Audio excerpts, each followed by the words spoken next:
Chapter 551. Li Heng's words puzzled Li Wangyu.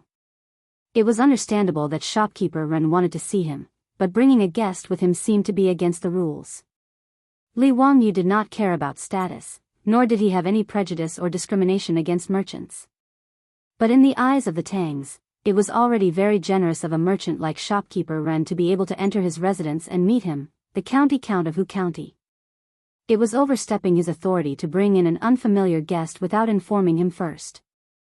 Li Wangyu thought for a while and felt that shopkeeper Ren was not someone who did not know the severity of the situation, so he nodded. Bring them to the central room. I will be there in a moment. Ching Chumo and the others laughed. Zio, you are too easy to talk to.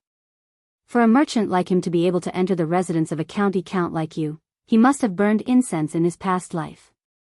It is not a good thing that you are still indulging him like this. This is shopkeeper Ren. Last time when I entered the prison, he also helped me a lot, so we can be considered friends. Brothers, please take a seat. I will go and see what is going on. Li Wangyu smiled and walked to the central room in the front yard. Wait for me, I will go with you. The sooner we send them away, the sooner we can go to the palace to find the Empress and settle this matter, hee. The rest of our lives depend on this charity hall of yours. Ching Chumo laughed and followed. In his eyes, nothing was more important than this charity hall. Let's go, let's go. The playboys all cheered and laughed as they clustered around Li Wangyu and walked to the main hall. Li Wangyu was still in Chang and had not returned to Zhou village because he wanted to settle the matter of the charity hall. He naturally understood the playboys' anxious thoughts. This group of playboys usually ate, drank, and played. It was not as interesting as running a charity hall. When they arrived at the main hall, the guests had been waiting for a long time. When they saw Li Wangyu and the group of playboys coming out, they quickly stood up and bowed respectfully. The stranger said, "This one is here to see the county count of Hu County. Sorry for the intrusion. Greetings, County Count Hu Xian. This is a good friend of mine. Today, he would like to see County Count Hu Xian about something, and he asked me to introduce him. His surname is Luo and his given name is Hui. He is also a wealthy merchant in Chang'an." Although shopkeeper Ren said that, he bowed deeply with an ashamed expression on his face. This made Li Wangyu feel a little strange. Li Wangyu felt that the name Luo Hui sounded familiar, but he couldn't remember where he had heard it before. There's no need to be so courteous, please sit. Why do you want to see me today? Shopkeeper Ren knelt on the floor and opened his mouth, but he didn't know what to say. On the other hand, Luo Hui cupped his hands towards Li Wangyu and said, "County Count Hu, I asked shopkeeper Ren to recommend me today because I have a business deal to discuss with you." "Oh? What kind of business? Tell me about it." Luo Hui's attitude was respectful. After bowing to Li Wangyu, he said, "County Count Hu has spent a large sum of money to build 300 toilets in Chang'an. I admire you very much. However, these toilets also need someone to take care of them. Otherwise, after a long time, the filth will overflow, making them unsightly. That would be a waste of County Count Hu's painstaking efforts. I have many people under my command who are skilled in this field and can endure hardships. Thus, I would like to take the liberty of asking County Count Hu to let me take care of the 300 toilets." Let him take care of the toilets? Li Wangyu was stunned. Then, he suddenly remembered who Luo Hui was. In Chang'an, this person called Luo Hui made a living by picking excrement and made a fortune from it. There were records of this person in the history books. Chang'an is rich, and Luo Hui makes a living by picking excrement. In the history books, it is said that he made a lot of money by picking excrement. Luo Hui also makes a living, and his family is very rich. Not only did he make a lot of money by picking excrement, but he was also recorded by the Secretary of History.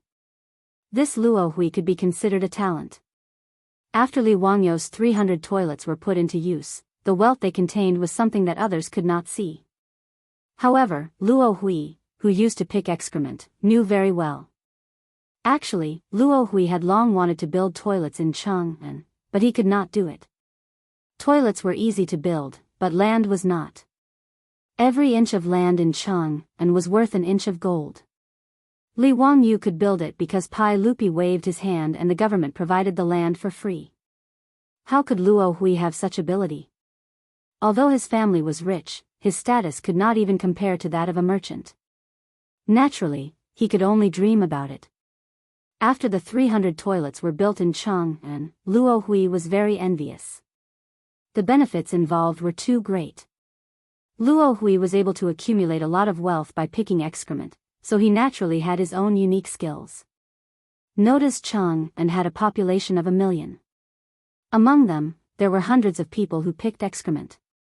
Originally, in order to fight for territory, there were many fights. However, Luo Hui was very capable and his methods were very clever. Through various methods such as roping in, suppressing, bribing the yamen runners and marquis, he was able to gather all the excrement pickers in Chang and under his command and formed a large force. Now, all the excrement pickers in Chang and had to pay Luo Hui a varying amount of copper coins according to their assigned area. In this way, he only needed to sit in his mansion and he would have a large amount of copper coins every day. Moreover, he had gathered a team of hundreds of people. These excrement pickers were strong and listened to him. This made Luo Hui's ambition expand a lot. However, Chang'an was the heart of the Tang dynasty. There were nobles everywhere in Chang'an. Whether it was the princes and princesses, hundreds of officials and nobles, aristocratic families, eunuchs, imperial guards, or playboys, they were not people that Luo Hui, who used to pick excrement, could provoke. However, the ordinary merchants in Chang'an became the target of his humiliation. He used excrement pickers as an excuse to collect high fees from them. Naturally, the merchants did not want to pay such a high price. As a result, Luo Hui did not allow anyone to pick excrement in the merchants' manors and shops. No one picked the excrement, and Luo Hui and the others did not allow excrement pickers to enter Chang'an. In the end, the merchants had no choice but to bow their heads and admit defeat. They obediently handed over large amounts of copper coins and begged Luo Hui and the others to pick excrement. As a result, the ordinary merchants in Chang'an were all polite to him and did not dare to offend him. Luo Hui was jealous of Li Wangyu's 300 toilets, but he did not have a way to get along with Li Wangyu, the county earl who founded the country. Later, he heard from somewhere that shopkeeper Ren of the Rinji saddle shop had a relationship with County Earl Hu. As a result, Luo Hui brought gifts to visit shopkeeper Ren and asked him to introduce him to County Earl Hu. He had a business deal to discuss with County Earl Hu. Shopkeeper Ren naturally did not agree. However, he was threatened by Luo Hui and had no choice but to give in. In shopkeeper Ren's opinion, no matter how unreasonable Luo Hui was, in front of Li Wangyu, he was nothing more than an appetizer and would not cause any trouble. He did not believe that a lowly person like Luo Hui could mess around in front of Li Wangyu, the county earl who founded the country. However, shopkeeper Ren still felt very guilty about bringing Luo Hui to County Earl Hu without permission. Hearing Luo Hui's words, he could not help but stand up and bow to Li Wangyu. County Earl Hu, I made a mistake. Actually, I am not familiar with this Luo Hui. Before he could finish, Li Wangyu smiled and waved his hand at him. No matter, shopkeeper Ren, I know your character very well. There is no need to say more. He turned his head to look at Luo Hui with a faint smile. How do you plan to cooperate with me? Tell me. Chapter 552.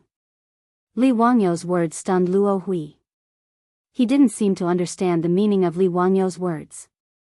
After a while, he replied, naturally, I will ask the county count for permission to help you take care of the toilets. That's all. And then? Li Wangyu's face was about to turn black. You don't plan on taking away my 300 toilets just because of this, do you? Did this Luo Hui really think he was an idiot? He actually wanted to take away the 200,000 strings of cash every year? In fact, it wasn't impossible to give these toilets to a professional like Luo Hui to take care of. In any case, the goal of Li Wangyu and the wastrels wasn't to remove excrement, but to make money from this business and use it to open a charity hall. As for whether to recruit people from Hu County or give them to Luo Hui, it didn't make much of a difference. If Luo Hui knew what was good for him, this person who delivered himself to his door could save him and the wastrels a lot of trouble. However, Luo Hui's words just now made Li Wangyu a bit angry. Did this Luo Hui think he was an idiot who didn't know anything? Even the wastrels on the side couldn't help but laugh when they heard this. Ching Chimo was rocking back and forth with laughter. Wahahaha, you scoundrel, you're quite good at scheming. Luo Hui originally had this idea. In his mind, how could a noble like Li Wangyu understand the benefits of removing excrement? Moreover, he shouldn't be interested in this stinky business. He thought that Li Wangyu was only building toilets on a whim and would dislike them for being filthy and too lazy to take care of them.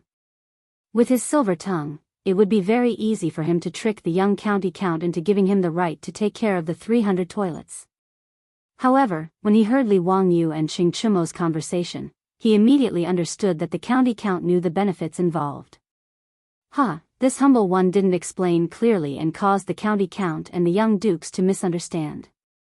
What this humble one meant was that the county count and this humble one would each take half of the earnings from removing excrement. County count who didn't need to worry about anything. All the dirty and tiring work was taken care of. Every month, the profits would be sent to county count who's residence on time. What do you think, county count who? After Luo Hui finished speaking, before Li Wangyu could say anything, Ching Chimo grabbed Luo Hui's collar and said, "You bastard, what a good plan. You actually want to take half of the profits?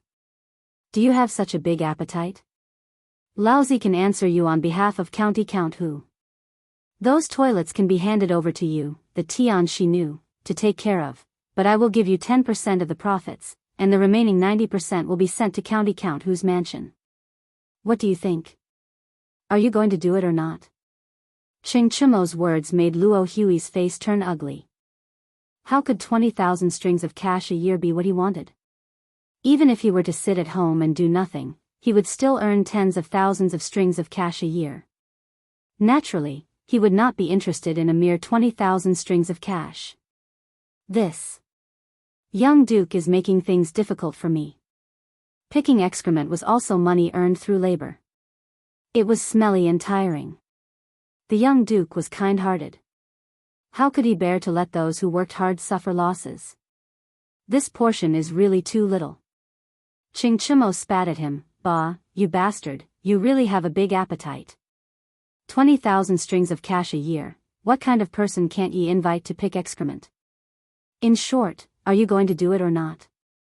Luo Hui's face became uglier and uglier. "Young duke, forgive me for not being able to comply." He wanted to continue complaining, but he heard Ching Chimo directly ask Li Wangyu to leave. "If you don't want to do it, then don't be long-winded. Get out. Niu Yong, Niu Wu, help your Lang Jun throw this guy out the door." Regarding Ching Chimo's decision, Li Wangyu did not even lift his eyelids, silently agreeing with his words. Niu Wu and Niu Yong naturally understood. They walked forward with a smile and patted Luo Hui's shoulder. "Go, don't annoy the young duke. You won't have a good time." Luo Hui did not dare to say anything more. His face turned red, and he could only obediently stand up. He bowed to Li Wangyu and the others before turning to leave. However, before he left, he was still very unwilling. He turned to Li Wangyu and said, "County Count Hu, I am leaving sincerely and sincerely. I want to help County Count Hu with your worries. Otherwise, those 300 toilets will not be cleaned and will be filthy. At that time, I'm afraid that County Count Hu's face will not look good. I ask County Count Hu to reconsider." Li Wangyu did not even raise his eyebrows, and he was too lazy to say anything more to Luo Hui. He could also see that Luo Hui's appetite was not small. He was surprised that he could not be satisfied with 20,000 strings of cash a year. Although he had read in the history books that Chang and was rich, Luo Hui, and his family was very rich, he did not expect that this guy only relied on picking excrement. He did not even care for 20,000 strings of cash a year. After Luo Hui was driven away, shopkeeper Ren was very embarrassed. He stood up and bowed to Li Wangyu. "County Count Hu, I was rash today. I was forced by Luo Hui to the point that I had no choice but to bring him to my residence. I ask for County Count Hu's forgiveness. Oh. Is this Luo Hui very overbearing? Isn't he just a person who picks excrement? Fang Yi Ai asked curiously after hearing shopkeeper Ren's words. Shopkeeper Ren smiled bitterly and told them everything about the Luo Association. Li Wangyu and the group of silk pants shook their heads repeatedly when they heard this. Damn it, if I had known, would have beaten him up to vent my anger. A person who picks excrement actually dares to bully others like this. Does he really think that Cheng and city is his? Ching Chumo was furious.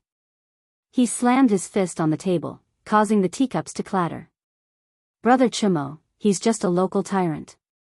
What's there to be angry about? Li Wangyu smiled. I originally wanted to save some trouble and just let Luo Hui take care of the toilets. Since he's so ambitious, then forget it. We'll just recruit people from Hu County. Each person costs 200 copper coins a day.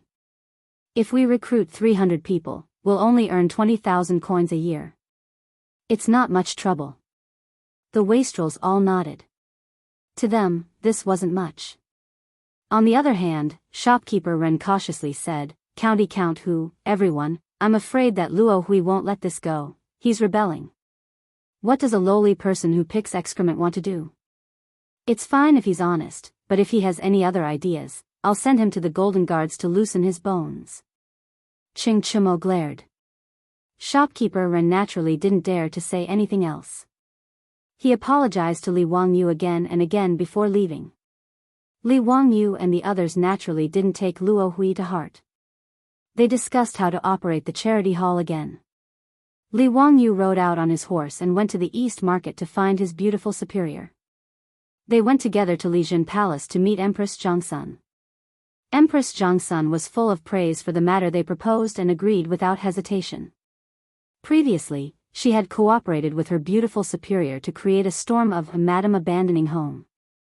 Originally, she just wanted to vent the anger of all the women in the world. She didn't expect that the toilets would contain such great benefits. With regards to Li Wangyu's willingness to take out all of the 200,000 a year income to set up a charity for the young, the elderly, the poor, and the sick, there was no reason for her to disagree. Empress Zhongsun looked at Li Wangyu with doting eyes. Zio, you child, you're really... What should I say about you? Don't worry. You can boldly do the charity hall. If anyone has any complaints, I'll go and reason with them. Empress Zhongsun naturally understood why Li Wangyu and her beautiful superior had pulled her in. Of course, they were worried about being impeached and wanted to buy people's hearts.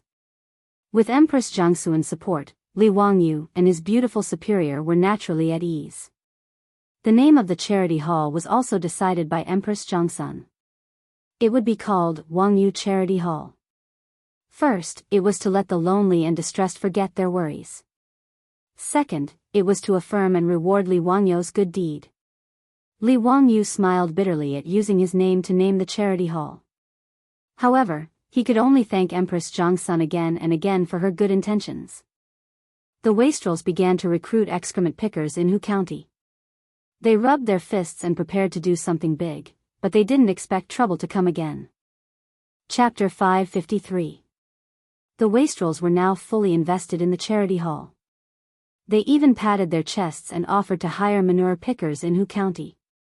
In the past few days, Li Wangyu had been leisurely running back to his own manor. On the other hand, the foppish young masters were busy with their hot-blooded work. They recruited people, built manure carts, bought horses, and contacted the various counties in Chang and to sell jinkala. With the wastrels around, the surrounding counties naturally had to give them face. Not only were they in charge of purchasing the manure, but they also sold the manure to the various villages. Moreover, the price they offered was quite sincere. In fact, to be able to provide a steady supply of jinkala every day was something that the officials of these counties could not ask for more. In an era without fertilizers and pesticides, jinkala was an important resource that affected the yield of every mu. Jinkala could not be used as fertilizer immediately. It needed to be composted and fermented, otherwise it would burn the roots of the crops. Every state, county, and county had a site dedicated to composting. After fermenting, the jinkala would be sold to the various villages as fertilizer.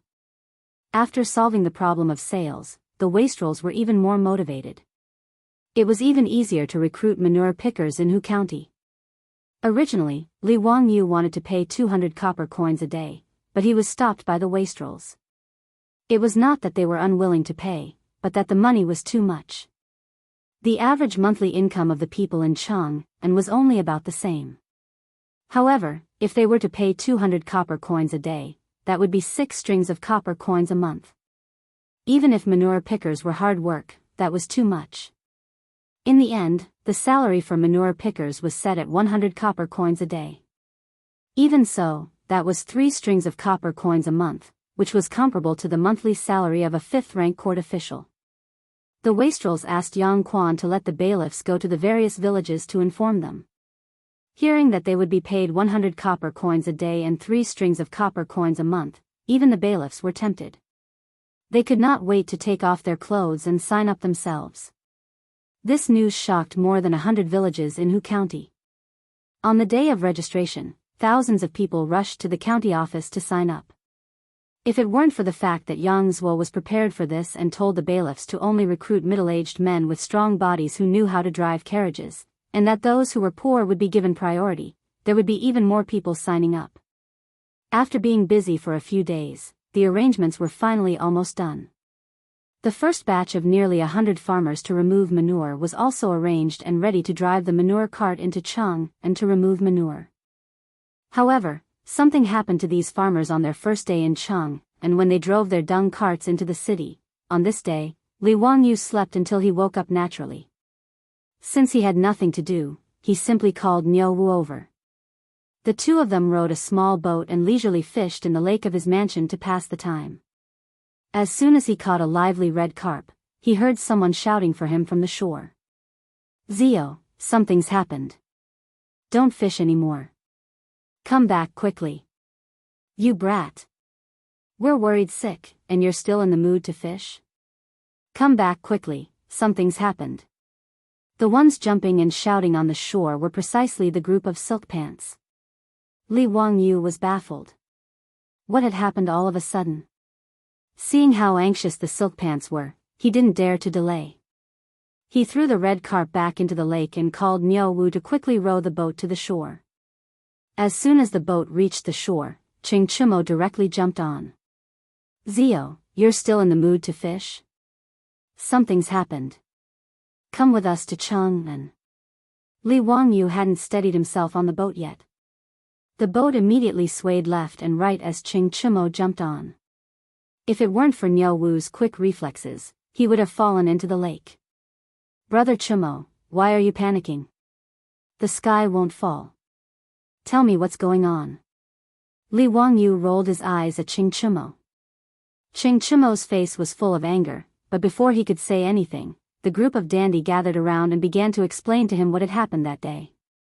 Li Wangyu's head started to swell as he finally understood what had happened to make the dandy so angry.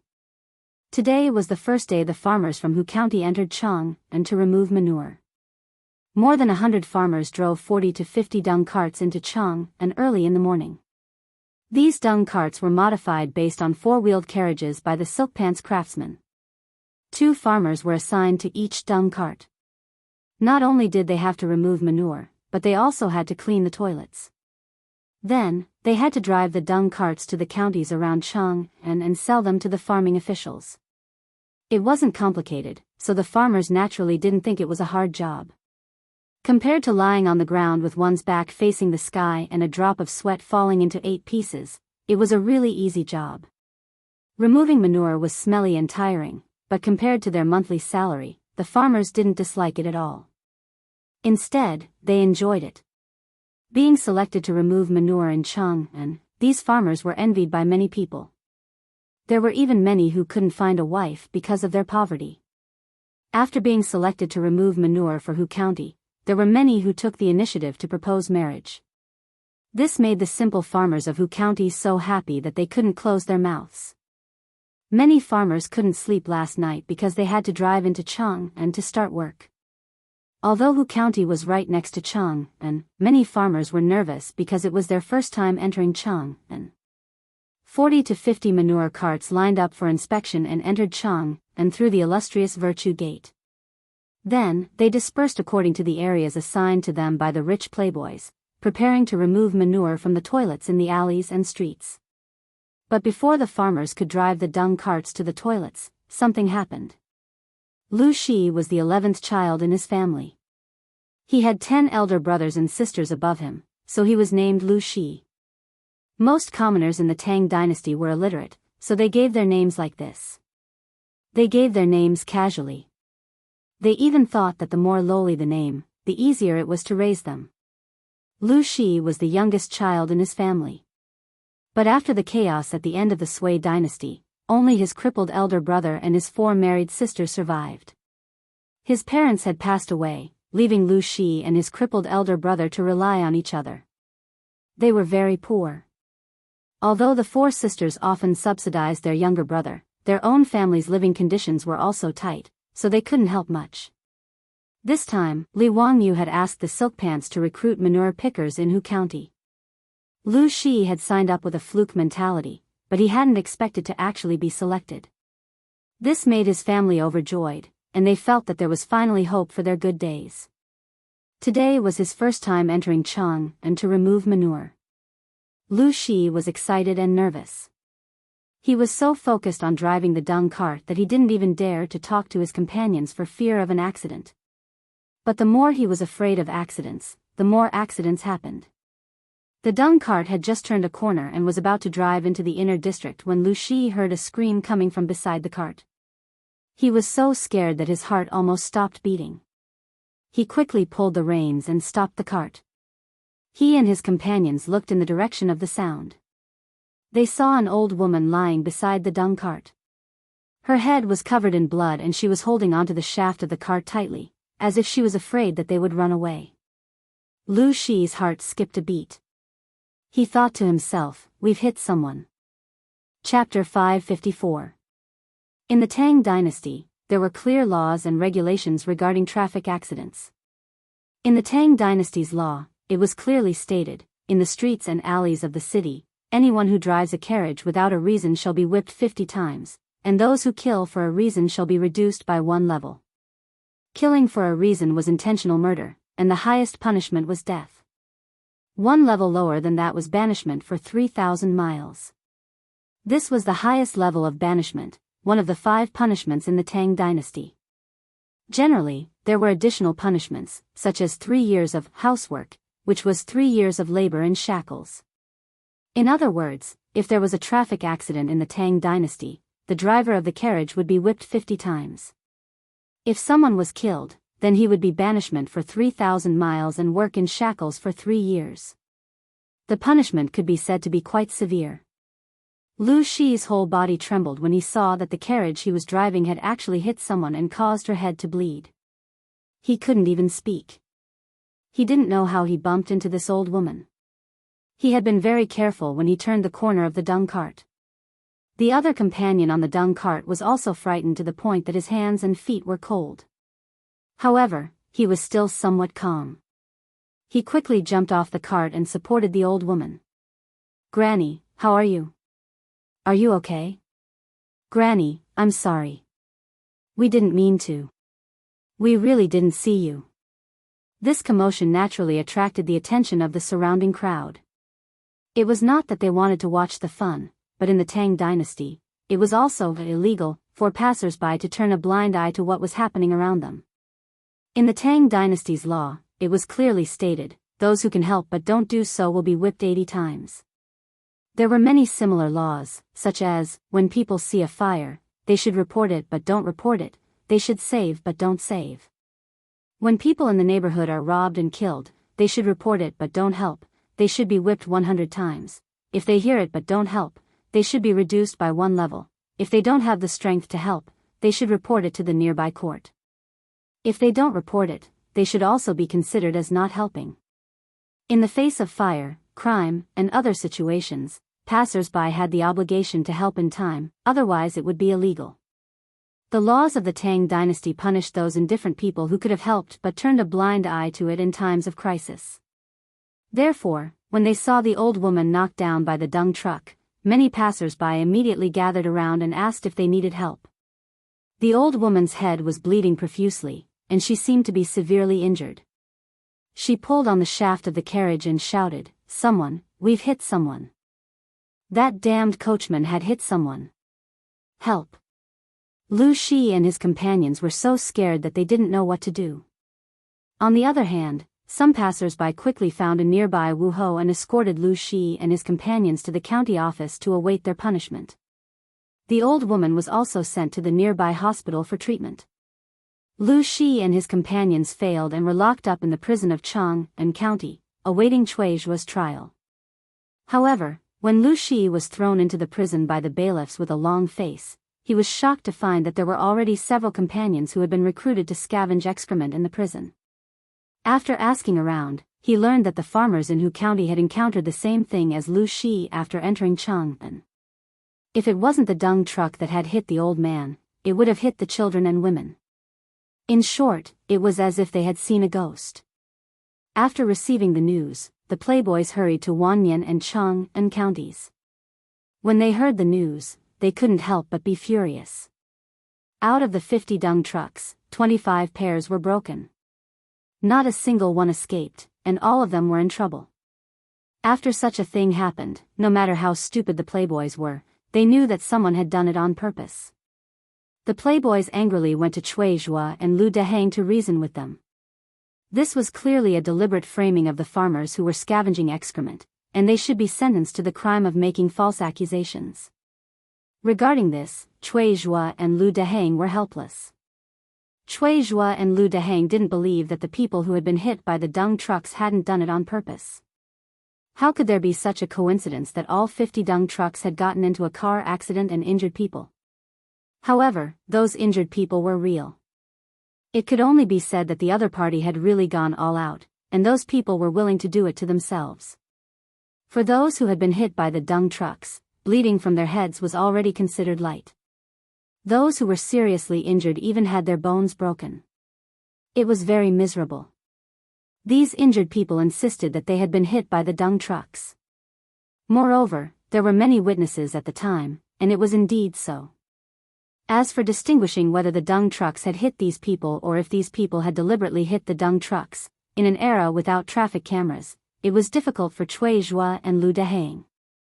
It was difficult for even the gods to determine this. As a result, even if Cui Zhua and Lu Dehang knew that someone had done it on purpose, they didn't dare to let those farmers go. Otherwise, if they were accused of negligence, it would be difficult to explain. After such a commotion, going into Chang'an to scavenge excrement naturally became an empty promise. Even the 50 dung trucks were temporarily detained by Chang'an and Wanyan counties, and could only be returned after the case was over. The playboys threw a tantrum, but it was useless. Only then did they ride to Dingzhou village to find Li Wangyu to make a decision. Now, among the group of playboys, Li Wangyu was the youngest, but he had secretly become the backbone of the group of playboys. After listening to the playboys, Li Wangyu immediately thought of a word. He couldn't help but blurt out, "This is a scam." Fang Yai was confused. "What scam?" "Zio, what are you talking about?" Li Wangyu scratched his head, not knowing how to explain it to the playboys. This scam was invented by the descendants of the 8 banners in the late Qing dynasty. These people lacked a source of income and had no skills, so they came up with this crooked idea. Usually, they would hold up a precious piece of porcelain in their hands as they walked through the busy streets. Looking for an opportunity, they deliberately let the moving carriage accidentally bump into him, causing the porcelain in their hands to fall to the ground and shatter.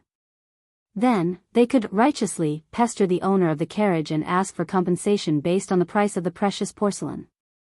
In fact, it was essentially extortion.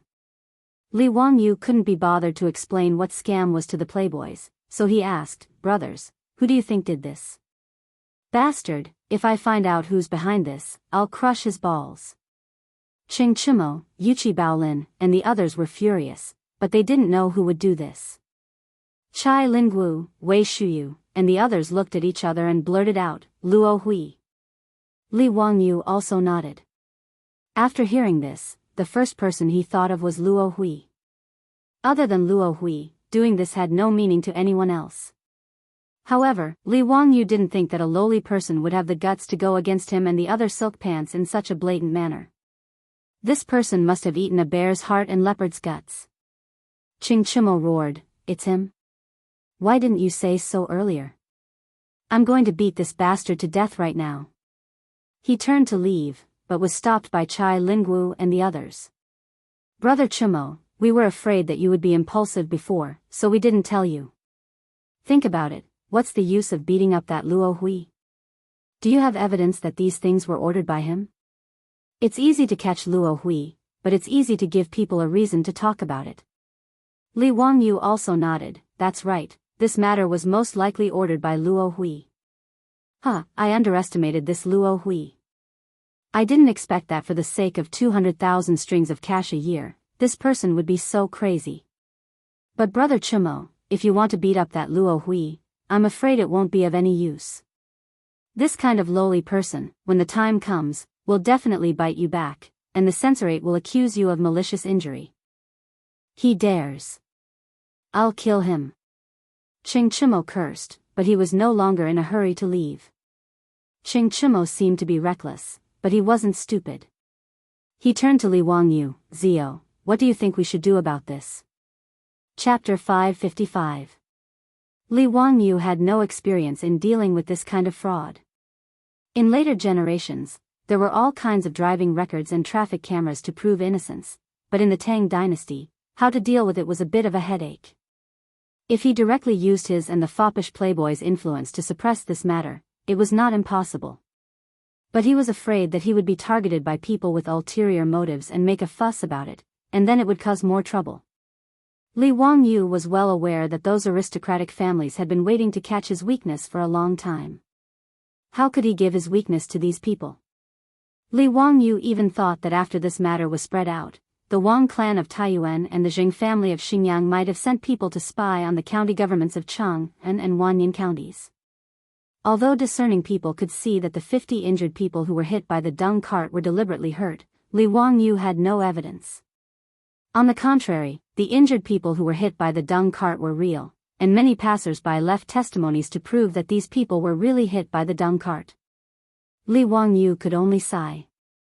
This Luo Hui was really king genius. He could actually do something like this and incite so many people to work for him willingly. If this matter was not solved, the 300 toilets could not generate any income. Even if he continued to build dung carts and recruit farmers to go to the city to remove dung, others could still do the same and continue to blackmail him. Li Wangyu thought for a long time and did not have a good idea, so he could only call the foppish playboys. "Brothers, let's go back to Chang'an first and meet Luo Hui to see what he wants to do." They rode back to Chang'an again and went straight to Luo Hui's mansion. Since Luo Hui made a fortune by removing dung, he had already bought a house in Guangda Square near Shi City. The foppish playboys knew where his mansion was after a little inquiry. However, when Li Wangyu and the foppish playboys went to the door, there was no one there. "Greetings, County Earl. Greetings, young dukes. You have come at the wrong time. My Lang Jun has left Chang'an City a few days ago to visit friends. I don't know when he will return home." Luo Hui's butler respectfully went out to greet everyone. When Fang Yi heard what he said, he couldn't help but fly into a rage. "Nonsense. You dare to deceive us? Are you tired of living?" The steward jumped in fright and quickly knelt on the ground. "What this lowly one said is absolutely true. Would the young duke please examine it clearly? I don't dare to speak the slightest falsehood. On the day my family's Lang Jun left Chang'an, the surrounding neighbors, as well as the martial marquis in the square, all saw it. I did not deceive you all." Qing Chimo was so angry that he whipped the horse in front of Luo Hui's mansion. "Damn bastard, you sure run fast. I want to see where this Tian Shi Nu can run to." Li Wangyu was only 80% sure that it was Luo Hui who did it, but now he was completely sure that it was this dung picker behind the scenes. Otherwise, how could there be such a coincidence? Something happened here, and Luo Hui had already left Chang and city to visit friends. This was obviously to avoid the wastrels finding trouble with him, and to continue hiding behind the scenes to do things. Brothers, let's go back to my mansion first. Li Wangyu could only tell the wastrels to leave. This Luo Hui really gave him a surprise. He did not expect that such a small character like Luo Hui could cause him so much trouble. He had underestimated this person. Li Wangyu did not expect that this dung picker would be so daring. Was he not afraid of him and the wastrels' revenge? Thinking of this, Li Wangyu felt that this matter was not so simple. There must be something fishy about it. As he pondered, he followed the debauches to his own residence in Kaihua Square. The group of people entered Kaihua Square. Before they reached Li Wangyu's mansion, they found that the road ahead was blocked. Several hundred commoners had blocked the street in front of Li Wangyu's mansion, making it impossible to pass through. Ching Chumo was in a bad mood. He impatiently shouted from his horse, "Out of the way, out of the way. What are you all doing here? This is the Hu County Count's mansion. You think you can come here?" It would have been better if he had not shouted. Once he finished shouting, the crowd of commoners in front of Li Wangyu's mansion all began to crowd around them. "Hu County Count, your carriage hit my aunt. Is a noble person like you going to do nothing? We are looking for you, Hu County Count.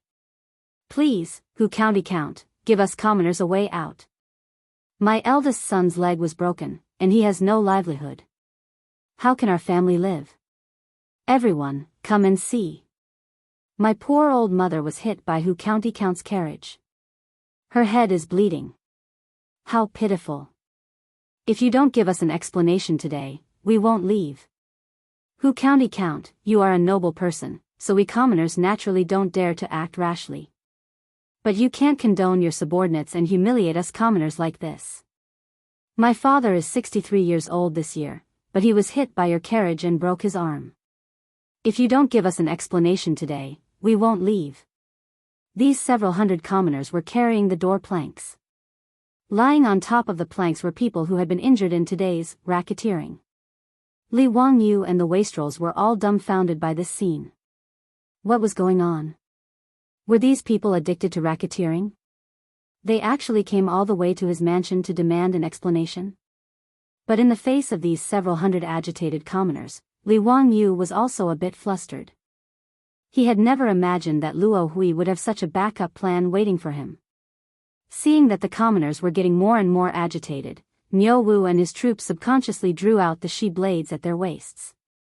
They looked at the crowd nervously, afraid that they would suddenly charge forward and threaten the safety of Li Wangyu and the silk pants.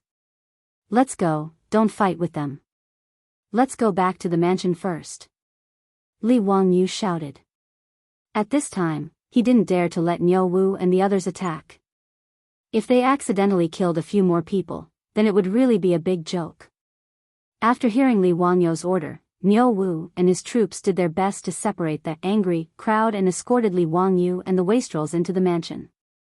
After Li Wangyu and the others entered, the mansion's gate closed with a bang, leaving the crowd of commoners outside to continue their clamor. Ching Chumo was so angry that he kicked over a flower pot in the courtyard.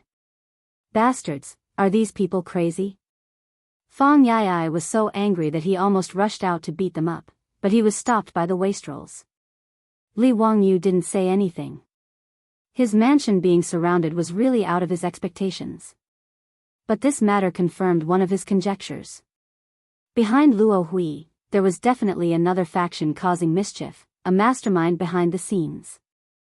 Otherwise, how could a lowly person like him dare to oppose him, the county count who founded the country, and a bunch of wastrels? Li Wangyu didn't believe that he had such guts. Not to mention that he had incited these commoners to cause trouble in his mansion.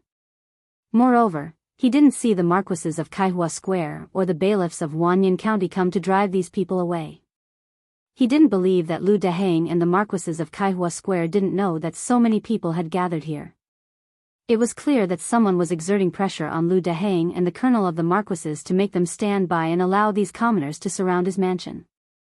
Li Wangyu thought to himself. The Wang clan of Taiyuan, the Jing clan of Xingyang, the Duke of Lu Ho Junji, and the Duke of Chongping Zhang Liang. In this half a year, the only people who had enmity with him were these few.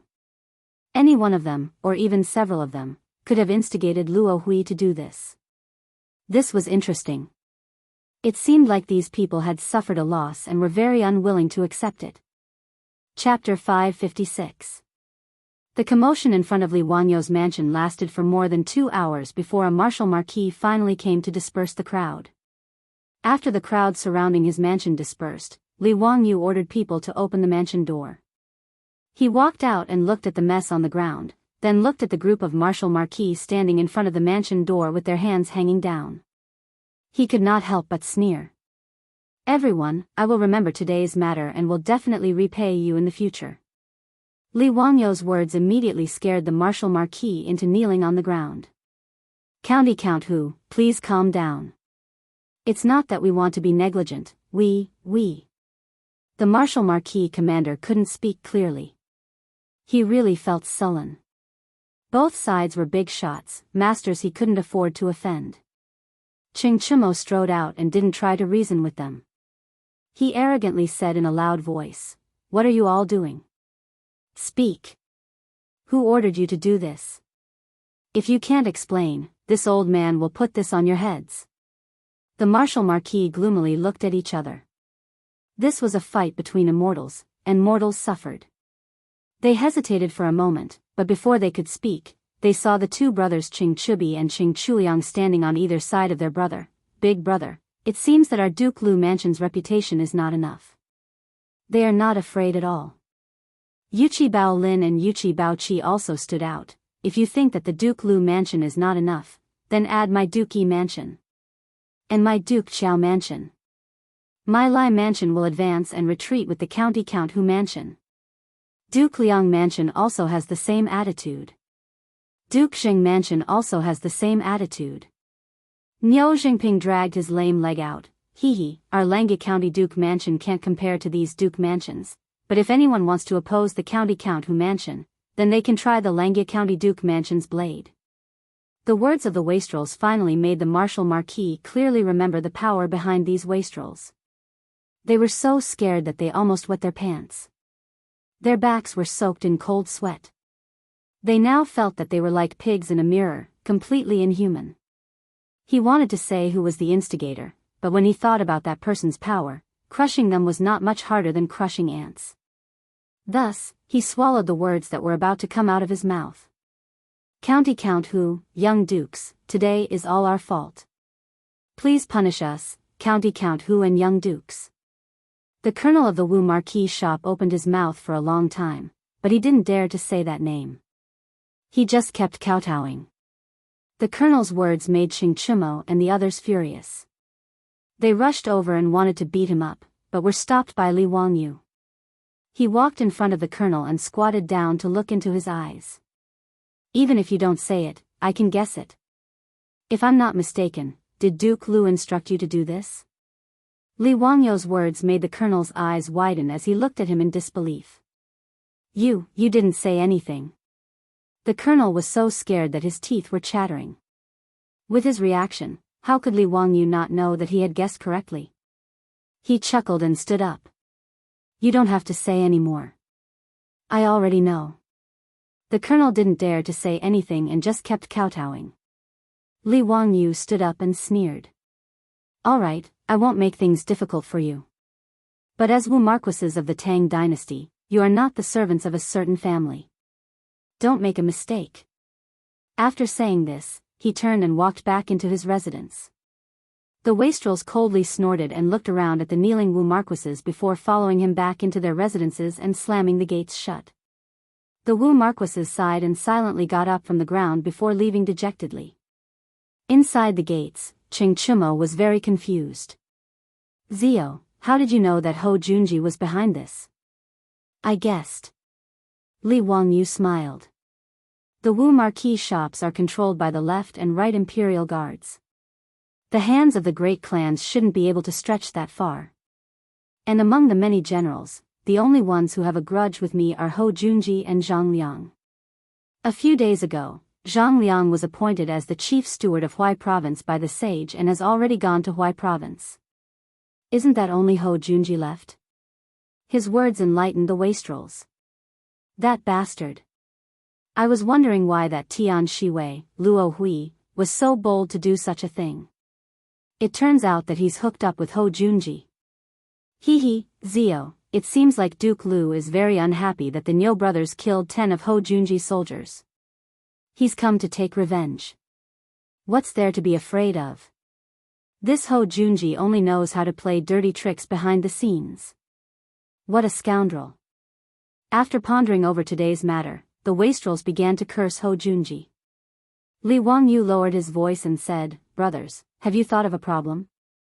How could a lowly dung picker like Luo Hui have a relationship with a duke like Hou Junji?" His words left the wastrels stunned. Yes, a lowly duke like Luo Hui and a duke like Hou Junji were like the difference between the clouds and mud. How could a proud person like Hou Junji collude with someone like Luo Hui? Confused, the wastrels turned to Li Wangyu and said, "Zio, speak. Don't keep us in suspense." Li Wangyu chuckled. "Brothers, have you forgotten what kind of shady business Luo Hui is in?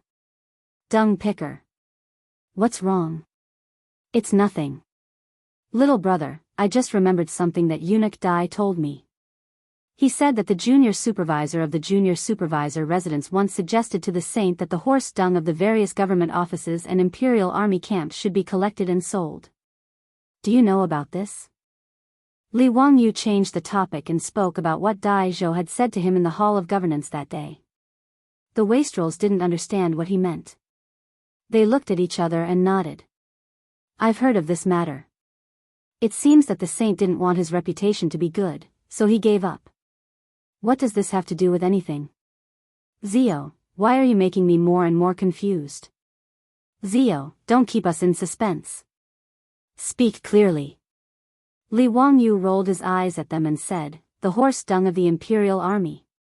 Brother Chumo, Brother Baoqi, Brother Xingping, how did you deal with the horse dung in your lord's camp?" Qing Chumo and the others were stunned.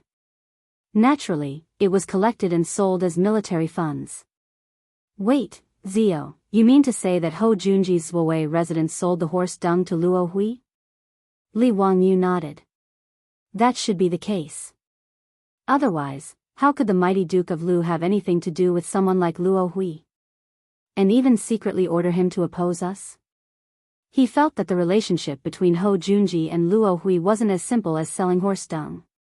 Li Wangyu recalled a case of the Song dynasty that he had read in a book in his later life.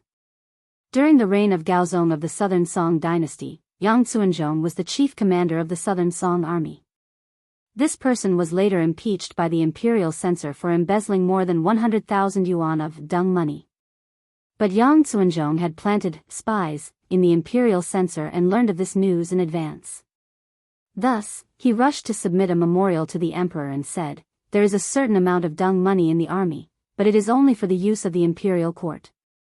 When the imperial censor was impeached, the emperor naturally didn't believe him and said that the imperial censor was dismissed from his post, but his surviving relatives flourished day by day.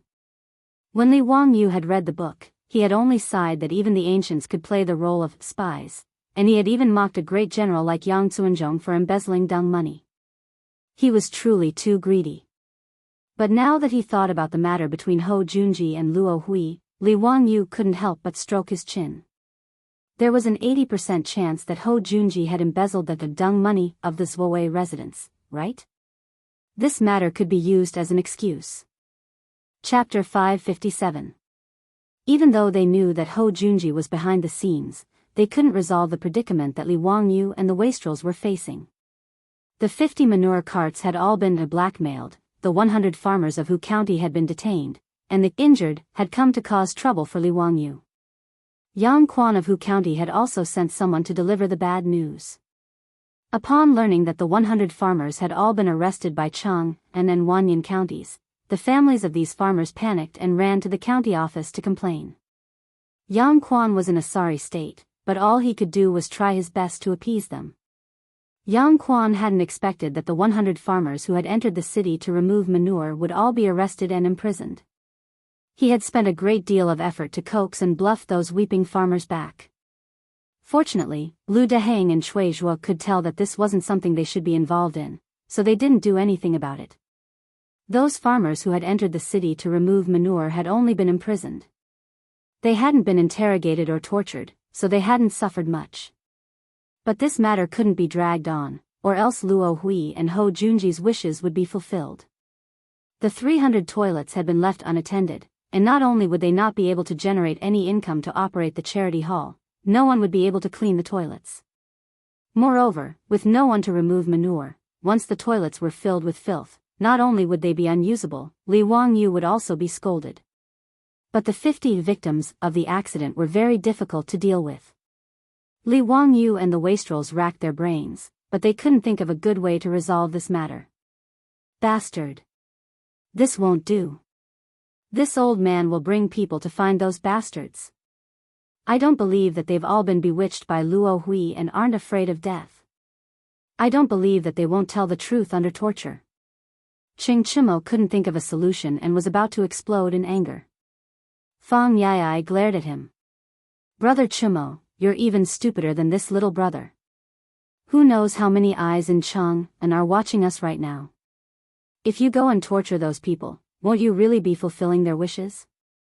I'm willing to bet that those great clans won't let Zio off. It would be strange if no one impeached Zio in the morning court tomorrow. How about it? Is there anyone who wants to bet with me? Chai Lingwu said with a smile. Wei Shuyu replied snappily, aren't you talking nonsense? If you want to bet, sure. I bet that someone will impeach Zio. You can set the odds. How about that? You guys, that's enough. You're still in the mood to joke at a time like this? If we can't overturn these crimes, we'll really become a joke. Li Wangyu glared at these bastards. They actually wanted to use him to open a gambling house. Du He shrugged, what can we do? How can we prove that those people intentionally rammed into the carriage if there are too many witnesses? Unless we can prove that they are lying, it will be difficult to overturn this case. Wei Shuyu shook his head. Don't even think about it. It's impossible for them to retract their testimony. That group of people was really ruthless. In order to frame those farmers, they were willing to send their own hands and feet to the wheels of the car. I've sent people to the county government to ask around. The doctors have examined the injuries of those people. They weren't faking it. Their arms and legs were truly crushed and broken. TSK, the doctors said that there were a few people who couldn't be cured and would definitely become disabled. Yes, and it's even more impossible for them to retract their testimony. They would have to be flogged 80 times and pay a large sum of copper coins. That group of people, I think 80 flogs would be enough to kill half of them. Fang Yai added. Bah! It'll be a clean death. Qing Chimo spat angrily. Li Wangyu was also very speechless. This group of scammers were much more dedicated than those who pretended to lie on the ground in the future. They really dared to risk their own lives. Everyone was at a loss about this situation. Wei Shuyu, Du He, Du Go, and Fang Yai even made a trip back to their own houses to ask for their father's opinion. This bizarre carriage case had now been heard by all the civil and military officials in the imperial court. Wei Zheng, Du Ruhui, and Fang Xianling, these big shots, naturally also knew about it. But in the face of their son's inquiry, these top think tanks of the Tang dynasty could only smile bitterly and shake their heads. The other side was too willing to go all out. Even a discerning person could see that they were doing this on purpose, but there was no evidence. Unless they tortured these people to make them tell the truth, they didn't know what to do. But torture was even more impossible. In any case, there was no reason to torture the victims. Moreover, the vast majority of these 50 people were women, children, and the elderly.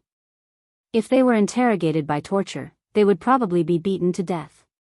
No one could bear the responsibility for that. In the view of Fang Xianling, Du Ruhui, and the others, the only thing they could do was to reconcile with Ho Junji. They were willing to be Li Wangyu's middleman. After Wei Shuyu and the others returned dejectedly, they relayed their father's words to them. Li Wangyu shook his head. I won't go. I won't reconcile with that bastard Ho Junji. And when the time comes, Ho Junji will definitely demand half of the profits. That money is going to be used for charity. We can't just let that bastard Ho Junji get away with it. The wastrels naturally understood the meaning of Li Wangyu's words. Ho Junji had clearly ordered Luo Hui to do this not just to disgust them, but also for the sake of profit. Not many people could be like Li Wangyu, who did not want a single cent of the 200,000 strings of cash a year and used it all for charity. This is neither right nor left. Then what should we do? Qing Chumo was also anxious. This won't do. I'll go back and find Milord and have him argue with Ho Junji. Right. I'll go find Milord together. I don't believe that Ho Junji won't give face to so many high dukes.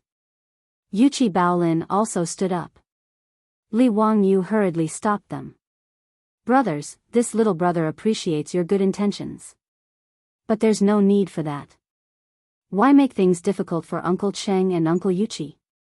Besides, if Ho Junji refuses to admit his involvement in this matter and pushes all responsibility away, what can we do?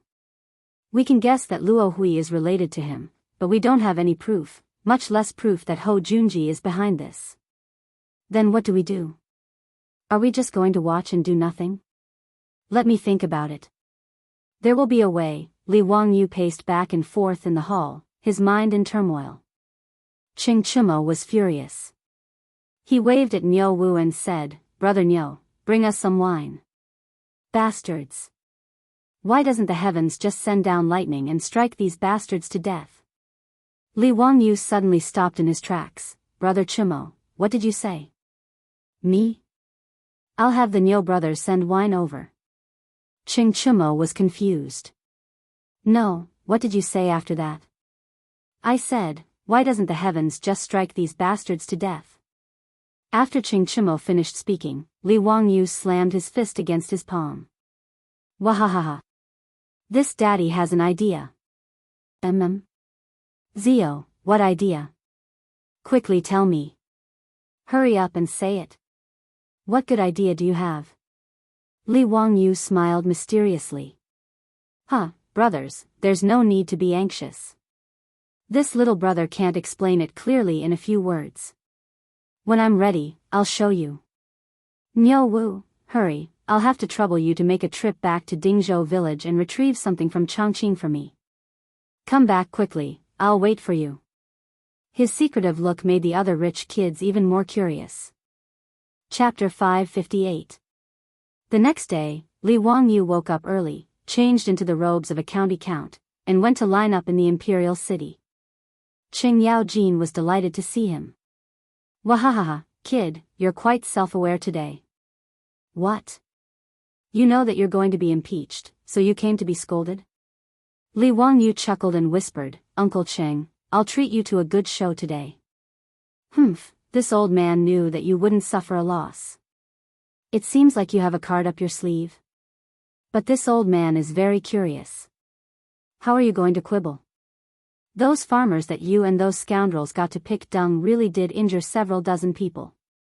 This old man had the estate subordinates investigate, and quite a few of them had their arms and legs broken. Kid, you should be careful. There are quite a few imperial censors who are prepared to impeach you today. Li Wangyu only chuckled in response to Qing Yaojin's words of concern. But Li Wangyu's heart was rather warm. This old hoodlum was rather concerned about him. He would just waive the money he owed him for mahjong. It wasn't just Qing Yaojin who was concerned about Li Wangyu attending the court. Yu Shinan, Dai Zhou, and Kong Yingda had naturally come to inquire about him. His two disciples, Ma Zhou and Yan Liben, were even more worried about their teacher. But Li Wangyu only smiled in response to their questions, saying that he would prove his innocence today and telling them not to worry. As everyone was chatting and waiting for the court session to begin, Ho Junji strode over. When he saw Li Wangyu, he couldn't help but smile. County Count Huxian, long time no see. I hear that you recruited quite a few farmers to pick dung in Chang'an, but all of them came in carriages. TSK, how careless. Li Wangyu didn't even bat an eye at Hou Junji's jeering words. Many thanks for Duke Lu's concern. Those farmers truly are ignorant and don't understand the sinister nature of people's hearts. One can know a person's face but not his heart. Isn't that right, Duke Lu? Humph, Count Huxian truly has a sharp tongue. I hope you can do the same later. Li Wangyu's sarcastic words caused Li Wangyu's face to go stiff. With a cold snort, he left, not intending to waste any more words with Li Wangyu. Within his wide sleeves, Li Wangyu raised 2 middle fingers at Hou Junji's back. This hypocrite, I despise him. When it was time for court, the officials lined up and went up to the palace to pay their respects. Pai Lupi walked up the steps and sat on the throne. When he saw Li Wangyu among the officials, he couldn't help but frown. Pai Lupi naturally knew about the bizarre, traveling horse case that happened in Cheng and yesterday. Of course, he wouldn't believe that all of this was just a coincidence. Only a fool would believe that there could be such a coincidence. 50 dung carts had entered the city, and within an hour, all of them had run over and injured people. This was a naked humiliation to the intelligence of the officials. But this laughable trick had become an unsolvable problem because of the infighting between the officials. Those imperial censors from the noble clans had even used this as a weapon to impeach Li Wangyu, not caring if this matter was absurd or not. Pai Lupi could only sigh in helplessness. Pai Lupi had also been racking his brains over Li Wangyu for a long time, but he still hadn't been able to find a way out of this situation. Now that the evidence was irrefutable, after today's court session, Cui Zhua and Lu Deheng, the 2 county magistrates of Cheng and Anwanyan, could only follow the laws of the Great Tang and sentence the drivers to 80 strokes of the cane and compensate the injured with copper coins. And now that Li Wangyu had been impeached by the imperial censors, Pai Lupi couldn't protect him in front of the officials. He could only reprimand him and add copper coins to the punishment. Li Wangyu had lost face and was fined some copper coins, but this wasn't important. What was important was that Li Wangyu's proposal of the charity hall to Empress Zhangsun might be aborted. Pai Lupi was actually very angry. According to the report from the 100 Cavalry Department, this matter was most likely done by a rich man in Cheng, and who cleaned dung for a living, a man named Luo Hui. Hearing this news, Pai Lupi almost thought that the 100 Cavalry Department was spouting nonsense. How could a lowly person who cleaned dung for a living dare to do such a thing? He naturally thought that there must be someone behind Luo Hui. Li Er was so angry that he ordered the 100 Cavalry Department to arrest Luo Hui and throw him into the 100 Cavalry Department's prison. He wanted to interrogate him and find out who was colluding with him to do such a ridiculous thing. But the 100 Cavalry Department, like Li Wangyu, was a step too late. Now in Chang'an, they couldn't find any trace of Luo Hui. Pai Lupi even reprimanded Mitua for half a day, but in the end, he could only helplessly give up. The court session had just begun when a few imperial censors stepped out and bowed to Pai Lupi. Your Majesty, we would like to impeach County Count Li Wangyu. Oh. What is it? Pai Lupi had to pretend to cooperate, but he was very tired of it. Yesterday, County Count who allowed his subordinates to drive carriages and horses in Cheng, and for no reason, injuring more than 50 people in a row. This caused the people of Cheng and to feel insecure. We ask your Majesty to severely punish County Count Hu and order him to compensate the injured people. Pai Lupi naturally had nothing to say to the imperial censors. He could only look at Li Wangyu. Zio, do you have anything to refute the words of these imperial censors? Li Wangyu stood up and stepped out. Your Majesty, I have been wrongly accused. This matter has nothing to do with me. These imperial censors have wrongly accused me. Seeing Li Wangyu push the matter away, the imperial censors couldn't help but become anxious. They no longer cared about seniority and pointed at Li Wangyu angrily. County Count Hu, don't speak nonsense. There are witnesses and evidence in this matter, and you dare to deny it in front of His Majesty? Li Wangyu rolled his eyes at them as if he was looking at a group of idiots. What exactly are you accusing me of? You are accused of allowing your subordinates to drive carriages and horses without reason. Li Wangyu spread his hands and looked at Pai Lupi. Isn't this not a problem?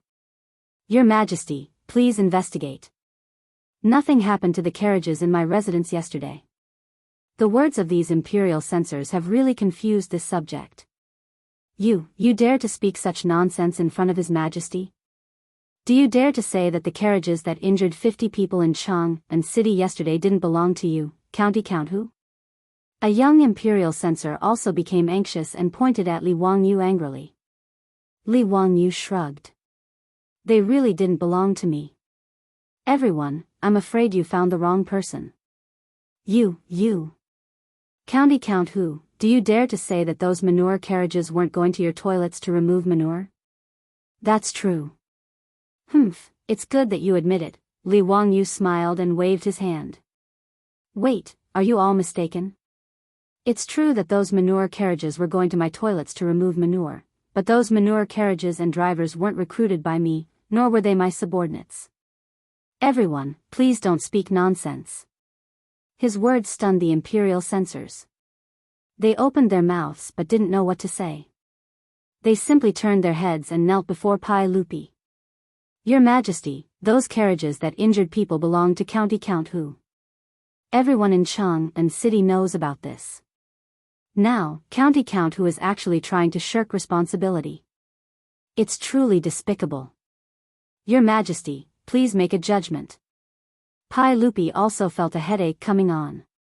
He couldn't help but look at Li Wangyu. Zio, what's going on?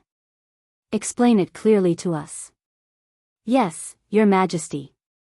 Those manure carriages were indeed going to this official's toilets to remove manure, but the manure carriages and drivers have absolutely nothing to do with this official. Li Wangyu smiled very easily. Oh. Then these imperial censors have misunderstood you? Who did those carriages belong to? Li Wangyu smiled even more happily. He had been waiting for these words. Pai Lupi really was a good supporting actor. Reporting to Your Majesty, those carriages and coachmen were all created and recruited by Qing Chimo, Qing Chuliang, Qing Chubi, Yuqi Baolin, Yuqi Baoqi, Du He, Du Go, Fang Jun, Wei Shuyu, Chai Lingguo, and Niu Jingping. Li Wangyu's words instantly silenced the hall. Ho Junji, the clan officials, and the imperial censors who had impeached Li Wangyu all began to curse in their minds. Shameless, truly too shameless. Since he could push the blame onto these debauches, Fang Xianling, Du Ruhui, and the others glanced at each other, wondering what Li Wangyu was up to. Chapter 559. Li Wangyu's words left even Pai Lupi speechless. This brat was actually able to throw the blame away so cleanly. It was truly difficult for him. Pai Lupi coughed dryly. Zio, are you sure? Those carriages and farmers belong to Qing Chimo and the others? Yes, Your Majesty. If Your Majesty and the other officials do not believe me, you can summon Qing Chimo and the others into the hall and ask them. Li Wangyu said casually. They are in my residence in Kaihua Square today. Your Majesty can summon them into Taiji Palace for questioning. Pai Lupi nodded. Mi Tuo immediately gestured to the eunuch beside him and the eunuch immediately ran out of the hall. Qing Yaojin could not help but laugh out loud, causing the officials in the hall to raise their eyebrows. Pai Lupi coughed dryly. Jijia, don't cause trouble in the court. Yes, Your Majesty, this subject just could not hold back for a moment. Please forgive me. Qing Yaojin waved his hand at Pai Lupi without the slightest hint of apology, causing Pai Lupi to roll his eyes. Fang Xianling, Du Ruhui, and the other big shots also reacted and could not help but laugh. Wang Renyu, Jing Yuanshou, Ho Junji, and the others all felt like they had been F***ed. Today, the aristocratic families wanted to use yesterday's case of moving carriages for no reason to slap Li Wanyu's face. Although they could not do anything to him, it was still good for them to vent their anger. However, Li Wanyu's nonchalant words left him out of the matter. This was a pain in the ass. If the imperial censors continued to impeach him, they would offend Fang Xianling, Du Ruhui, Qing Yaojin, Yuqi Jingda, Chai Shao, and the other big shots. But it was even more impossible to not impeach him. They could not possibly go to Pai Lupi and say, "Sorry, we impeached the wrong person." We won't impeach him, right? Qing Yaojin thought of this and could not help but laugh, mocking the aristocratic families for being humiliated today. None of the imperial censors had expected Li Wangyu to be so shameless. Everyone in Chang'an knew that the horse carriage that entered the city to remove Deng yesterday belonged to his mansion. But he refused to admit it. What could he do? Not long after, the group of hedonistic sons were led into the Taiji palace by the servants and had an audience with Pai Lupi. The censors who impeached Li Wangyu were extremely disgusted at this moment, but they could only pinch their noses and ask the foppish lords, "General Cheng, may I ask if the carriage that killed someone in Chang'an yesterday belongs to you?" Cheng Chimo nodded his head casually. "That's right, that's exactly the case." The faces of the imperial censors became more and more ugly. Director Cheng had tacitly agreed to this matter, making their impeachment today a complete farce. "Your Majesty, the carriages of General Cheng and the others are traveling in Chang'an City. We feel that Your Majesty should reprimand them to not disturb the people." The censors could only be careful with their words and tried their best to speak to Li Erqi in a tactful manner. Pai Lupi naturally knew why they changed their minds, but he was too lazy to say more. Just as he was about to reprimand the foppish lords, Li Wangyu suddenly opened his mouth. "Your Majesty, the imperial censors had impeached me for the same crime, but they had asked Your Majesty to severely punish me and order me to compensate the injured people. Why is it that when it comes to Qing Chumo and the others, you only reprimand them? What kind of logic is this? I ask Your Majesty to severely punish Qing Chumo and the others as a warning to others." Li Wangyu said these words righteously, as if he was the upright and plain-spoken imperial censor who was absolutely irreconcilable with Qing Chumo and the others. His words made the faces of the imperial censors who had impeached him turn even darker, but they could not refute.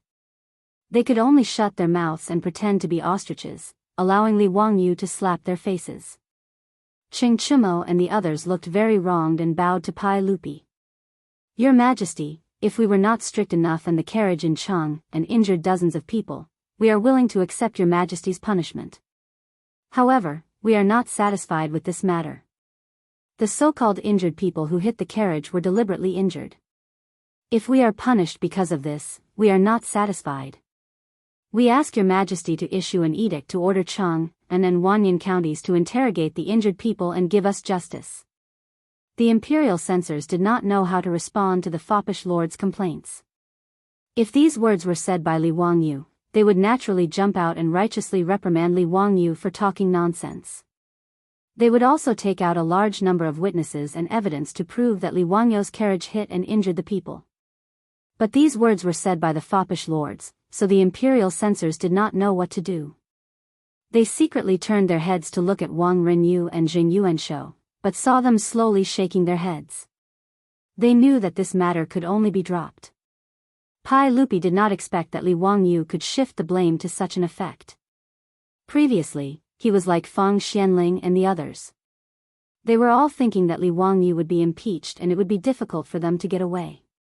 But he did not expect that Li Wangyu and the foppish lords would change the target of the imperial censor's impeachment to a group of foppish lords. The great clans were naturally unwilling to offend so many imperial court bigwigs over such a small matter. This gave Li Wangyu and the others a chance to reverse the situation. As long as the officials did not obstruct them, Pai Lupi would naturally agree to the demands of the foppish lords. As long as they were willing to investigate this matter, they would definitely find the truth. Wang Renyu and Jing Yuanshou glanced at each other and decided not to intervene. Today, Li Wangyu had gotten off lightly. While the great clans were unwilling to participate in this matter, Ho Junji's complexion turned unsightly. At this point, he could no longer continue to watch from the sidelines. Before Pai Lupi could speak, Ho Junji stepped forward and said, "Your Majesty, this subject believes that Qing Chumo's words are incorrect. Those 50 injured people were all hit by carriages. This matter is absolutely true, and there are several dozen passers-by as witnesses. How pitiful and innocent are these injured people? It's one thing for the authorities not to compensate the injured, but how can they be interrogated? This is truly detrimental to your Majesty's reputation of loving the people as your own children. This subject believes that this matter cannot be allowed. Li Wangyu and the foppish lords were not at all surprised by Hou Junji's words. On the contrary, they looked at each other and smiled. Li Wangyu had naturally predicted that Hou Junji would make such a choice.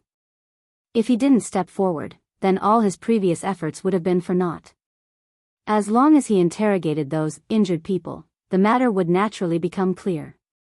At that time, those injured people would be falsely accused and the peasants would be released. How could he, Hou Junji, stop Li Wangyu and the foppish lords from organizing people to enter the city to remove excrement? That was a profit of 200,000 strings a year. Li Wangyu did not believe that Hou Junji, famed for his greed in history, would be able to hold himself back. Reality was just as he had predicted. The great clans had retreated because of the factions backing the foppish lords, but Hou Junji had charged in. Qing Chimo chuckled and said, "Your Majesty, since Duke Lu has said so, I would like to ask Your Majesty to make a trip to Chang and County and have the injured confront the farmers. Ask them about the case and clear our names." Nonsense. Your Majesty must not. Hou Junji was just about to stop him when Pai Lupi waved his hand at him. Pai Lupi stood up from his throne and said, "Junji's words are reasonable. There are many injured people in this matter and cannot be underestimated. However, since Qing Chimo and the others feel that they have been wronged, there is a need to clarify the case. Since that's the case, why don't we do as Qing Chimo suggested and confront these peasants? Let's see if they drove the carriage for no reason or if they were framed. Someone, send a carriage to Chang'an. We will personally interrogate them today." Yes. Send a carriage to Chang'an. Before Hou Junji could dissuade him, Mi Tuo had already shouted in a shrill voice. Chapter 560. Pai Lupi had personally arranged for Chang'an County. In order to not disturb the common people, he and his officials had changed into civilian clothes. Even so, when Pai Lupi led his officials into the Chang'an County Hall, Cui Zhuo was still given a fright. Upon learning that Pai Lupi was going to personally interrogate yesterday's carriage case, Cui Zhuo immediately ordered the bailiffs to summon the peasants to the hall. Lu Dehaing, the county magistrate of Wanyan County, was also summoned to Chang'an County. The peasants imprisoned in Wanyan County were also escorted to the Chang'an County Hall so that they could be interrogated together. As for the injured people who had been hit by the carriages, the bailiffs naturally went to inform them so that they could be brought to Chang'an County for a face-to-face confrontation with the peasants. Many of the injured had to be carried to the main hall of the county yamen. Their bodies were wrapped in bandages and blood was seeping out of them. They looked very miserable. Seeing this, Li Er couldn't help but frown. This group of people was willing to do such a thing to him. He was afraid that it wouldn't be easy for Li Wangyu and the others to confront them and force them to change their words. Those who could harm themselves to such an extent were clearly people of firm will. How could they so easily change their statements? As long as they insisted that it was the peasants who had hit them with their carriages, the case would be impossible to overturn. Hou Junji scornfully chuckled. He had only wanted to dissuade Pai Lupi from coming to Chang'an County Hall because he didn't want to complicate matters, but he didn't think that Li Wangyu and his group of wastrels had any chance of overturning the case. Li Wangyu and his group of wastrels had guessed correctly. It was naturally Hou Junji who had ordered Luo Hui to injure the peasants of the 50 dung carts that had entered the city to scrape dung. This brazen blackmail was to send a clear signal to Li Wangyu, don't even think about scavenging for money in Chang'an. Ever since Hou Junji had lost his gambling house to his subordinates, he had hated Li Wangyu to the bone. For a greedy person like him, losing his money tree, the gambling house, was as painful as losing his life. And when he learned from Luo Hui that the 300 toilets Li Wangyu had built in Chang and were bringing in more than 200,000 strings of cash each year, Hou Junji's eyes had gone red. Luo Hui didn't dare to oppose Li Wangyu, the county count who founded the country, but Hou Junji did. Stimulated by this enormous profit, Hou Junji had ordered Luo Hui to stop Li Wangyu's men from entering the city to scavenge the excrement. He had to seize this fat piece of meat. The two of them planned this absurd car and horse case in order to embarrass Li Wangyu. Hou Junji had even calculated the reaction of the great clans, and he was certain that they would not let go of this opportunity to impeach Li Wangyu. As long as the great clans sent men to impeach Li Wangyu, they would be able to turn this absurd car and horse case into an ironclad case. If Li Wangyu could not send men into the city to scavenge for excrement, Luo Hui would be able to openly claim the 300 toilets as his own. He wouldn't even need to share half of the profits with Li Wangyu. Hou Junji did not believe that Li Wangyu would be so shameless as to argue with Luo Hui over those filthy things and fight over Jinkala. Moreover, if the toilets were left unattended, excrement would spill everywhere and pollute the environment, and Hou Junji might even find someone to impeach Li Wangyu. Luo Hui had gone to scavenge for excrement, but he had done a good deed without leaving his name behind. How could he be blamed? This was Hou Junji's wishful thinking. He had never imagined that Li Wangyu would shift the responsibility of scavenging for excrement onto the wastrels. Hou Junji was filled with regret that the great clan's impeachment plan had been abandoned halfway. But Hou Junji didn't care. If he couldn't scam Li Wangyu, then so be it. The most important thing right now was to stop those farmers from scavenging for excrement. As long as he could pin down the crime of car and horse case, Hou Junji didn't believe that anyone would dare to scavenge for excrement in Chang'an. Luo Hui had carefully selected these self-inflicted wounds from his own subordinates, and these elderly, women, and children were the family members of Luo Hui's excrement pickers. Luo Hui had promised them a large sum of money, and once the matter was settled, these excrement pickers would no longer have to pay him. All the money they earned from scavenging for excrement in Chang'an would belong to them. As the saying went, birds die for food and men die for wealth. These excrement pickers were already their family members, so how could they not be tempted by these conditions? They had always been looked down upon by others, and they cared even less about their bodies. Thus, these people, whether old or young, did not give themselves any leeway when extorting money. If they could break a leg, they would not break a hand, and they made themselves miserable. Now that they were in the main hall of the county yamen, these people were crying and making a fuss, all of them begging the Ming house to uphold justice for them. They had to severely punish those farmers who had injured them and give them justice. As for the farmers, they were all kneeling on the ground, glaring angrily at these people, their eyes almost spitting fire. At the time, Lu Shi had believed that he had accidentally run into that old woman while driving the carriage. But after he was imprisoned in the Chang'an county prison, he understood everything. How could he have been careless? Someone was clearly trying to frame them. Even if Lu Shi was a fool, he would never believe that he and his companions had accidentally run into someone. The chances of this happening were even lower than winning 200 taels of gold in the lottery. Ming house, we've been wrongly accused. These people clearly ran into our carriage on purpose. Ming house, please uphold justice for us. Ming house, we're all honest farmers in the county. We came to Chang'an to pick up manure, but we encountered such an undeserved disaster. How could 50 manure wagons all run into people? We've been wrongly accused. Lu Shi knocked his head on the ground loudly. Ming house, please uphold justice for us. While the farmers were crying for justice, the injured naturally started to make a fuss again. Nonsense. How many people in Chang'an have seen you run into us with your carriages and horses? You farmers are not allowed to quibble. Ming house, my leg is broken. The doctor said that it can't be cured. These farmers still dare to slander us. Ming house, please uphold justice for us. God damn it. I'm already so old, and you still dare to accuse me? Aren't you farmers afraid of being struck by lightning? The Chang'an county yamen was as noisy as a market. Both sides were crying for justice. Cui Zhuo was so angry that he picked up his gavel and slammed it loudly. Only then did everyone shut up. If anyone dares to cause trouble in court again, I'll give them 20 strokes of the cane. After Cui Zhuo's anger, neither the farmers nor the injured dared to say another word. Lu Deheng looked at Pai Lupi, who was sitting on the side and watching the trial. Your Majesty. Oh, Eunuch Li, how do you think this case should be handled? Do you want to call in witnesses? Pai Lupi was non-committal. Do as you see fit. Ho Junji spoke, eunuchly, both sides are sticking to their own story. It's clear that someone is lying. There are witnesses and evidence, so these drivers can't quibble. Why don't we use torture? I don't believe that they won't tell the truth. Cui Zhua and Lu Deheng were naturally annoyed by Ho Junji's words.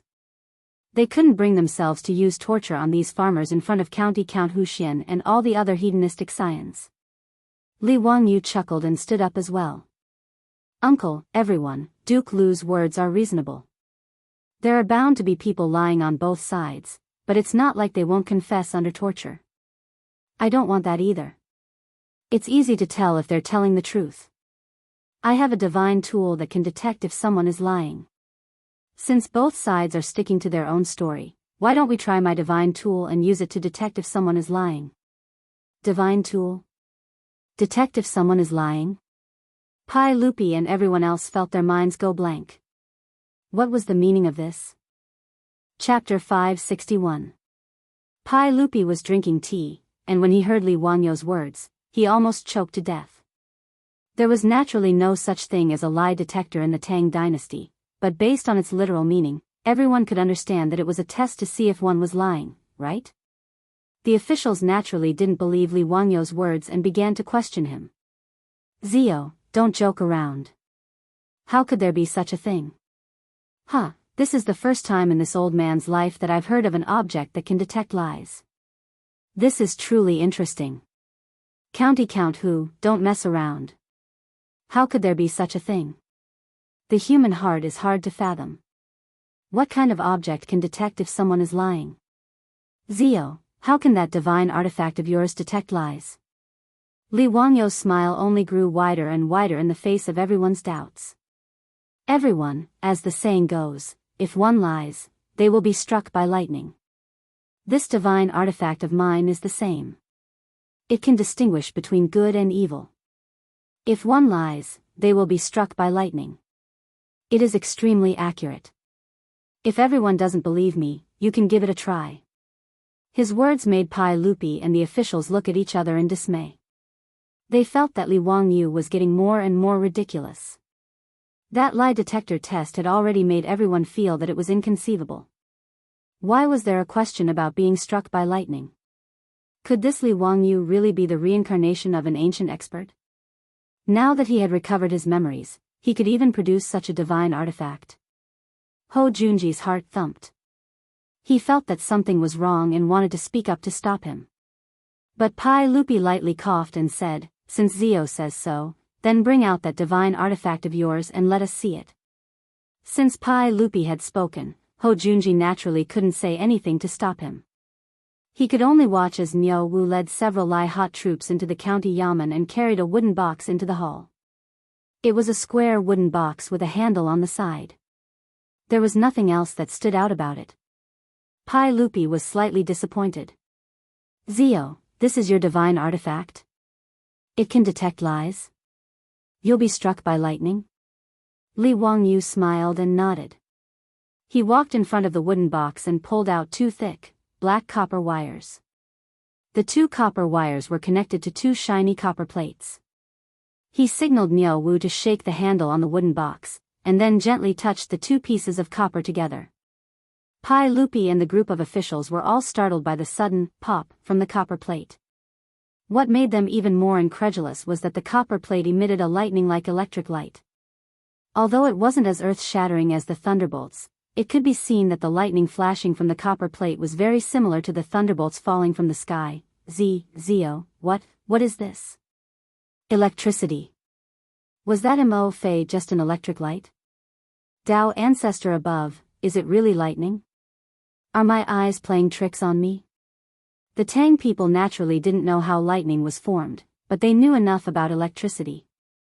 As the saying goes, sound is thunder, light is electricity, the battle between yin and yang is thunder, and the excitement is electricity. Electricity is the brilliance of yin and yang. These were the ancient Chinese people's understanding of electricity. The word electricity in the oracle bone inscriptions was like a mysterious and frightening bolt of lightning that split in all directions. Li Wangyu pretended to be mysterious for a long time. The thing that he showed off was actually the hand-cranked generator that he had built to charge his mobile phone. Niu Wu shook the handle of the generator to generate electric current. When the positive and negative poles came into contact, there would naturally be sparks. Of course, those who studied physics in junior high school would know that this was the phenomenon of electric charge breaking through the air and causing the air to conduct electricity. However, this scene in the eyes of Pai Lupi and the group of officials had a different feeling. Li Wangyu really created electric light in front of them. This was really too unbelievable. A hand-cranked generator, a simple discharge phenomenon. To the Tang people, the stimulation was no less than a UFO suddenly landing on the road and aliens walking out. Ho Junji's mouth dropped open in disbelief. Demonic arts. This is demonic magic. Fang Xianling immediately refuted, thunder and lightning are righteous, how can it be demonic? Duke Lu, don't talk nonsense. How can this lightning be a demonic technique? Du Ruhui also nodded. Since ancient times, China believed that thunder and lightning were controlled by the god of thunder and the goddess of lightning. Thunder and lightning had the meaning of punishing evil and promoting good. The god of thunder could distinguish between good and evil in the human world, enforce the law on behalf of the heavens, kill evil people, and uphold justice. After seeing the copper plate of the hand-cranked generator emitting electric sparks, everyone present believed that this thing could distinguish good from evil and detect lies. This scene naturally fell into the eyes of the farmers and the injured, and each of them had different reactions. The farmers kowtowed to the wooden box, and their faces were filled with joy. They felt that they would be able to redress the injustice they had suffered. As for the injured, each of their faces was uglier than the last. There were even old women who were so frightened that they started crying. Uncle, everyone, why don't you try my treasure? Let's see if it can distinguish good from evil and clear the good people's names. Li Wangyu pointed to the hand-cranked generator and looked at Pai Lupi and the officials. Sure. Pai Lupi nodded. He was also extremely curious. How can this thing distinguish good from evil? How can it detect lies? It's very simple. As long as you hold these two copper plates with both hands and shake the handle, the liars will naturally be struck by lightning. Pai Lupi nodded. Good, then let them try it. Let's see if this lightning can distinguish good from evil. Li Wangyu said, this little nephew will have these farmers and the injured people confront each other. Good and evil, can be determined with a single test. When Lu Shi heard this, he immediately stood up and bowed to Li Wangyu. Count who, I am willing to go first and confront that old woman. Okay, then I'll start with you. Hold these two copper plates and recount what happened that day. You cannot lie, or else you will be punished by the lightning. As Li Wangyu spoke, he placed the two copper plates in Lu Shi's hands and then indicated that Lu Shi could start shaking the handle. Pai Lupi and the other officials stared at Lu Shi without blinking. But Lu Shi was completely fine. Holding the copper plates, he began to recount what had happened the day before. Uncle, please take a look. The lightning did not punish this farmer, which means that he is telling the truth, Li Wangyu said with a smile. Ho Junji suddenly stepped forward. Wait a moment, you want this one to shake the handle? Is that possible? He naturally didn't believe in some divine tool. He felt that Li Wangyu must have done something to it, so he wanted him to personally shake the handle. Li Wangyu naturally didn't object. He indicated that Niu Wu should step aside and hand the handle to Ho Junji. Duke of Lu, this treasure of mine is extremely simple to control. Once they start talking, just shake the handle, and this divine tool can tell if that person is lying or not. Ho Junji expressionlessly nodded. He carefully examined the wooden box, and after confirming that there were no traps, he took the handle.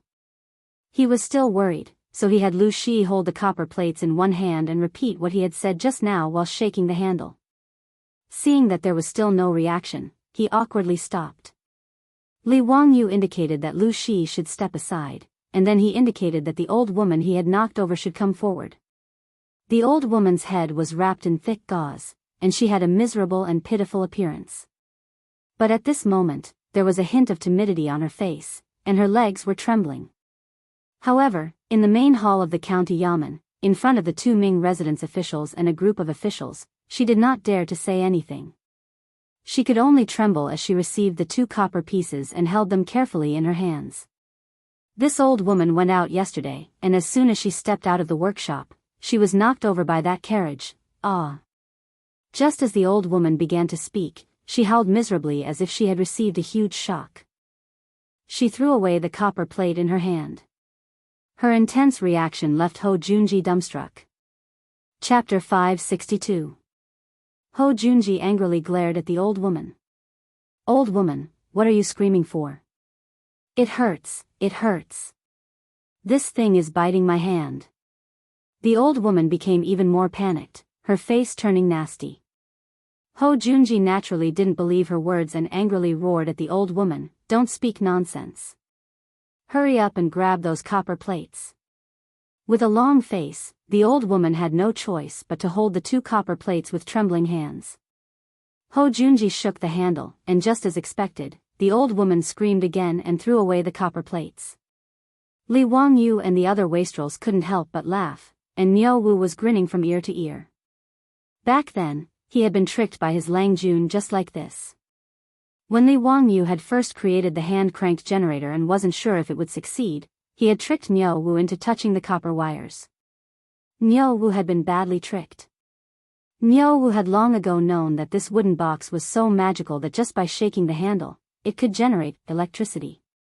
Although he didn't know what this electricity was for, he knew that it couldn't be touched. Li Wangyu inwardly laughed.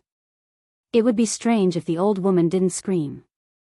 Unless she had mutated into a superhero like the Storm, anyone would scream after being electrocuted. Li Wangyu wasn't sure how many volts the hand-cranked generator he had created could produce. In short, while it couldn't kill, it was still uncomfortable, no better than being electrocuted. In any case, ever since Li Wangyu had seen Niu Wu get electrocuted, he had no intention of personally trying it out. And yesterday, he had sent Niu Wu back to Zhou village to ask for this hand-cranked generator from his beautiful superior. In order to keep the generator a secret, Li Wangyu had Carpenter Lu make him a sealed wooden box to seal the generator within. After seeing the item that Niu Wu brought back, the silk pants didn't understand what was going on. After being fooled by Li Wangyu, each and every one of them foolishly ran to touch the copper plate that was connected to electricity. Naturally, they were electrocuted to the point that they screamed in pain. They had personally experienced the power of this hand-cranked generator.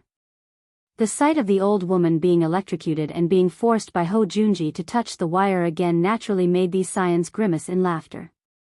As for why Lu Shi hadn't been electrocuted when he was holding the copper plate, that was obviously because Li Wangyu and the other rich kids had cheated.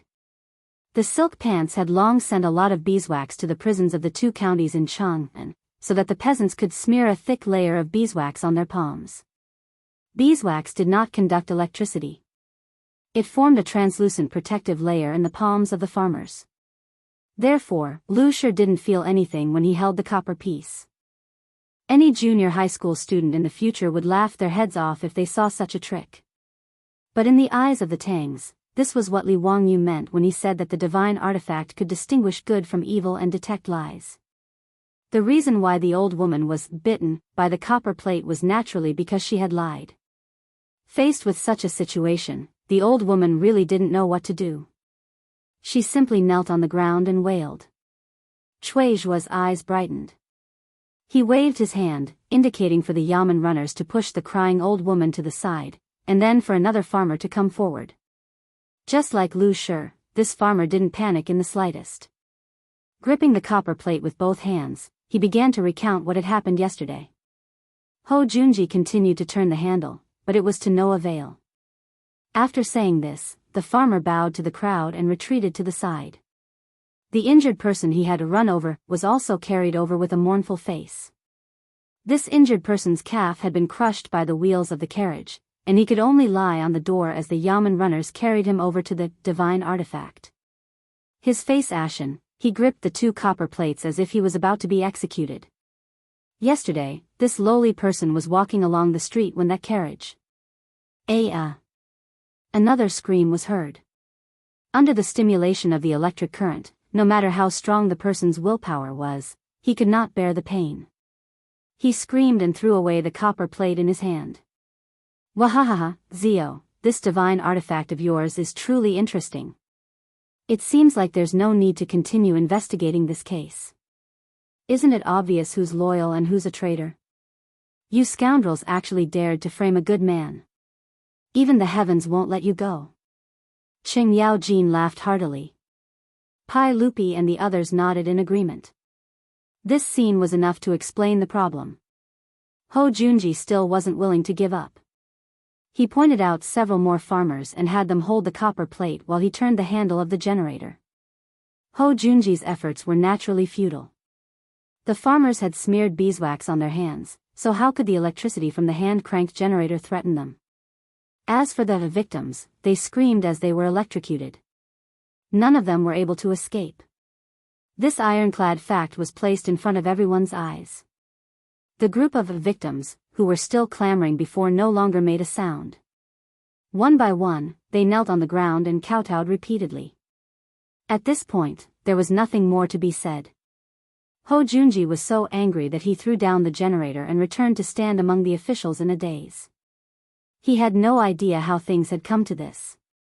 Cui Zhua and Lu Dehang glanced at each other and then slapped down the gavel. What else do you have to say? Hurry up and confess the truth. Must you force this district to punish you? Finally, someone couldn't resist the pressure and confessed. This commoner will confess. We intentionally ran into those carriages. It has nothing to do with the drivers. We only have ourselves to blame. With this precedent, the others naturally couldn't continue to deny it. With sullen faces, they obediently confessed everything. Speak. Who ordered you to do this? Cui Zhua asked once more. It's Luo Hui who ordered us to do this. He said that as long as we did this, we wouldn't be charged for scraping dung in Chang'an. This commoner was muddle-headed and did this. Please, Ming House, for the sake of our physical disabilities, forgive us. That's right. It was Luo Hui who ordered us to do this. Ming House, please investigate. Luo Hui is the true mastermind. Ming House has pity on us. We know our wrongs. Please forgive us, Ming House. We are willing to testify against Luo Hui. Please, Ming House, show mercy. This group of people began to feel fear. Falsely accusing someone of being punished was no laughing matter. Thus, they all began to accuse Luo Hui in a futile attempt to lessen their crimes. Come, sign their confessions. Cui Zhua didn't waste time. In front of Pai Lupi, he naturally had to punish them according to the laws of the Tang Empire. He didn't care whether these people lived or died. He directly had the scribes deliver their confessions for these people to sign. Once everyone had signed, Cui Zhua directly announced that the case of the 100 farmers of Hu County had been framed and that they would be acquitted. The 50 scammers were falsely accused and punished. Based on the crime of driving without reason, they were all caned 80 times. The first offender, Luo Hui, was arrested by the Yamen runners and sentenced separately. Pai Lupi and the other officials naturally had no objections to Cui Zhua's punishment. Meanwhile, in the main hall of Chang'an's county government, the 100 farmers burst into thunderous cheers. The sound waves almost tore off the roof of the county government. Ming House is wise. This lowly commoner kowtows to Ming House. The farmers all knelt down and thanked Cui Zhua and Lu Dehang. Then they turned their heads and kowtowed to the rich playboys and Li Wangyu. Pai Lupi nodded in satisfaction. He got up and prepared to return to the palace. However, he waved at Li Wangyu and whispered, Zio, can you give me that precious magical item of yours? Li Wangyu looked around, then moved closer to Pai Lupi's ear and whispered, Uncle, that thing is fake. It doesn't have the ability to detect lies. When Pai Lupi heard this, he became a Spartan. Damn, I was tricked by this bastard again. Chapter 563. Pai Lupi angrily glared at Li Wangyu. He knew that this wasn't the place to talk, so he indicated for Li Wangyu to follow him back to Taiji Palace. As for the hand-cranked generator, Pai Lupi had Mitua bring it back. Li Wangyu saw that it was still early, so he hurriedly called out to the other scions and had them arrange for the farmers to start digging excrement today. They didn't want to waste any more of their time to earn money. As for Ho Junji, his expression was constantly shifting. Standing among the officials, he gave Li Wangyu an extremely unfriendly look. Li Wangyu would occasionally meet his gaze, and when he saw this expression, not only did he not fear it, he even smiled even more happily. After following Pai Lupi back to Taiji Palace's administrative hall, Pai Lupi had Mitua bring the hand-cranked generator over and walked around the wooden box a few times. After asking Li Wangyu, he indicated for Mitua to open the wooden box. After carefully examining the structure, he couldn't help but be disappointed. As expected, it wasn't some divine treasure. It was just some copper wire wrapped around a magnet, and it didn't have any mysterious energy. In truth, this was the second hand-cranked generator that Li Wangyu had built. The one made of silver wire was still in his residence, and it was powered by water to charge his mobile phone. This was just a backup, so it didn't matter if Pai Lupi took it apart. Pai Lupi couldn't figure out what it was, so he turned to Li Wangyu and asked, "Zio, what's the use of this thing?" Li Wangyu spread out his hands. "Uncle, you've also seen it. This little nephew named this thing a hand-cranked generator. As for its use, it's naturally capable of producing electricity." "What use does this electricity have? Can't it distinguish between good and evil and detect lies?" Pai Lupi was still unwilling to give up. If there really was something that could do this, it would be far too useful to him. Li Wangyu couldn't help but sweat. This superstitious person who didn't understand science was too stubborn. "Uncle, this thing can only produce electricity. It can't distinguish between good and evil." Pai Lupi did not believe him and asked, "Then what happened in the hall of Chang and County just now? Why aren't those farmers afraid of this electricity?" "Hee, uncle, those farmers have smeared beeswax on their hands to block out the lightning." "Oh. Beeswax had such an effect? Isn't that person afraid of being struck by lightning?" Li Wangyu was speechless. He didn't expect Pai Lupi to be so imaginative. Imagine a person covered in beeswax going out to be struck by lightning on a stormy day. That scene was simply too beautiful. He hurriedly shook his head. "Uncle, the electric light produced by this hand-cranked generator is just a drop in the ocean compared to thunder and lightning. The power is completely different. Applying beeswax on my hands can isolate the electricity from the hand-cranked generator, but it can't isolate the lightning." Li Wangyu gave Pai Lupi a general knowledge of electricity. Pai Lupi listened with great interest. Pai Lupi even let Mitua and a few of his servants have a taste of being electrocuted. Mitua kept looking at Li Wangyu with resentful eyes. "Zio, what other use does this electricity have other than electrocuting people?" Nothing." Li Wangyu also had a headache. He really couldn't think of any use for electricity in the Tang dynasty. Other than the unique mobile phone and speaker in the hands of his beautiful boss, there were no other electrical appliances. As for light bulbs and the like, that was not something he could make, let alone other electrical appliances. These things really had no use for the Tang dynasty. Hearing Li Wangyu's reply, Pai Lupi couldn't help but be greatly disappointed. After fiddling with the hand-cranked generator for a while, Pai Lupi lost interest and turned to Li Wangyu. "Zio, what's going on with Na Luohui? A lowly person dares to oppose you, the county earl who founded the country?" "Uncle, Na Luohui is naturally a minor character not worth mentioning. But uncle should also be able to see that there's someone supporting him to oppose me." "Who is it?" Li Wangyu grinned. "Isn't it obvious? Uncle, today, in the hall and in the Chang and County Yamen, only Duke Lu has been unwilling to let this nephew off." Pai Lupi nodded slightly at these words.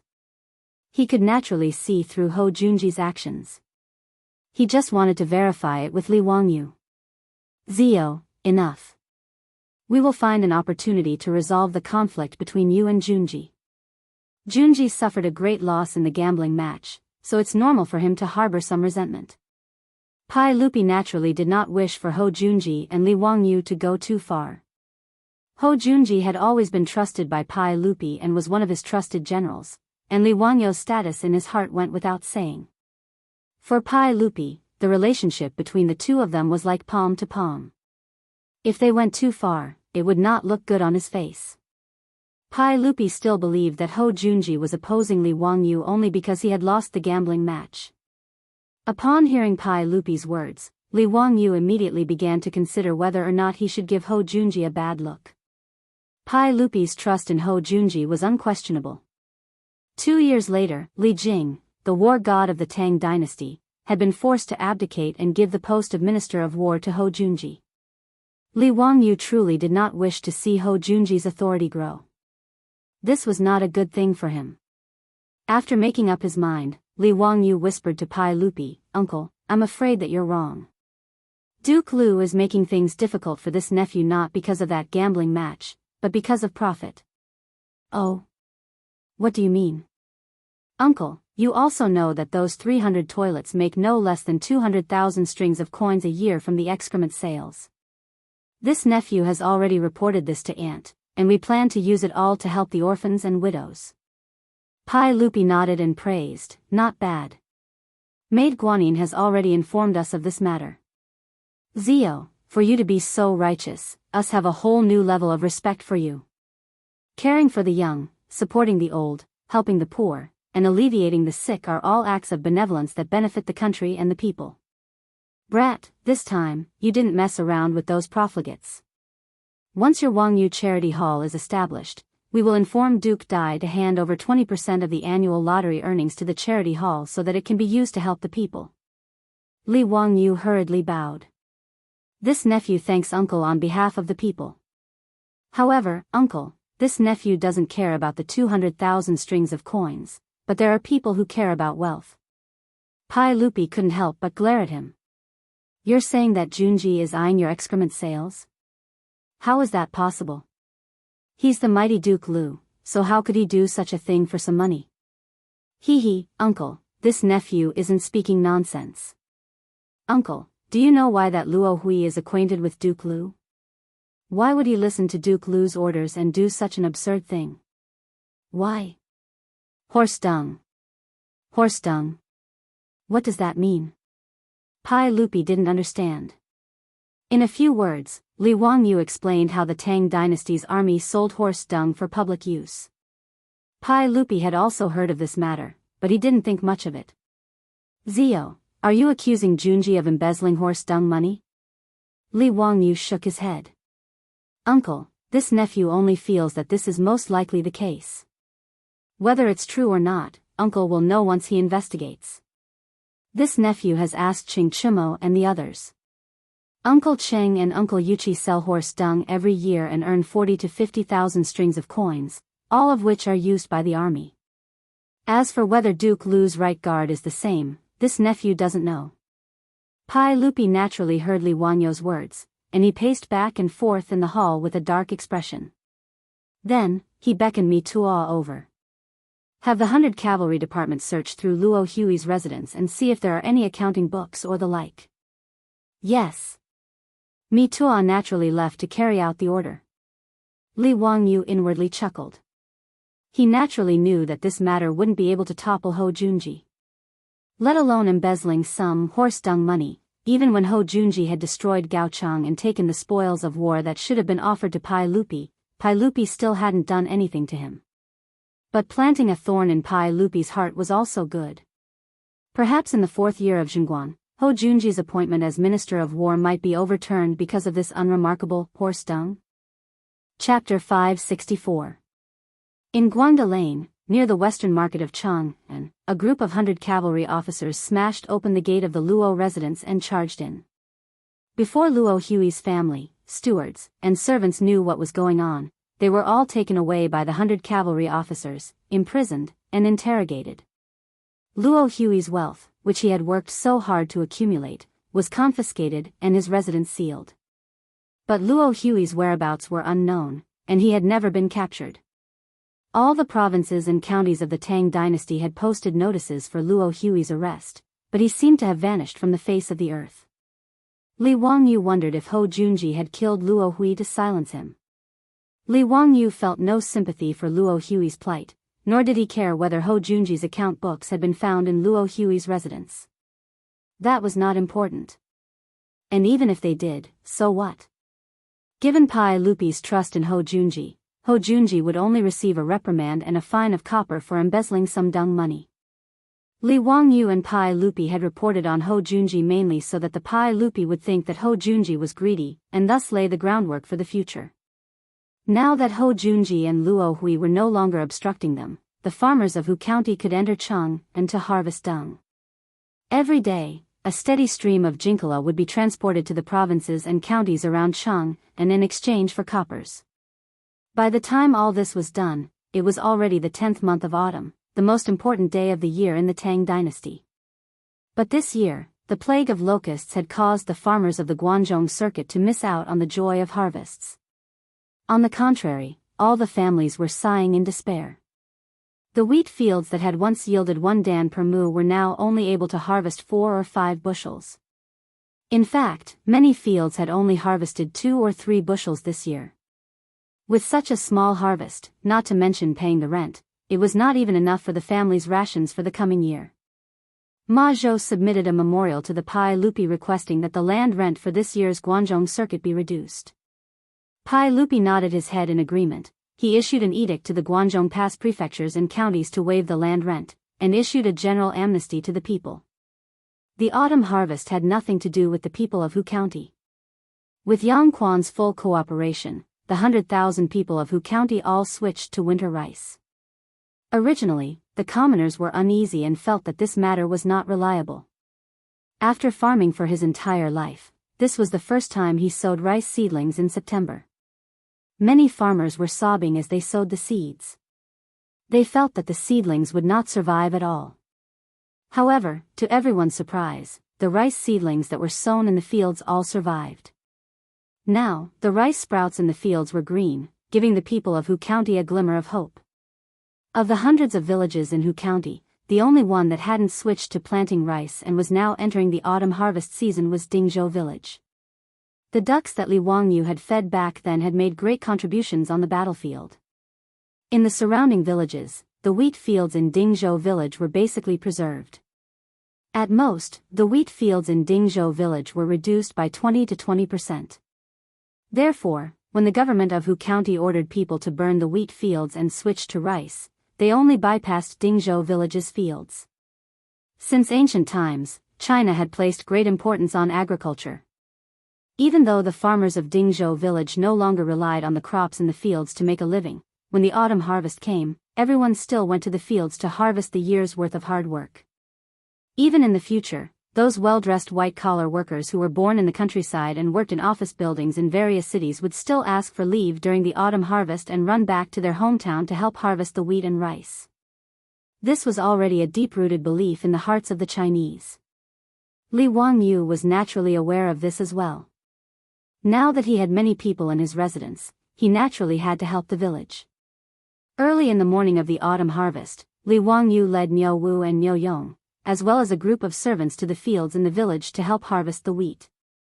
Even his beautiful superior led the old steward, Perrin, Aphrodite, and a group of maidservants to help. Some delivered water, while others followed to pick up the wheat. It was very lively. Li Wangyu symbolically harvested a few clumps of wheat before he was so tired that he was sweating profusely. He felt like he couldn't even straighten his back. The old village chief hurriedly advised him to rest at the side. His beautiful superior waved at him from under the shade of a tree. Didn't someone boast to me that he was a village boy? Why can't you do it after just a few times? Your body is really weak. Li Wangyu was so angry that he almost wanted to drag her back to his residence to prove his ability after being teased by his beautiful superior for being weak. However, this was clearly just a thought. Li Wangyu rolled his eyes at her. Nonsense. When I was young, my family harvested by hand, but it wasn't my turn to work at that time. By the time I grew up, the village was already harvesting mechanically. Every year during the autumn harvest, there would be an army of harvesters that would come to work with harvesters. They would only harvest 100 pieces of wheat per moo. Who would be so full as to put in the effort to harvest? Sophistry. In the end, you are too weak. With your small body, I don't know where you got the courage to kill 3 Japanese in a row. The beautiful superior changed the topic and brought up this matter again, making Li Wangyu very embarrassed.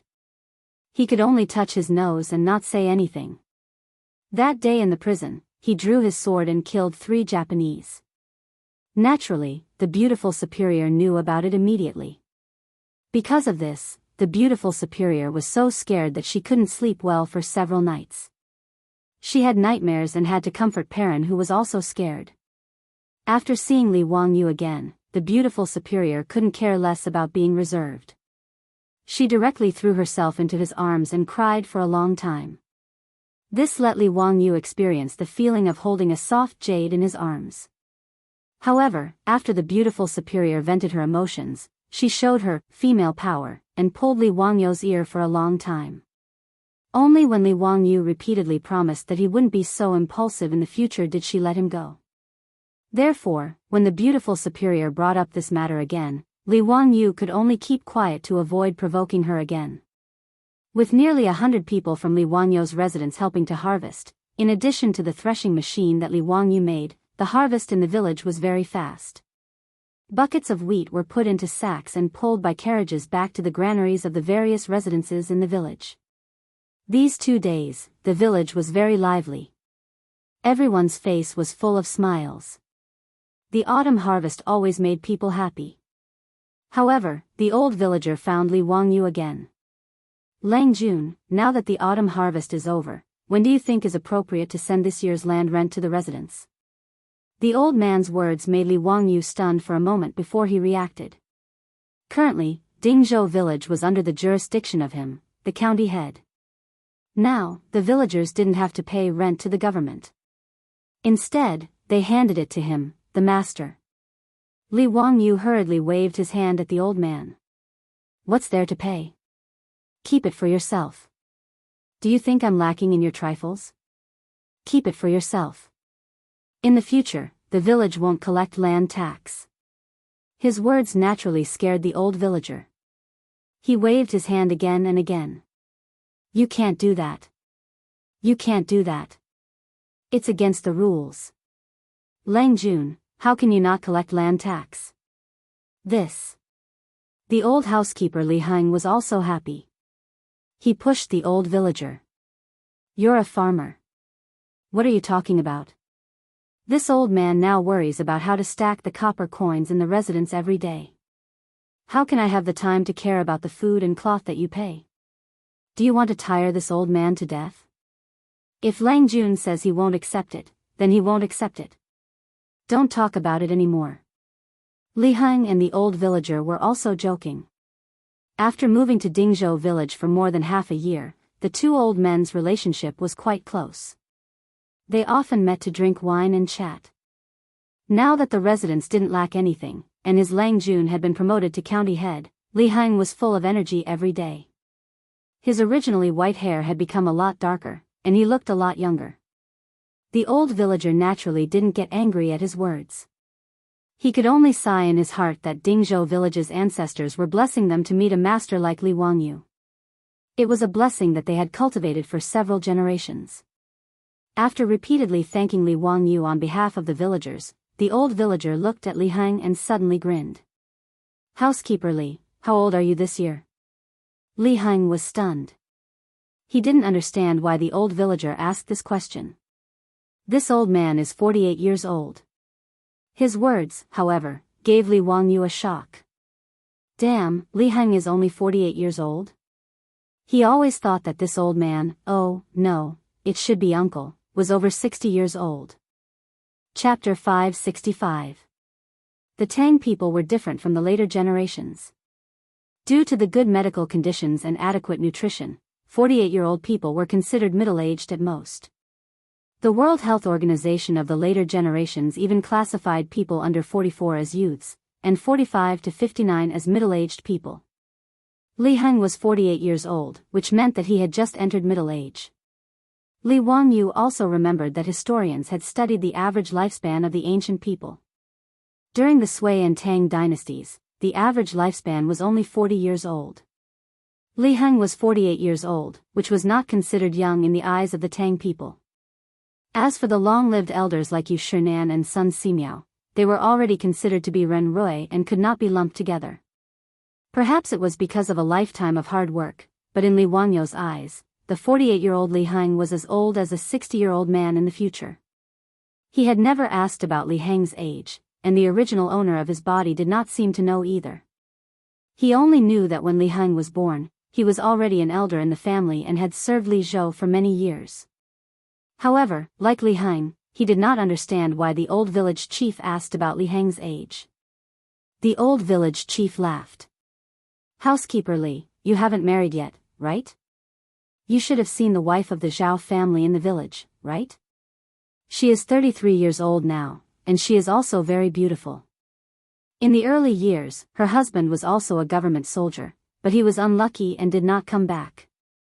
This wife of the Zhao family raised her daughter and has been a widow ever since. Now this wife of the Zhao family has taken a fancy to you, old man. I just don't know if you are a good man or..."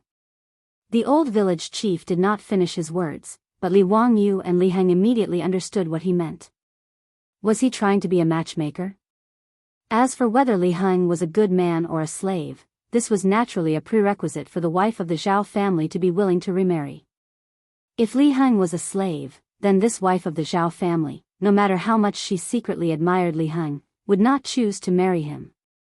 After all, if she married a slave, she and her descendants would all become slaves. Without waiting for Li Heng to speak, Li Wangyu immediately nodded repeatedly. "Good status, of course it's good status. Li Heng is only my residence's housekeeper, not a servant." "Old village chief, is that Madame Zhao the mother of that Madame Zhao who once sold me a pig?" "Exactly. And that little Miss Zhao is a diligent and dutiful girl. Madame Zhao also looks decent." "Li Heng, isn't this too convenient for you? Now I have a wife and a daughter." Li Heng's face turned red when he heard their words. "No, Lang Jun, I can't do that." "Why not? Are you looking down on that Zhao family's wife, or do you dislike other people's daughters?" Li Wangyu glared at him.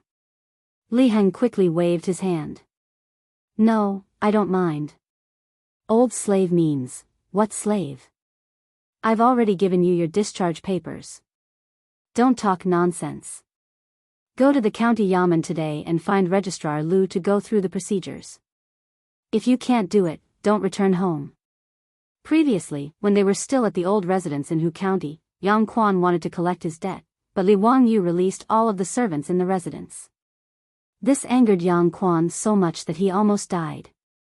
At that time, the discharge papers he wrote to Li Heng were torn to shreds by this stubborn old man. At that time, Li Wangyu couldn't do anything about it. However, ever since he was conferred a title and paid off his debt, he wrote another discharge papers for Li Heng. However, Li Heng didn't want to remove his status, so he kept delaying going to the county yamen to go through the procedures. Li Wangyu then looked at the old village chief. "Village chief, I'll agree to this on behalf of Li Heng. I'll have to trouble you to ask Zhao family's wife. If there's no problem, I'll have a matchmaker go to her house and give her 3 betrothal gifts so that Li Heng can marry her." The old village chief grinned and said, "A widow's family doesn't need any betrothal gifts. A banquet is enough. Zhao family's wife is naturally willing. It's her fortune to be able to marry stewardly. Leave this matter to the old me. I guarantee it'll be done properly." Li Heng's face turned even redder when he saw his Lang Jun and the old village chief talking about his wife in just a few words. "That won't do. This old man is already so old. How can I delay Zhao family's wife?" Li Wangyu didn't bother to pay attention to him. He went to discuss with the old village chief how to give the betrothal gifts and how to pick up the bride. After the discussion, Li Wangyu was full of joy. When he was about to call everyone back to the mansion, he felt that the troops behind him seemed to be looking at him. He turned his head and saw a few resentful eyes looking at him. What did this mean? Li Wangyu was frightened by the eyes of his troops. It took a long time for him to react. Damn, when these old bachelors heard that Li Heng was going to marry a wife, they all wanted to marry a wife, right? Damn, he seemed to have promised them that he would introduce a palace maid to them to be their wives. He had long forgotten this matter. Well, a man can't live without integrity. As a master, he couldn't deceive the troops. Li Wangyu didn't go back to the mansion. Seeing that it was still early, he led the troops to Chang'an City. In the legislative hall, Pai Lupi was reading the memorials and dealing with official business. When he heard that Li Wangyu wanted to see him, he was very surprised. Zio, how come you have time to come to the palace to see me today? What's the matter? Li Wangyu touched his nose and smiled. Nothing, nothing. I just miss uncle, so I came to the palace to see you. Pai Lupi looked up and glanced at him with a faint smile. Is there really nothing? If there's nothing, then you can go back. I have to deal with official business and have no time to chat with you. Li Wangyu was speechless. F***ck, can't you be more polite? He racked his brains and thought about how to ask Pai Lupi for the 73 palace maids. If he directly asked, he was afraid that Pai Lupi would beat him up. That day, in order to recruit the troops, he boasted that he would match them with palace maids as their wives. But this matter was simple and difficult at the same time. Although there were thousands of palace maids in the Taiji Palace, not everyone could spy on them. Usually, Pai Lupi would only reward those who had done meritorious service with a few beautiful palace maids. There were many palace maids in the Taiji Palace who were willing to marry out of the palace. Not to mention the 73rd place, even the 730th place could be easily gathered. But the key point was, how could Pai Lupi give so many palace maids to Li Wangyu for no reason? Not to mention that they were betrothed to his troops. If this matter was spread out, where would Pai Lupi put his face? So Li Wangyu naturally couldn't just directly ask Pai Lupi for palace maids. He had to use a roundabout way to save the country. He rolled his eyes a few times and came up with a plan in his mind. Uncle, I came to the palace today because I have something to report to you. Speak. Uncle, in 2 months, it will be your birthday. I want to give you a special birthday gift, so I came to the palace today to borrow some people from you. Pai Lupi's birthday was on the 5th day of the 12th month, which was the 22nd day of the 12th month of the lunar calendar. There were only 2 months left until now. Li Wangyu's words aroused Pai Lupi's interest. He put down the memorial in his hand and said with a smile, Ziyu is thoughtful. What do you want to give me? What kind of people do you want to borrow? Hee, uncle, wouldn't it be meaningless to talk about the birthday gift? Please allow this nephew to keep it a secret and give uncle a surprise on uncle's birthday, okay? I want to borrow 300 palace maids to prepare the birthday gift. Pai Lupi didn't think much of Li Wangyu's words. He only raised his head and laughed loudly. Good, good. Then I will wait for Ziyu's gift. What palace maids do you need? You can tell me Tua and choose them yourself. Thank you, uncle. Li Wangyu hurriedly bowed, but his heart was blooming with joy. Chapter 566. After Li Wangyu thanked Pai Lupi, he asked, Uncle, if these palace maids are disobedient, do I have the right to punish them? Pai Lupi didn't take it seriously and waved his hand at him. I'll leave them to you. Naturally, you can punish them however you want. Anyone who refuses to obey will be beaten to death. Li Wangyu had been waiting for him to say this. After thanking Pai Lupi again, he hurriedly pulled me Tua out of the hall of government and prepared to select palace maids. May I ask, County Uncle Hu, what kind of palace maids do you need? I'll send someone to inform them in advance. Li Wangyu chuckled. Naturally, I need someone who can sing and dance and who is good at all kinds of musical instruments. As for their age, they can't be too young. It would be best if they are at least 20 years old. It would be best if they are palace maids who are willing to leave the palace to marry. His words stunned me to awe. He didn't understand what Li Wangyu meant. It was easy to understand that he needed someone who could sing and dance and know how to play musical instruments. However, He needed someone who was old and willing to leave the palace to marry. What was this for? What did this have to do with giving Pai Lupi a birthday gift? County Uncle Hu, how come I don't understand what you're saying? Don't ask. This is a secret. A secret, you know? I didn't even tell the saint when he asked. If I told him, there would be no surprise. Li Wangyu wasn't willing to tell me Tuo the truth. Naturally, he vaguely sent him away. Mi Tuo had no choice but to follow Li Wangyu's instructions and take him to Taichung Temple. He picked out 300 palace maids who were good at singing and dancing and were willing to marry and handed them to Li Wangyu to take out of the palace. Seeing Li Wangyu enter Taiji Palace and come out with hundreds of beautiful women following behind him, Niu Wu and his troops, who were waiting for Li Wangyu outside the palace gate, widened their eyes. Li Wangyu kicked Niu Wu angrily. It's fine if they look, but you have a wife. What are you looking at? Be careful, I'll talk to your grandmother when we get back. Lang Jun, don't, hee, I'm just taking a look for my brothers, hee. Niu Wu hurriedly smiled and begged for mercy. Li Wangyu angrily glared at him. Quickly go to the East Market and ask the villagers to bring the carriages here.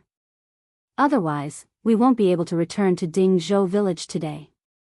Lang Jun, are you letting the young ladies sit in that four-wheeled carriage? Those are carts for transporting goods. Niu Wu mumbled. Nonsense, if we don't take those four-wheeled carriages, are you going to carry them back? There are 300 palace maids here, where am I going to find so many horses? Why don't you ask the farmers to prepare some benches and other things and put them in the carriage? That's right, someone should go back first and inform Lady Su and Li Heng to make preparations. These 300 palace maids will be staying in the residence for 2 to 3 months. Niu Wu naturally could only follow Li Wangyu's instructions. He arranged for a troop to go back to Dingzhou village to report, and then hurried to the Shunfeng Carriage Company in the East Market.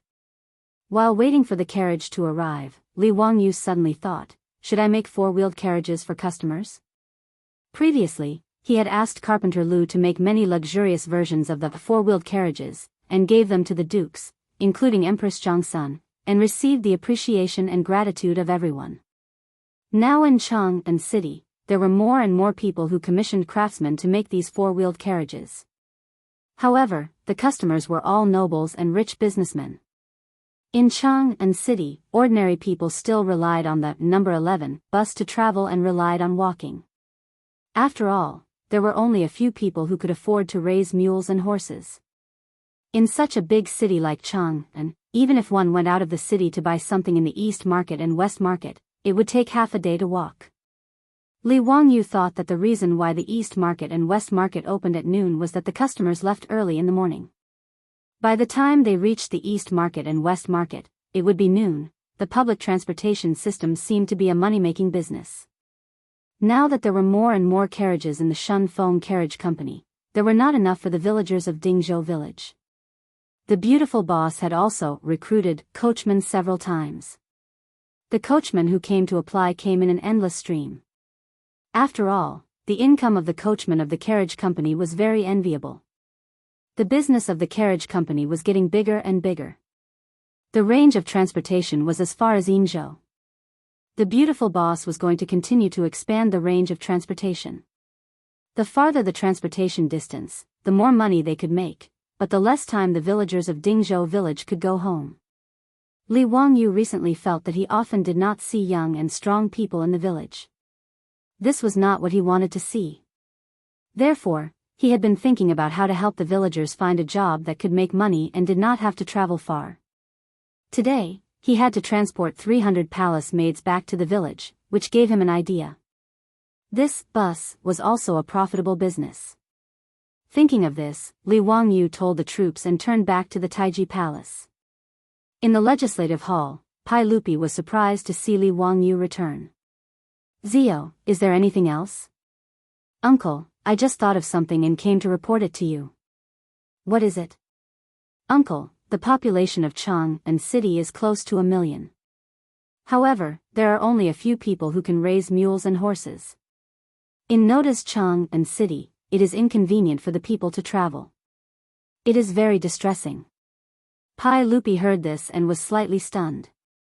Then, he slowly nodded. Zio, you are right. I have heard that many people are complaining about this. However, I have no choice. Chang'an City is so big. I can't send a horse and a mule to each of them. Li Wangyu rubbed his hands and laughed. Uncle, I have a way to solve the problem of the people of Chang'an City. Are you interested? Pai Lupi asked curiously, what is it? Tell me quickly. Public carriage. What is a public carriage? Pai Lupi did not understand. He understood the word public.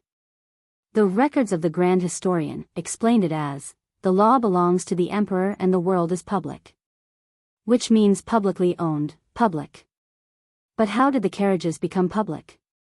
Uncle, I plan to build a batch of carriages with built-in benches for people to sit in. They will follow a fixed route in Chang'an City. When the people need it, they can raise their hands and call for a stop. When they reach their destination, they can get off at any time. The fare is also very cheap. I think 2 coins per person will be enough.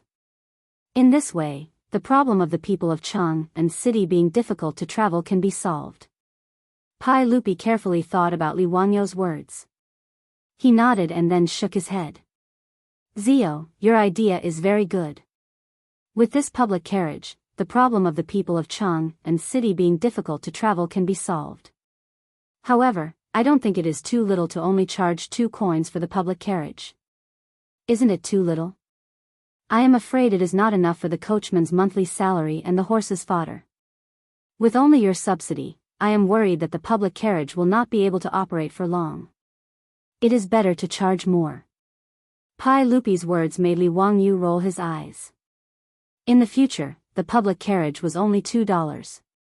If he charged 2 coins, it would be equivalent to $8 in the future. Pai Lupi actually thought it was too little. He despised him. He could only patiently explain. Uncle, 2 coins may seem little, but sand accumulates into a tower. A 4-wheeled carriage can carry 10 people without any problem. In Noda's Chang'an City, investing in 200 public carriages is not much at all. In other words, these carriages only need to make 1 trip for 4 strings of copper coins. However, the passengers can get on and off at any time. Regardless of distance, it is 2 coins. In addition, the carriages will be on the road from the opening of the gate to the beating of the drum. I estimate that with 200 public carriages, the daily income will not be less than 100 strings of copper coins. It is enough to cover expenses. Pai Lupi was slightly surprised.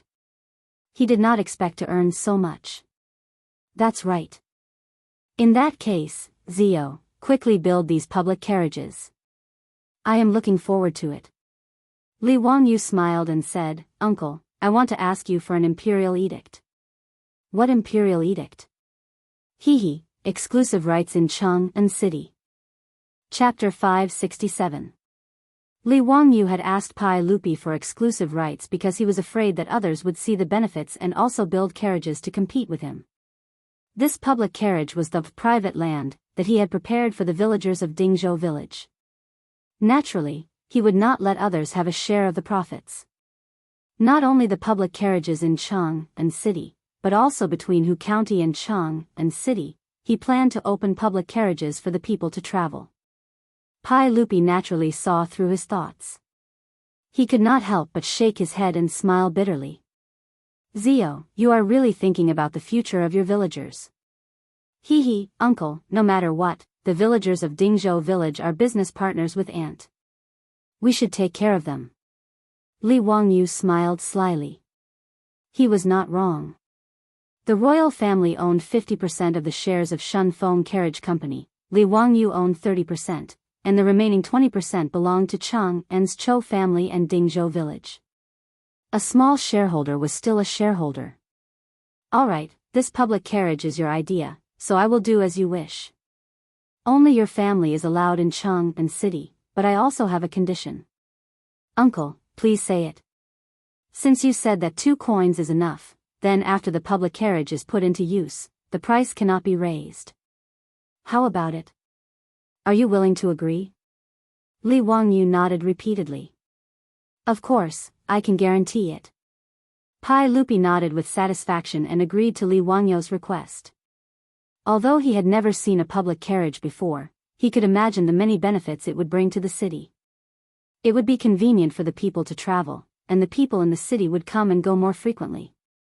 The vitality of Chang and city would also naturally increase. Pai Lupi thought about Li Wangyu's suggestion of a public carriage and secretly praised him. He felt that his nephew was indeed a genius.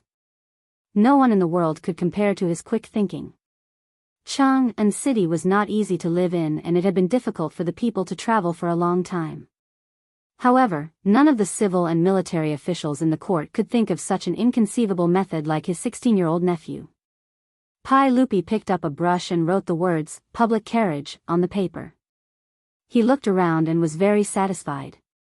"Zio, I will give you this calligraphy. Don't let me down." Li Wangyu quickly took Pai Lupi's calligraphy with both hands. "Uncle, don't worry, within 10 days, this public carriage will appear in Chang and city. I can guarantee it." In fact, public carriages were not the ideas of Li Wangyu. Public carriages appeared in Paris as early as the 19th century.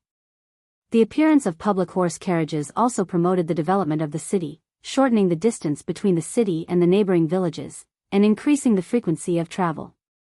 After bidding farewell to Li Heir and leaving the Taiji Palace, Niu Wu returned with several dozen carriages. With the help of Wuha's palace, Wuha, Wuha, Wuha, Wuha Wuha Wuha, Wuha Wuha, and Wuha, Wuha. Lai Hat's palace guards were even more attentive. They rode their horses around the carriages and chatted cheerfully with the Wuha maids. It was very lively. Li Wangyu shook his head. This group of old bachelors was really too unreserved. After the carriages returned to Dingzhou village, the beautiful superior asked Li Heng and the palace maids to settle down the 300 Wuha maids. She pulled Li Wangyu to the side. "Wangyu, why did you bring so many Wuha maids back?" The beautiful superior's face was slightly ugly. Li Wangyu hurriedly explained the matter. In the end, he sighed and said, "It's really too difficult for me to be the master. I have to worry so much about the marriage of the palace guards. Of these 300 Wuha maids, I'll see who is willing to marry those old bachelors and let them stay. I plan to let the others rehearse a program. In 2 months, on Li Shimon's birthday, I'll send them to celebrate his birthday." After figuring out Li Wangyu's plan and knowing that she had misunderstood him, the beautiful superior stuck out her tongue in embarrassment. She thought that Li Wangyu felt that there weren't enough women in the palace and asked Pai Lupi to expand his harem. When Li Wangyu saw the change in her expression, he knew that the beautiful superior had misunderstood. He couldn't help but feign anger and said, F***ck. "Changqing, you don't think that I plan to bring these 300 Wuha maids back to enjoy myself, do you? You're too evil." "Bah, I don't think that way. Don't talk nonsense." The beautiful superior's face reddened. She quickly changed the topic. "Wangyu, your idea is pretty good. But these Wuha maids aren't people that you can privately keep, right? Aren't you afraid that Li Shimon will settle accounts with you?" I've already thought about it. I've asked him before. If these Wuha maids are disobedient, will they be at my disposal? When the time comes, I'll say that those Wuha maids didn't listen to this count's words and were punished by me. I'll punish them by marrying them to the troops in my palace and forbidding them from returning to the palace in the future. Wahahaha, Li Shimon can't go back on his words, right? Letting me deal with them is his golden mouth and jade words. The beautiful superior speechlessly rolled her eyes. You can think of it. You see, Li Shimon will definitely settle accounts with you. Who cares about him? Anyway, when the time comes, they will be married. Can he still take them back?" Li Wangyu said indifferently. "Then what program are you going to let these Wuha maids rehearse?" "I haven't thought about it yet. Song and dance? Choir? You help me think about it again. Anyway, it's as lively as possible. I'm afraid that I can't suppress Li Shimon and his group of country bumpkins. The beautiful superior was speechless. This guy really doesn't treat the emperor as a cadre. By the way, Chongqing, I thought of another idea today.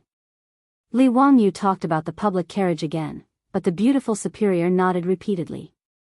This is a good idea. Chang'an city is too big. Without horses, it's really difficult to move around. I think the public carriage will work. Are you going to let the villagers of Dingzhou village drive the public carriage? Well, I think so. Now they often have to run long-distance transportation. Once they go out, they can't go home for a few days. It's very hard. It's far better to drive the public carriage in Chang'an city. It's close to Dingzhou village and can go back and forth every day. Li Wangyu said. The beautiful superior nodded. I think this is a good idea. In a while, let someone invite the old village chief and the others to discuss this matter. Since you promised Li Shimin to start operating within 10 days, then hurry up. Li Wangyu naturally had no objection. He immediately asked someone to invite the old village chief and the others. Not long after, the old village chief, Carpenter Lu, and several respected old people in the village came to his mansion.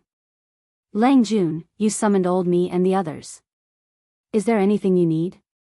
Li Wangyu smiled and showed the calligraphy written by Pai Lupi to everyone. Village chief, elders, this is the calligraphy written by the sage. Today, I've invited all of you here because I want to change the livelihood of the villagers to operate the public horse carriages. His words made the old village chief and the others look at each other. Public horse carriages were something that no one had heard of before. From Li Wangyu's words, it seemed that he didn't intend to let the young men in the village work as drivers for the four-wheeled carriage. This caused everyone to feel a little hesitant. The villagers drove the carriages. Although it was hard, the income was quite good. They could earn 200 coins a day and 6 rounds of cash a month, which was the same as the monthly salary of the second-class leaders in the imperial court. If they were to run the public carriage business, would they still be able to make such a profit? But since this matter was proposed by Li Wangyu, the old village chief and the others naturally had no reason to refuse. The old village chief gritted his teeth and nodded in agreement. We'll do as you say. Dingzhou village won't dare to talk nonsense. Lang Jun, don't worry. If anyone has the slightest complaint, old me will personally beat that bastard to death. Yes, the village chief is right. Whoever has complaints will be driven out of the village. We don't want such an ungrateful person in Dingzhou village. A group of old people in the village echoed. Li Wangyu was stunned at first, then he laughed loudly. Chapter 568. Li Wangyu's laughter made the old villager and the others confused. They didn't understand what was so funny about what they said. Their beautiful boss also covered her mouth and chuckled. Old men, you don't think that operating this public carriage is not profitable, do you? The old villager and Carpenter Lu looked at each other and felt that they might have misunderstood. The old villager hurriedly cupped his hands to Li Wangyu and said, Old me and the others are slow-witted. Please enlighten us. They really didn't know what Li Wangyu meant by public carriage. Li Wangyu reached out and handed over a drawing. It was a simple sketch that he had just drawn. The drawing was still a four-wheeled carriage. The difference was that the carriage was very tall, enough for a person to stand in. There were 2 benches on both sides and some wooden poles in the middle of the carriage. Carpenter Lu looked at it for a long time and didn't understand. This carriage was obviously not used to transport goods. However, it was completely different from the luxury carriages that Li Wangyu had asked him to build. Not only was it very simple, but he also didn't understand what the wooden poles in the middle were for. Lang Jun, what is this public carriage for? Old me is slow-witted. I don't understand, the old villager asked. Li Wangyu smiled and said, It's for transporting people. The seats on both sides are for passengers to sit and rest. The wooden pole in the middle is for people to stand in the carriage and hold onto it to avoid falling. Carpenter Lu finally understood after Li Wangyu's explanation, but he still asked doubtfully, Lang Jun, this public carriage is used to transport people? What is it used for? Li Wangyu smiled and explained the concept of the public carriage to the old villager and the others. They finally understood and couldn't help but applaud. Good, this idea is really good. Old me has been to Chang and city several times. It is really too big. It takes a few hours to walk from the city to the east city. Leng Juan's idea is really good. This public carriage will definitely be popular. Yes, that's right. Lang Jun is indeed a literary star that descended from the heavens. You can even think of such a method. TSK. This public carriage is really something. The old villager was a little confused. Lang Jun, isn't it too cheap to only charge 2 copper coins each time? Li Wangyu was speechless. Why was this old man the same as Pai Lupi? They all felt that 2 copper coins was too little. He could only calculate the expected income of the public carriage for the old villager and the others. Only then did these old men become happy. As long as this public carriage could make money, they believed that Li Wangyu would definitely not mistreat the farmers. In the end, Li Wangyu said, the public carriage in Chang and city. I intend to cooperate with the village in this business. What do you think of it? Lang Jun, you are flattering us. How can we refuse? Old me and the other 127 villagers thank you for your kindness, Lang Jun. The old villager hurriedly bowed to express his gratitude. He naturally knew that Li Wangyu was giving money to their village again. That's good. In that case, the cost of building the carriage and buying the horses will be paid by me. As for the income, let's split it 50-50. My mansion and the village will each take half. As for how much the villagers who drive the carriage will take, I'll leave it to you to discuss. Li Wangyu's words shocked the old villager. He hurriedly stood up and waved his hands to refuse. Lang Jun, we can't do that. We can't do that. The village can take 10%. How can we share it 50-50 with you? It doesn't make sense. Yes, Lang Jun, it's too much. We can't do that. Lang Jun, how can we just sit back and reap the benefits when you pay all the capital? We can't do that. Li Wangyu rubbed his temples. This group of old men was too stubborn. Well, the village will also pay half of the capital, and then we'll split it 50-50. That's it. If you say one more word, I won't do this business. Dingzhou village was not short of money now. Back then, the Chiu family took out a large amount of copper coins to buy 10% of the shares from the old villager. In addition to the share from the carriage company for half a year, the village's public account was full of money. When the old villager saw that Li Wangyu was so determined, they could only thank Li Wangyu again and settle this matter. Carpenter Lu patted his chest and said, Old me will immediately go back and start building the carriage. I guarantee that it won't delay Lang Jun's business. Nowadays, Li Wangyu asked Carpenter Lu to build more and more things. Even the surrounding villages came to look for Carpenter Lu to build their own water carts, carriages, and other things. Carpenter Lu also had a keen eye. He simply recruited many apprentices from the village and the surrounding villages and set up the first carpentry workshop in Dingzhou village. His 3 sons all became masters in the workshop. They led a group of apprentices to build all kinds of things. The business was doing quite well. Among the villagers of Dingzhou village, there were close to 200 coachmen in the Shun Feng carriage company. Within 10 days, Carpenter Lu's workshop naturally could not build so many public carriages. However, Li Wangyu was not in a hurry. He pushed all 200 public carriages to Chang and city. After 10 days, there would be about 50 public carriages on the road to meet the initial demand. After the matter of opening public carriages in Chang and city was confirmed, the villagers of Dingzhou village were naturally all smiles. Driving a public carriage in Chang and city was much better than running on the road in the rain and wind every day. Moreover, they did not have to travel far. They could drive the carriage back to Dingzhou village after getting off work every day. Why not? Li Wangyu also went to Chang and city a few times in the past few days. He found Shui Zhua and Lu Dehaying. The three of them followed the map of Chang and city and planned a preliminary route for public carriage operation. Cui Zhua and Lu Deheng were completely convinced by Li Wangyou's ability to create trouble. These things happened one after another. The storm of building toilets in Chang and city had just passed a few days ago. This county earl who created a public carriage. However, Cui Zhua and Lu Deheng, the two county magistrates of Chang and city, had to admit that Li Wangyu created good things. Not to mention the toilets. Since the 300 toilets were put into use, and with the supervision of the Yamen runners and the marquis, the situation of people urinating everywhere was no longer there. There were no yellow and white things in the streets and alleys. Even the flies and mosquitoes had decreased a lot. This public carriage was even better. It only cost 2 coins to make it convenient for people to travel. Naturally, it was a good thing for the country and the people.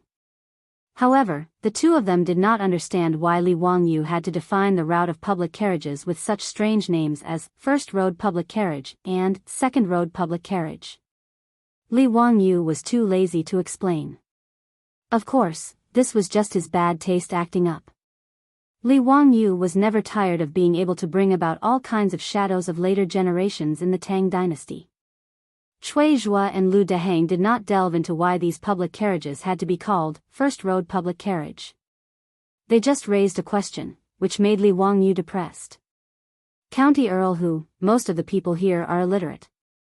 Even if you write Second Road on the carriage, I'm afraid it won't work, right? Not to mention the carriage stop you mentioned. No one will be able to understand the words on it. Li Wangyu was speechless. Damn, I forgot about this. Nowadays, illiterates were everywhere in the Tang dynasty. Chapter 569. The earliest tram in China was put into use in Tianjin in 1900. At that time, the literacy rate of the people in Tianjin was not much better than that of the Tang dynasty. Therefore, they did not use numbers to distinguish the lines, but instead used colors. Red, yellow, blue, green, white, flower, and purple. 7 tram lines ran through the main bustling roads in Tianjin. As for the term certain road that people in later generations were used to, it actually originated from England and was translated from English as route. In the face of Cui Zhua and Lu Deheng's questions, Li Wangyu could only shake his head and suggest using colors to distinguish the public carriage lines. This made Cui Zhua and Lu Deheng applaud. The people were illiterate, so colors were the most convenient way to distinguish. After the three of them discussed, they arranged 3 horizontal and 3 vertical routes in Noda's Chang and city, and a circular route between West City and East City. There were a total of 7 public carriage lines, which corresponded to the 7 colors of red, yellow, blue, green, white, black, and purple. After the discussion, Cui Zhua and Lu Deheng were responsible for arranging the bailiffs to post notices in each lane, informing the people that the public carriage was about to be put into operation and the route map of the 7 routes. This immediately became the hottest topic in Chang and city. Everyone talked about the public carriage when they met. Delang, have you heard? County Count who came up with something new again. I know. You're talking about the public carriage, right? Heh, this is something new. The county magistrate said that you can ride a horse carriage for 2 copper coins. Is there such a good thing? Won't County Count who suffer a loss? Who knows? Anyway, County Count who doesn't lack money. He can afford it. If this is true, I have to thank County Count who. This is good for us. Of course. My mother has always wanted to go to Xuandu Temple to burn incense. I'm an unfilial son. I can't borrow a carriage, and my mother's legs are inconvenient, so I haven't been able to go. If the public carriage is real, then it is the blessing of the Dao ancestor. I can bring me to the Xiandu Temple. Just wait. The bailiff said that the public carriage will be in operation in 5 days. I asked clearly, this blue plate carriage has to go from the Qixia Gate Street in front of our inner square to the Golden Light Gate Street. If we change to a red plate carriage, we can go directly to the East Market or the West Market. It is too convenient to buy things. In fact, Compared to the original 100 copper coins price for an ox cart that could carry a load of 100 caddies and travel 50 kilometers in the Tang dynasty, the 2 copper coins public carriage fare was not cheap. However, the starting price for an ox cart was 50 copper coins. Regardless of whether the distance was less than 50 li, the price was still the same.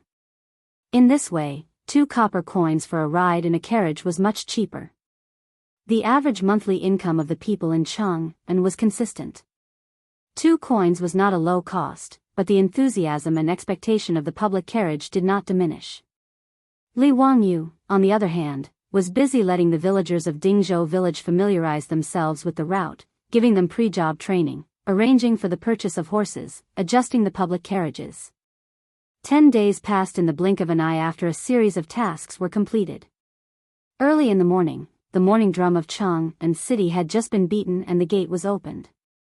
The old soldier guarding the gate saw many people pouring out of the gate and standing on the street outside the gate, looking around. Have they come? Have they come? Have you seen them? It can't be that early, right? The gate has just opened. Let's wait a little longer. Did the announcement say today? Yes, today is the day. The old soldier was puzzled. He went forward and asked, "Everyone, what are you waiting for?" "Waiting for the public carriage." "May I ask what a public carriage is?" The old soldier did not understand and continued to ask. His words made the people around him laugh. "This soldier, have you not been in Chang'an city these days?" The old soldier nodded. "A few days ago, I asked for leave to go back to my hometown to attend a funeral. I only returned to Chang'an city yesterday." "No wonder you don't know about this. This public carriage is a new thing made by the county count. It is the carriage that carries passengers. It travels along 7 fixed routes in Chang'an city. Anyone who needs to take a carriage can wave for the carriage to stop. When they arrive at their destination, they can get off at any time. The fare is only 2 copper coins each time." The people in the square immediately explained enthusiastically. The old soldier was surprised. "There's such a good thing? Does the county count have so much gold in his manor that he has nowhere to spend it? When I go off duty later, I'll give it a try." That's what everyone is thinking. Look, aren't we all waiting for the public carriage to arrive? Everyone raised their heads in anticipation. Suddenly, someone shouted, "It's here, it's here. The green carriage is the public carriage passing by our square. I see the sign on the carriage." Everyone looked in the direction he was pointing. It was a 4-wheeled carriage that was slowly approaching. The carriage was taller than a normal carriage. There was a green sign on top of it. On the sign, there were 4 large words written in white, "Public Carriage." Naturally, this was Pai Lupi's handwriting. Li Wangyu had shamelessly printed the sign on the public carriage. Everyone hurriedly waved their arms, indicating that they wanted to get on the carriage. However, the carriage did not stop. As it slowly drove past the crowd, the driver helplessly said, "I'm sorry, everyone. The carriage is full. Please wait for the next one." His words naturally caused an uproar among the crowd. Then, those who reacted quickly turned around and ran in the direction of the carriage. This public carriage could only seat about 10 people. Just in front of their square, there were no less than 100 people waiting to try it. How long would they have to wait? Moreover, there were other squares in front of their square. They might as well run a few steps and stop the carriage in front of them. The people who managed to stop the public carriage with great difficulty excitedly raised 2 copper coins and asked the driver, "Is this 2 copper coins?" "I'm going to Shi City." The farmer of Dingzhou village smiled and nodded. "Yes, 2 copper coins. Just throw it in this box." At the entrance of every public carriage, there was a large locked box. There was a hole in the top for inserting coins. This was the money box that Li Wangyu had created. It was directly in place. No one is selling tickets. The people curiously threw in 2 Kaiyuan Tongbao coins and boarded the carriage. Even if there were no more seats and they could only stand in the middle of the carriage, they still enjoyed it. Regardless of whether they knew each other or not, they excitedly chatted about the novelty of this public carriage. The public carriage became popular on the first day of operation in Jianghu city. Carpenter Liu, his 3 sons, and a group of apprentices worked overtime for 10 days, but they only managed to build 50 carriages. There were a total of 7 routes in Jianghu city. On average, each route could only allocate 7 to 8 carriages. Even if all the carriages were filled, they could only transport 500 to 600 people at a time. There were millions of people in Jianghu city. Even if 1% of the people needed to travel, it would still be 10,000 people. These 50 carriages were just a drop in the bucket. The 50 farmers of Dingzhou village had not rested from morning till night. It was only when the evening drums sounded and the carriages stopped operating that they realized that they had not even eaten for the entire day. Everyone was so hungry that their chests were sticking to their backs. However, they were unusually excited. After everyone drove the carriages back to Dingzhou village, they opened the money box and counted. Everyone was shocked. In almost every carriage's money box, there was no less than 1 copper coin.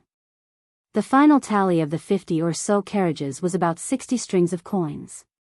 Even Li Wangyu did not expect such a profit. It was more than double what he had expected. Chapter 570. His beautiful boss solved the problem for Li Wangyu when there were not enough public carriages. She transferred more than 100 freight carriages from SF Express and sent them to Carpenter Liu's workshop to reinstall the carriages on the chassis of the freight carriages. As a result, there were more and more public carriages running on the streets of Jianghu city in a few days. After the people who wanted to try the new things experienced the novelty of the public carriages, they did not rush to take the carriages. Gradually, the operation of the public carriages returned to normal. But even so, after a month, the 200 public carriages actually earned a total of more than 4,000 strings of copper coins. This frightened the old village chief and the others. According to the agreement between Li Wangyu and the village, half of the copper coins, more than 2,000 strings of copper coins, would belong to the village. In a year, the village would get more than 20,000 strings of copper coins.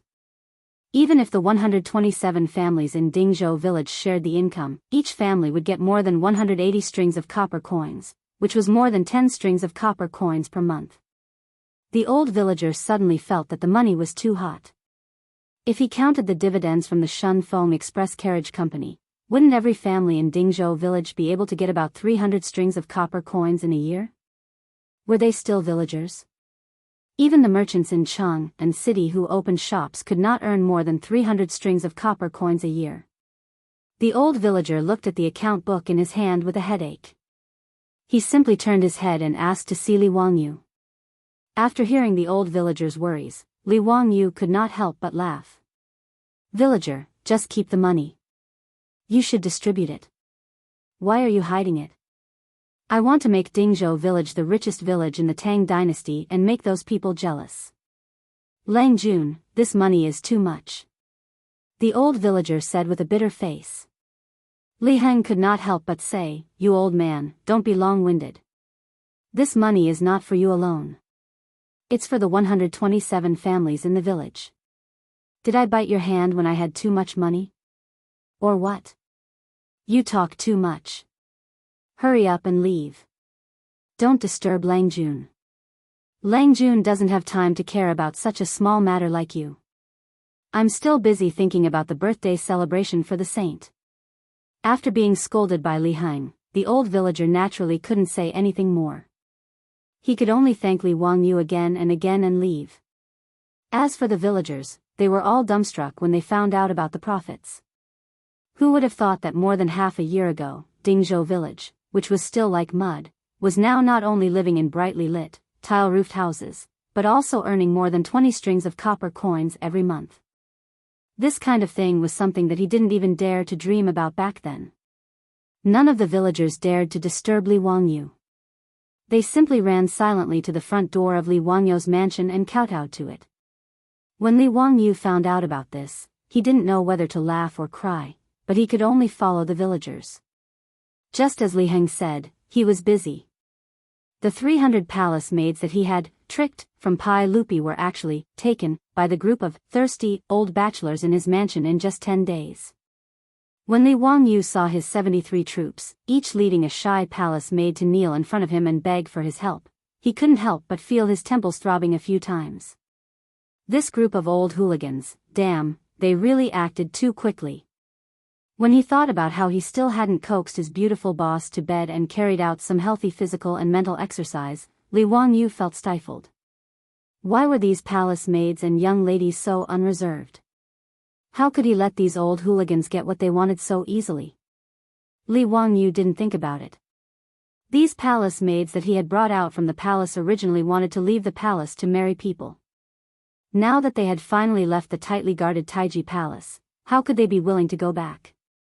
If it weren't for the fact that Li Wangyu only had 73 troops in his mansion and that the other servants and palace maids didn't take a fancy to them, perhaps none of the 300 people would be able to return. At that time, he really wouldn't be able to explain to Pai Lupi. He couldn't be thick-skinned and tell Pai Lupi that the 300 palace maids were disobedient and had been punished to marry people, right? It would be strange if Pai Lupi didn't explode. However, these palace maids were originally tricked out by him, intending to find a groom for these troops. Now that other people were interested in each other, he naturally couldn't do something that would spoil the mood. Alright, all of you get up. I'll approve your marriage. As for the saint, I'll explain it to him. When the 73 of you sought refuge with me, I said that I would give each of you a house. This lord naturally can't go back on his words. Coincidentally, I built more than 100 houses in Dingzhou village, so I'll give them to your own family. Li Wangyu's words naturally made the troops overjoyed, and they kowtowed again and again. As for the 73 palace maids, their faces were filled with joy, and many of them were crying tears of joy. These days, they had already seen the various benefits of Dingzhou village. They were even more envious of the palace maids who could marry the old soldiers in the village. Many of the palace maids were familiar with the 3,000 palace maids that Pai Lupi had moved out of the palace, and naturally, they had been guests in their new homes. They yearned for those well-equipped houses. They had also looked forward to being able to leave the palace and live in such a house, but it was just a dream. They didn't expect that today, their dreams would come true. How could they not be excited? When Li Wangyu was building Dingzhou village, he had originally planned for 120 houses. However, later on, when he thought that he would recruit more troops, he had to prepare houses for them. Thus, he asked the Ministry of Works to expand the construction area and built more than 100 houses. He didn't expect that it would come in handy today. The two brothers, Niu Yong and Niu Wu, had already moved into the new house with their wives. They usually took turns to guard Li Wangyu's residence, and after their shift, they could go home and be intimate with their wives. These two were quite capable. Now that the two wives of the Niu family were pregnant, Niu Yong and Niu Wu were smiling from ear to ear all day long. A few days later, Dingzhou village became lively again. This time, 73 newlyweds were getting married. This scale surpassed the first marriage between the old soldiers and Niu Yong and Niu Wu. The wedding banquet was held in the village for 3 consecutive days. The main character was naturally the pig slaughtering feast that everyone ate 100 times. Now, it was naturally not Li Wangyu's turn to cook. Naturally, the kitchen maids in the residence would do it for him. If he, the county earl who founded the country, personally cooked, it was likely that everyone in the village would dare to eat. In fact, there were 74 newlyweds getting married. The marriage between Li Heng and Lady Zhao had also been settled. However, Lady Zhao refused to wear a green wedding dress with the palace maids and put on a gold foil flower ornament. In her words, she was a widow, and it was her second marriage. If she did this, people would laugh at her. Li Heng was even more thin-skinned. He was afraid that people would laugh at him for being old and shameless, so he was unwilling to organize the wedding. Li Wangyu couldn't persuade the two of them, so he could only give up. During the collective wedding, he toasted the two newlyweds, a few more cups, and it was considered a banquet. However, that night, Lady Zhao moved into Li Heng's room, which made Li Wangyu laugh secretly. As for Lady Zhao's daughter, Lady Zhao, she was already married. Moreover, she was married to a man from Dingzhou village. Li Wangyu couldn't help but ridicule him for being a beast. Such a young girl actually got married to another man. After dealing with these trivial matters, Li Wangyu began to ponder about what kind of program he should let the remaining 227 palace maids rehearse so that they could open the eyes of these country bumpkins of the Tang dynasty during Pai Lupi's birthday. Chapter 571. Li Wangyu racked his brains for several days and finally figured out what to let the 227 palace maids perform. However, when he brought his idea to his beautiful superior to discuss it, he received a big roll of her eyes. Wangyu, are you sure you want to perform this for Li Shimin? Can they accept it? Li Wangyu felt strange and asked back, why not? The beautiful superior speechlessly put her hand to her forehead. Okay, since you say it's okay, then it's okay. Hee, Chongqing, you have to do this. I'll leave the rehearsal to you. I can't teach them, right? I can't either. The beautiful superior glared at him angrily. You only know how to be lazy. No, you've wronged me. Can't I prepare the ultimate weapon? Hee, when the time comes, I'll definitely shock these bumpkins. Li Wangyu certainly wouldn't admit that he was being lazy. Humph, I'd be a fool to believe you. It wasn't strange that the beautiful superior would think this way. Li Wangyu was indeed quite lazy. Although he came up with ideas one after another, this guy was only responsible for starting the fire and didn't care about the aftermath. The many things he created and the subsequent troublesome matters were all thrown to others to handle. The Shun Feng Carriage Company and the lingerie shop were managed by his beautiful superior. The brewery was directly handed over to the palace eunuchs, and he was only responsible for the dividends. The coining workshop and weapon forging workshop were given to Yan Liben. The beverage vending machine in Chang'an was given to Chou Kuan. The winter rice planting in Hu County was given to Yang Zhua, and many of the troublesome matters were given to Yang Zhua. The matters of the charity hall and toilet cleaning were given to the playboys. Even the public carriage was given to the old village chief and the others, and he was too lazy to interfere. The beautiful superior was too lazy to say anything more about his laziness. She wrinkled her delicate nose and made a face at him. Then, she went to find the palace maids. Li Wangyu looked at the beautiful figure of the beautiful superior as she left and laughed. He knew that the beautiful superior would definitely not be tired of this matter.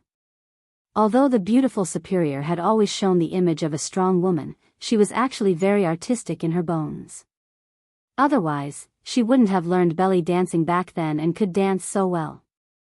Besides, if he didn't hand this matter over to his beautiful superior and went to rehearse the program for the 227 beautiful and charming palace maids, he was afraid that he would be hunted down by his beautiful superior. Besides, he was not idle. He planned to make a secret weapon during Pai Lupi's birthday to shock the country bumpkins of the Tang dynasty. This secret weapon was the fireworks. The earliest fireworks in China appeared in the Song dynasty. During the Xuanhe period of the northern Song dynasty, there were already large-scale fireworks. As for the explosive rods used in the Tang dynasty to seal saltpeter into bamboo tubes, they were still a bit far from fireworks. The word fireworks in the Tang poems did not refer to the fireworks of the later generations, but to the beautiful scenery or brothels. For example, Li Bai's poem, My Old Friend Left the Yellow Crane Tower, fireworks went down to Yangzhou in March. The fireworks in the poem were referring to spring. Tang Shi said, there are no fireworks on the plug. Ning Si Chie's color. It was referring to the brothels. Fireworks were actually black gunpowder mixed with different metal powders. When the different metal powders burned and produced a chemical reaction, they would show different colors. Li Wangyu previously thought that the explosive rods were not lively enough. On a whim, he had already made black gunpowder. To make fireworks, as long as different metal powders were added to the black gunpowder, it would show different colors. However, the Tang dynasty did not have as many metal elements as the later generations. Li Wangyu could use them to make fireworks, so he could only make a few simple colors. For example, if iron powder was added, it would emit yellow fireworks. If copper powder was added, it would appear green. Even so, Li Wangyu felt that as long as he could make fireworks, it would be enough to shock Pai Lupi and the officials. However, how to make fireworks made Li Wangyu scratch his head. He only knew the general principle and had never really done it in the later generations. Fortunately, it was still early, so he was not in a hurry. He could slowly experiment. He led Niu Wu and Niu Yong to a secluded place in the mansion. After fiddling with it for a few days, Li Wangyu still could not make fireworks. This made Li Wangyu very depressed. Today, the fireworks experiment failed again. Li Wangyu simply gave up and ran to Dingzhou village to relax. He chatted and laughed with the villagers and ants along the way. He greeted them and chatted about daily life. He also taught the naughty children in the village a lesson. Li Wangyu's depressed mood improved again. He walked around the village with his hands behind his back. Unexpectedly, he saw his old butler Li Heng arguing with the old village chief. Li Wangyu was curious and secretly walked over. He wanted to hear what the two old men were arguing about. No, this is not negotiable. The manor's cowherd is lent to the village for farming. How can you use it to push the mill?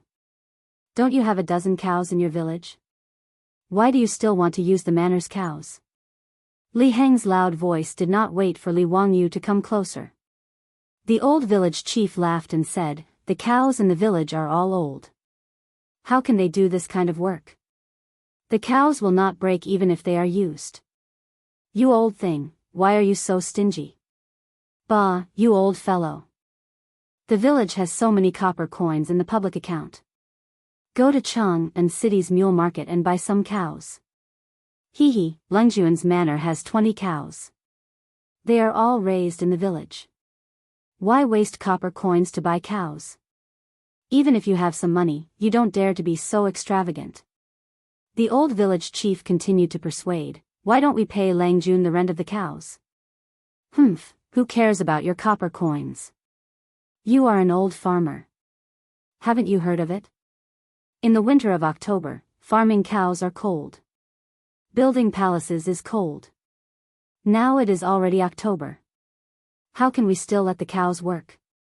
This is the time to conserve energy." Li Wangyu sneaked behind the two and listened to the conversation between the two old men. He could not help but laugh out loud. His sudden voice startled Li Heng and the old village chief. When they saw that it was Li Wangyu, they hurriedly saluted.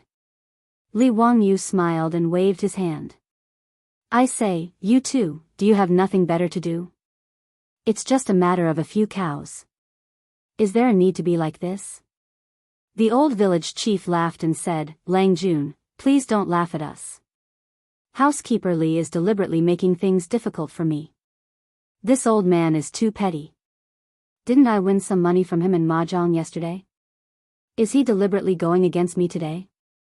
Li Heng was exposed by the old village chief in front of Li Wangyu. He could not help but blush.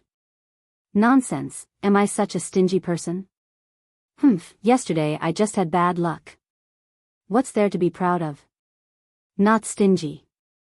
Just now, you said that old me could not use the cows to push the mill." The old village chief did not spare Li Heng and continued to expose him. Li Heng was so angry that he almost rolled up his sleeves and fought with the old man. Li Wangyu also knew that the two old men were purely teasing him. He was too lazy to care about them. Just as he was about to continue walking, he took 2 steps and suddenly turned back. "Muramesa, are the rollers and mills in the village all pushed by big animals?" The old village chief did not understand, so he nodded and replied, "Yes, this is thanks to Langjuan's 20 cows. Otherwise, the village's 10 old cows would not be willing to let them push the rollers and mills. In the past, when it was busy, the villagers pushed by themselves." Li Wangyu could not help but laugh. "So that's how it is. Li Heng, we will not lend our cows to the village to push the mill." His words suddenly stunned the old village chief and Li Heng. Li Heng quickly said, "Lang Jun, the village does not have big animals. How can we push the mill?" Old slave was just teasing the village chief. "Don't take it seriously. The old village chief did not know what to say. He could only rub his hands and look at Li Wangyu. He did not understand what he meant. Now the village was naturally not as poor as before. They could not afford to buy cows. The old village chief just did not understand why Li Wangyu suddenly said this. Li Wangyu laughed and said, "Li Heng, Miramesa, I have a way to grind rice and flour without manpower. Do you believe me?" His words naturally made Li Heng and the old village chief look at each other. They did not know how to respond. Chapter 572. Li Heng and the old villager naturally didn't believe Li Wangyu's words. Millstone can grind rice and flour by itself? Wouldn't that be like becoming an immortal? The rollers used by farmers to grind rice were all made of heavy, large stones. They were composed of a roller and a millstone. They were specially used to remove the husks of rice and wheat. The stone mill was composed of 2 round stones. The grain would enter the middle of the 2 layers through the hole at the top and move out along the grain. When it rolled through the 2 layers, it would be ground into powder. These 2 tools were not light at all. Without 7 or 8 strong men, they couldn't be lifted. Without the use of manpower or animal power, Li Heng and the old villager couldn't imagine how to move them. If someone else had said this to them, the old villager would have spat on that person's face. Was he dreaming? Was he talking in his sleep? But these words were said by their own Lang Jun. The 2 didn't know how to respond, so they couldn't help but keep quiet with a bitter face. When Li Wangyu saw the 2 old men's wrinkled faces, he knew that they didn't believe what he said. He couldn't help but smile even more happily. "What? You don't believe me? Well, why don't we make a bet? If I can't make the millstone that doesn't need manpower or animal power, I will personally cook a delicious meal and treat you 2 to wine. How about it? But if I can make it, hee." Li Heng and the old villager looked at each other and couldn't help but say, "If you can make it, Lang Jun, what do you want? If you can make it, you old thing, obediently move out of the mansion and live in the courtyard. How about it? Do you want to bet?" Li Wangyu gave the mansion to Niu Yong, Niu Wu, and a group of troops. Naturally, the mansion of the old housekeeper, Li Heng, was included. However, this old man was very stubborn. He said that he was the housekeeper of Lai Hot, so there was no reason for him to move out. He insisted on staying in the mansion. If Li Heng was not married, Li Wangyu would naturally let him be. But now, since Li Heng had become a good citizen, married Lady Zhao, and still lived in his own mansion, it didn't seem like a home at all. This old man didn't care, but he couldn't let that Madame Zhao suffer. It was precisely because Li Wangyu had thought of this that he deliberately proposed the bet with Li Heng. Seeing that it had nothing to do with him, the old villager quickly nodded in agreement. If he won, he could get a delicious meal personally cooked by Li Wangyu. If he lost, it would be even better. It would be very convenient for the village to grind rice and flour in the future. "Lang Jun, it's a deal then." "Hee, we'll bet with you." "It's a deal." Li Heng couldn't help but push the old villager. "Go away, what does it have to do with you? You old thing, what right do you have to make decisions for me? Heh, you don't know how to appreciate good intentions. Lang Jun is obviously doing it for your own good, but you're still being unreasonable." The old villager sneered and turned to Li Wangyu. "Lang Jun, don't pay attention to this stubborn old man. We'll bet with you. I wonder how long it will take for you to make the mill you mentioned." Li Wangyu stretched out 3 fingers, "At most 3 days." "Old me, on behalf of the villagers, thank you, Lang Jun." The old villager also understood now. Although it sounded difficult to understand that the mill could turn by itself. But since this was said by Li Wangyu and he said it so firmly, it must be true. The old villager looked at Li Heng again and said with a smile, "Lang Jun, don't worry. In 3 days, I'll lead the villagers to help housekeeper Li move." Li Heng glared at him, so angry that he couldn't speak. Li Wangyu laughed, "That's good. In that case, I'll go to Carpenter Lu's workshop and ask him to start building immediately." After he finished speaking, he didn't wait for Li Heng to speak again. He turned and left, leaving the old housekeeper Li Hang in a mess in the wind. When Li Wangyu said that it didn't need to store up energy and could grind rice and flour by itself, he was naturally referring to the water mill and the water mill. He had forgotten about these two good things before, but after being reminded by the old villager and Li Hang's words, he remembered them. Building a water mill was simply a piece of cake for the current Dingzhou village. The reason why Li Wangyu said that 3 days would be enough was that Carpenter Lu's workshop already had water wheels of various sizes. The water wheel was the key to driving the stone mill. As for the other things, it was just a simple transmission device that converted the kinetic energy from the water wheel's rotation to drive the heavy stone mill. After carefully studying Li Wangyu's drawing of the water mill, Carpenter Lu couldn't help but slap the table in praise. Lang Jun, your water mill is too amazing. Why didn't I think that since the water can drive the water wheel to a high place, it can also drive the stone mill to rotate? Li Wangyu asked, how is it? How long will it take to build the water mill? Very fast. 2 to 3 days will be enough. The water wheel and stone mill are ready-made. We only need to build the transmission device. In addition, it's easy to build a water mill next to the Gan River. I'll let my 3 sons lead people to build the water mill now. I'll ride a horse to Hu County and find a blacksmith to build the rotating iron axes. Li Wangyu nodded and told Carpenter Lu to hurry up and build the water mill in 3 days. He didn't want to waste time and give Li Hang an excuse to refuse to move. With Li Wangyu's instructions, Carpenter Lu naturally didn't dare to waste time. He let his sons and apprentices put down their work and quickly built the water mill. The villagers didn't know what Carpenter Lu and the others were busy with by the Gan River. They only knew that they had taken away the large stone mill used by the village to grind flour, causing many villagers who were waiting to grind flour to complain. Some people even ran to the old village chief to complain, but they were scolded by the old man and told that they would know in 3 days. The villagers didn't know what was going on and discussed it. It wasn't until 3 days later that the old village chief knocked on the gong and loudly called everyone to go to the water mill that everyone gathered around. Miramesa, what did you say just now? What did Lang Jun build for us? Water mill. You idiot. It's a mill that doesn't need human labor and animal labor. It can turn on its own. The old village chief laughed. Everyone doubted their own ears. Miramesa, did you say something wrong? Don't joke with us. The mill is so heavy. How can it turn on its own without human labor and animal labor? That's right. How is that possible? The large stone mill in the village required 2 oxen to move. It doesn't need oxen to pull it or people to push it. Did Lang Jun cast a spell on the stone mill? The old village chief knocked a chestnut on the head of the youth in front of him. You idiot, how can Lang Jun be wrong? I went to take a look. It's a mill that uses a water wheel to move it. Despite his explanation, the villagers still shook their heads.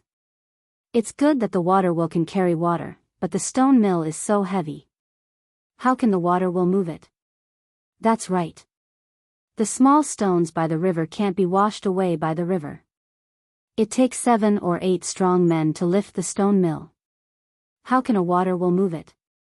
The villagers didn't believe him, but they still followed the old village chief to the water mill by the Gan River. When they saw the large stone mill that Carpenter Lu had taken away spinning under the water wheel, they were so shocked that their jaws almost dropped. Chapter 573.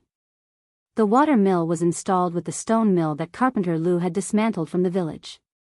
The stone mill was huge, with a diameter of about 1.5 meters. Originally, it would have required 2 bulls to pull it. But now, what appeared in front of everyone's eyes was a millstone that was constantly rotating under the push of the water wheel. Oh my God, so this water can really move the millstone? You idiot, didn't the village chief say it just now? This is something that Lang Jun made, so how can it be wrong? Bah, you seem to be doubting it just now, right? Hee, no, you heard wrong. How can I doubt Lang Jun's words? Tisk tsk, not using mules, horses, or oxen to pull the mill is really convenient and convenient. A villager immediately discovered the benefits of the water mill. Using animals to pull the mill not only required a lot of effort to drive the animals, but people also had to follow the animals and walk around the millstone. Grinding a dough of grain was not easy at all. Every time a dough of grain was ground, the animals had to rest. After all, even oxen would get tired. If they used manpower to move the mill, they could only move a small mill. This kind of large mill could not be moved by humans. Moreover, if they used manpower to move it, the efficiency would be even slower. With this water-powered stone mill, one person could grind grain. Moreover, there was no need to move at all. They only needed to continuously add grain to the stone mill. It was really much easier. Just as the villagers were discussing excitedly around the water mill, someone suddenly rushed out of the water mill. Someone curiously shouted, "Zhao Sanlang, why are you running? Go back and move the grain. Come and grind the flour." After being reminded by his words, the villagers immediately reacted. They stopped watching the water mill and all turned to run back to their houses. Not long after, there was a long line outside the water mill. Whether they needed to grind flour or not, they used wheelbarrows to transport a dough of grain, intending to try out the benefits of the water mill. The efficiency of the huge stone mill when grinding grain was astonishing. If a dough of grain was ground into flour, it could be ground once in more than 10 minutes. However, to grind it into fine flour, it usually needed to be ground at least twice. That would only take half an hour. Furthermore, this water mill didn't need to rest. It could grind continuously, so its efficiency was naturally very high. When Li Wangyu led Li Heng to inspect the water mill, the villagers of Dingzhou village crowded around and bowed to him. "Lang Jun, this watermill is really useful." "Thank you, Lang Jun." "Thank you, Lang Jun." "Lang Jun, look, this is the mill that I just made. It's so white and fine. This water mill is really too good. It doesn't take any effort at all. It only took a moment to grind it out."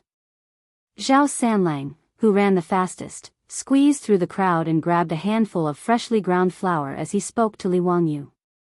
"Huh, that's good. I didn't let Carpenter Lu work hard in vain." Li Wangyu laughed and nudged Li Heng with his elbow. "How about it? If you're willing to bet, you have to admit defeat, right? Today, I will move to your courtyard. Don't be so long-winded." Li Heng had no choice but to nod silently. The water mill of Dingzhou village became the busiest place in the village. For the entire day, as long as the villagers had free time, they would run to the water mill and stare at the spinning millstone without blinking. The news quickly spread from 1 to 10, and from 10 to 100. After receiving the news, Yang Quan once again rode a horse and rushed from Hu County to Dingzhou village. He went straight to the water mill. "Zio, why didn't you tell your elder brother that you made such a good thing?" Yang Quan squatted in front of the water mill without a care for his image. He carefully inspected the water mill before pulling Li Wangyu to complain. Then, he stretched out his hand and asked, "Where is the blueprint for this water mill?" Li Wangyu rolled his eyes speechlessly. Aren't these officials of the Tang dynasty too self-conscious? Why do I feel like I owe them something? Hee, brother Shuqing, what do you want the blueprint for? Li Wangyu pretended to be ignorant and asked back. Yang Quan was familiar with him, so naturally, he wouldn't fall for his trick. "Of course it's to promote the construction of this water mill in all the villages in Hu County." "Zio, don't tell me you want to ask me for money again. You are the dignified county magistrate of Hu County, yet you have the nerve to ask." Li Wangyu asked curiously, "Why should I have the nerve?" "Brother Shuqing, friendship is friendship, business is business. If you want the blueprint for the water mill, give me something in exchange for it." Yang Quan pretended to be angry and said, "All right, I'll give you this 100 or so catty. How about it?" Li Wangyu looked at Yang Quan from head to toe and shook his head. "No, you're too old. It's not worth much." His words almost made Yang Quan's nose crooked from anger. He breathed heavily and said, "Tell me, what do you want to do this time?" Li Wangyu was waiting for him to say this. He laughed mischievously and said, "Not much, not much. I'm not greedy. Help me repair the road in exchange. How about it? Yang Quan was stunned. Repair the road? Repair what road? The road from Dingzhou village to Hu County. You're the dignified county magistrate of Hu County. Haven't you noticed that this road is too lousy? Every time it rains, it becomes a muddy pond. I can't even go out. That road should have been repaired long ago. Speaking of this matter, Li Wangyu had a stomach full of complaints. The road from Dingzhou village to Hu County was not an official road and lacked maintenance. Now, it was already in tatters. Moreover, the road was narrow and could only accommodate one horse carriage. If there was a horse carriage coming from the opposite side, they had to find a wide place to pass. It was fine if they traveled on horseback, but if they sat in a horse carriage, they would feel dizzy from the bumps and it was really torturous. Now that Dingzhou village was getting richer and there were more and more horse carriages, it was time for the road to be repaired. Li Wangyu had been thinking about this for a long time. When he met Yang Quan today, he casually brought it up. Yang Zhua, on the other hand, was shocked by his words. Zio, you're asking for too much. You actually want me to build a road that's 20 li long for a water mill blueprint? Do you know how much it will cost to repair this road? Brother Shuqing, you're the dignified county magistrate of Hu County, the Ming House. How can you be so stingy? TSK, forget it. I know that you, the Ming House magistrate, are also poor. I won't bicker with you. I'll pay for the cost of repairing the road myself. However, you have to mobilize the laborers in the county to help me repair the road. Is that okay? When Li Wangyu ridiculed him for being poor, Yang Quan was speechless. However, he could agree to Li Wangyu's conditions. After all, the laborers recruited by the county every year were used to build and maintain various facilities in the county. Of course, it was also okay to let these laborers repair the road. Moreover, since Li Wangyu said that he would pay for all the expenses, Yang Quan had no reason to refuse. He pondered for a moment and nodded. Okay, I can agree to this condition. Seeing that he agreed, Li Wangyu quickly added, I want to double the width of this road. The county will have to settle the land that the roadbed occupies. You. Yang Quan almost wanted to blow his beard again. However, when he thought about it, there weren't many farmlands on both sides of the road from Hu County to Dingzhou village. Even if the roadbed was doubled, he estimated that the compensation from the county would only be around 100 mu. After doing this calculation, Yang Quan decided to endure it. In any case, this road really did need to be repaired. Especially now that Pai Lupi came to Dingzhou village from time to time, the road was too bad. It really couldn't be justified. Seeing that Yang Quan nodded in agreement, Li Wangyu opened his mouth to speak again. This time, Yang Quan couldn't hold back anymore. His saliva almost sprayed on Li Wangyu's face. Zio, that's enough. Li Wangyu shrugged. Hee, Brother Shuqing, why are you in such a hurry? I mean, I'll treat you to a drink. Chapter 574. At Li Wangyu's residence, Yang Quan drank and chatted merrily with Li Wangyu. After eating and drinking to his heart's content, he returned to the county office with the blueprints for the water mill. It was currently the slack season, so enlisting laborers wasn't too troublesome. Yang Quan didn't go back on his word. He quickly recruited 5,000 laborers from the county and had the bailiffs and scribes lead them to begin repairing the road from Dingzhou village to Hu County. Although the laborers didn't need to be paid, Li Wangyu still had to pay for their meals. Li Wangyu naturally wasn't stingy with the copper coins. 3 meals a day, he provided the laborers with good food and drinks, including meat and fish. The laborers who came to repair the road were very grateful for County Count Hu's generosity, so they put in even more effort in repairing the road. 20 li wasn't very long. The 5,000 laborers were divided into 10 groups.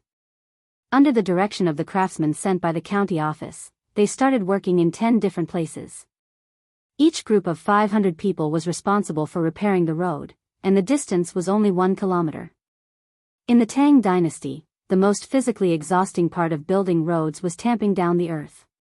It required countless strong men to continuously lift up heavy wooden stakes, raise them up high, and then drop them down, repeatedly smash them into the ground to tamp down the road, and then use stone rollers to roll them back and forth. Finally, firewood was placed on top of the road and the road was burned. This way, grass and insects wouldn't grow, and the road was sturdy and durable. According to Yang Zhua and the craftsmen sent by Hu County to direct the construction of the road, this 20-li long road would take 3 to 4 months to complete. A laborer's year of service was 20 days. Yang Quan estimated that they would need to recruit 4 or 5 laborers in shifts to satisfy Li Wangyu's needs. However, Li Wangyu didn't allow them to repair the road like this. He only had the laborers fill up the road and then use stone rollers to tamp it down. He also used 4-wheeled carriages to bring over crushed stones from the quarry and lay them on top of the road. Regarding this, the craftsman in charge of the road couldn't help but advise, Count Hu, this road isn't tamped down, but the speed is fast. But once it rained, the road would be washed away. Even if the road is paved with these stones, once those carriages are crushed, they will still sink into the stones. The road can't be built this way. Li Wangyu shook his head and smiled. It's okay. I'm going to put a layer of mirage mud on the road.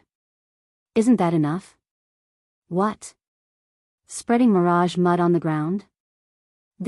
Isn't this too extravagant? The craftsmen naturally knew what mirage mud was, but they had never thought of using such precious mirage mud on the road. In his opinion, wasn't this a prodigal son? The craftsman complained in his heart. In Chang'an, it was rumored that Count Hu was a prodigal son. It seemed that the rumors were true. What was the difference between paving a road with mirage mud and paving a road with money? However, Li Wangyu was the one spending the money anyway. Since he was willing to spend it on this path, Blacksmith naturally couldn't say much. Besides, he was also very curious about what it would be like to spread the mirage mud on the road. What he didn't know was that in fact, Li Wangyu was also complaining in his heart that the Ministry of Works and the work supervisor of the Tang dynasty were too unreliable. The method of how to fire the volcanic ash in place of cement had long been given to the Ministry of Works and the work supervisor. However, half a year had passed, and the production had not increased at all. Wasn't it just calcining lime and clay in a kiln? It was such a simple thing, but it took so long. This cement had not been popularized in the Tang dynasty, and it was still a rare thing. Li Wangyu didn't know that although lime was not a rare thing in the Tang dynasty, the production was not high. After all, lime could only be obtained by craftsmen mining limestone and calcining it. The efficiency of large-scale industrial production could not be compared with the efficiency of modern times. That was to say, Count Hu was now influential enough, and Yen Liben was mediating for him in the work supervisor. Otherwise, even if he spent money, he couldn't get so much cement to pave the road. In order to build this 20 miles long road, Li Wangyu pestered and pestered endlessly. From the Ministry of Works and the General Supervisor, he obtained 20,000 stones of mirage mud. 20,000 dan, which was only 2,000 tons, cost Li Wangyu 10,000 strings of cash, which was equivalent to 5 strings of cash per ton of cement. Li Wangyu was very unhappy about this, but there was nothing he could do about it. In modern times, cement was only 400 to 500 strings of cash per ton, but these 5 strings of cash were equivalent to 20,000 strings of cash in modern times. It was really a sky-high price. As for the food expenses of the laborers, the cost of the materials for building the road, and so on, it added up to more than 10,000 strings of cash. Li Wangyu threw out more than 20,000 strings of copper coins for the short journey of 20 li, under the circumstances where the laborer didn't need to pay wages. Fortunately, he didn't lack money. Otherwise, he wouldn't have dared to build a cement road so extravagantly. The price was not cheap. In modern times, building a 4-meter-wide village road with concrete cost about 300,000 strings of cash per kilometer. And Li Wangyu spent 20,000 strings of cash to build this 10-li road, which was equivalent to 80 million in modern times. The cost of 8 million per kilometer was an astronomical price. With enough financial support and the laborers' hard work, a never-before-seen cement road appeared in the Tang dynasty in a short 20 days. Huxin County Count Li Wangyu was squandering again. This news quickly spread through Hu County, and even into Chang and Pai Lupi's ears. Everyone had different reactions to this. Some shook their heads and sighed, some were envious, and some were expectant. On the day that the new road was completed, not only was Dingzhou village in an uproar, but the villagers of Hu County and the surrounding villages also flocked to see this squandering road. That's right, the 20 li road from Hu County to Dingzhou village was now jokingly called the squandering road by the people of Hu County. Spending 20,000 strings of cash to build a 10 li road was simply too outrageous. If this wasn't squandering, then what was? But when the people crowded around this squandering road, they were all stupefied. This was a road. It looked like a road paved with grayish-white stone slabs. This was truly beyond the imagination of the Tang people. Although Li Wangyu had already handed over cement to the imperial court, it was still rarely seen among the common people, much less used to pave roads.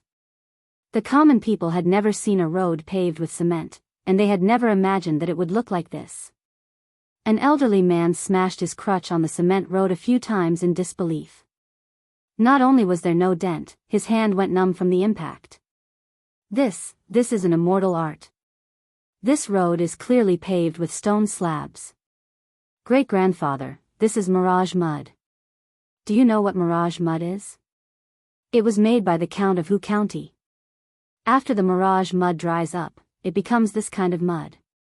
It's incomparably hard and impervious to fire and water. It's truly miraculous, someone explained to the old man. A busybody immediately ran over to fetch a bucket of water and poured it over the road. The crowd watched as the water did not seep into the road. Instead, it flowed to the sides of the road and into the drainage ditches. The remaining water stains on the cement road quickly evaporated under the sunlight, leaving not a single trace of water behind. There were also 4 grooves in the cement road, with wooden tracks embedded in them. These were tracks designed for carriages, and they were called tracks. Of course, things like tracks were not invented by Li Wangyu. Tracks had already appeared in the Qin dynasty. These wooden tracks would hold the wheels of the carriages. They were smooth, allowing the carriages to move very quickly. These tracks were similar to the tracks of the Tang dynasty, but they were smoother and smoother. While the people of Hu County were marveling at this squandering road, another group of people had set out from Chang and was heading straight for this road. Chapter 575. The person who came was Pai Lupi. He led a group of civil and military officials to visit Li Wangyu's prodigal road. Li Wangyu had already mentioned to Pai Lupi and the others about using mirage mud to build roads. However, no one took it to heart. In the eyes of Pai Lupi and the others, such precious mirage mud should be used to build city walls and fortresses. Only then would they be impregnable. He didn't think it would be beneficial to use it to build roads. He even thought it was a waste. Today, Pai Lupi and the officials were discussing matters in the morning court when Mitua came to report that Li Wangyu's 20 li long mirage mud road was open to traffic today. Although Pai Lupi thought it was a waste to use mirage mud to build roads, he was very curious about the road built with mirage mud. Therefore, under the urging of Cheng Yaojin and the others, he simply stopped the morning court and led the officials directly to Hu County to watch the fun. When they arrived at the cement road outside Hu County, it was already as lively as the Lantern Festival. The cement road was full of people who came to watch the fun. Although Pai Lupi was the emperor of the Tang dynasty, and the officials and nobles were also a group of people with the highest status in the Tang dynasty, when they saw the cement road, their reaction was not much better than the crowd of Hu County people. The group of civil and military officials, when faced with this unprecedented cement road, couldn't help but gasp in surprise. Cheng Yaojin even jumped down from his horse and stomped on the road a few times with his feet. Son of a bitch, Zio is really generous. This mirage mud is actually used to pave the road? My goodness, this road is really solid. No matter how hard the road is, it's not as good as this mirage mud. Yuqi Jingda, Qin Xiong, and the other generals were also shocked by the road that was as flat as a stone slab. Some people even pulled out the sabers at their waists and slashed the road. Duanluen, the Minister of Works, carefully inspected the cement road beneath his feet. He then turned his head and called for a carriage. He had the carriage drive up and down the road a few times. After the series of tests were completed, he turned his head to Pai Lupi and praised, "Your Majesty, Count Huxian's Mirage Mud Road is incredible." The road was flat, and the carriage was even faster than before. This subject has tested it just now.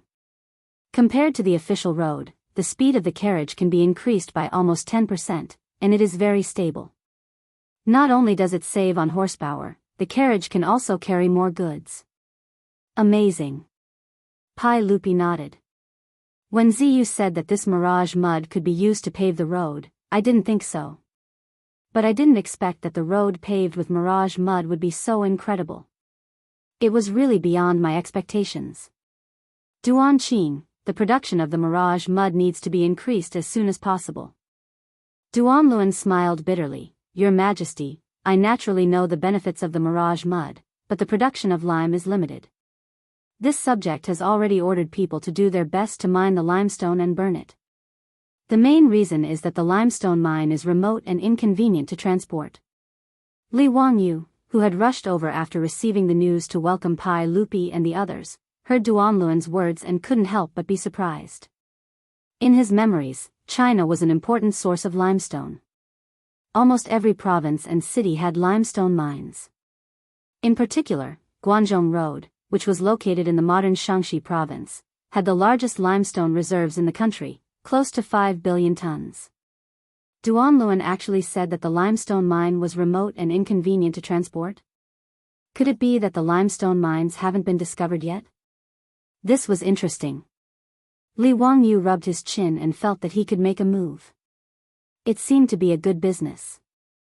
Not to mention the large mines far away, he didn't have enough manpower or machinery to mine them. However, Li Wangyu remembered that there was a limestone mine in Hu County. Back then, the limestone mining companies in Hu County didn't pay attention to environmental protection and crazily mined. At one time, there were close to 1,000 mining companies and thousands of lime kilns. After more than 10 years of vicious mining, the pollution caused by the production of these companies caused the surrounding people to suffer greatly. After the TV interview was broadcasted on TV, it caused a huge social reaction. Li Wangyu also remembered the existence of the limestone mine in Hu County after watching that news program. However, now wasn't the time to talk about this. It was better to find someone to explore the mine and confirm its location.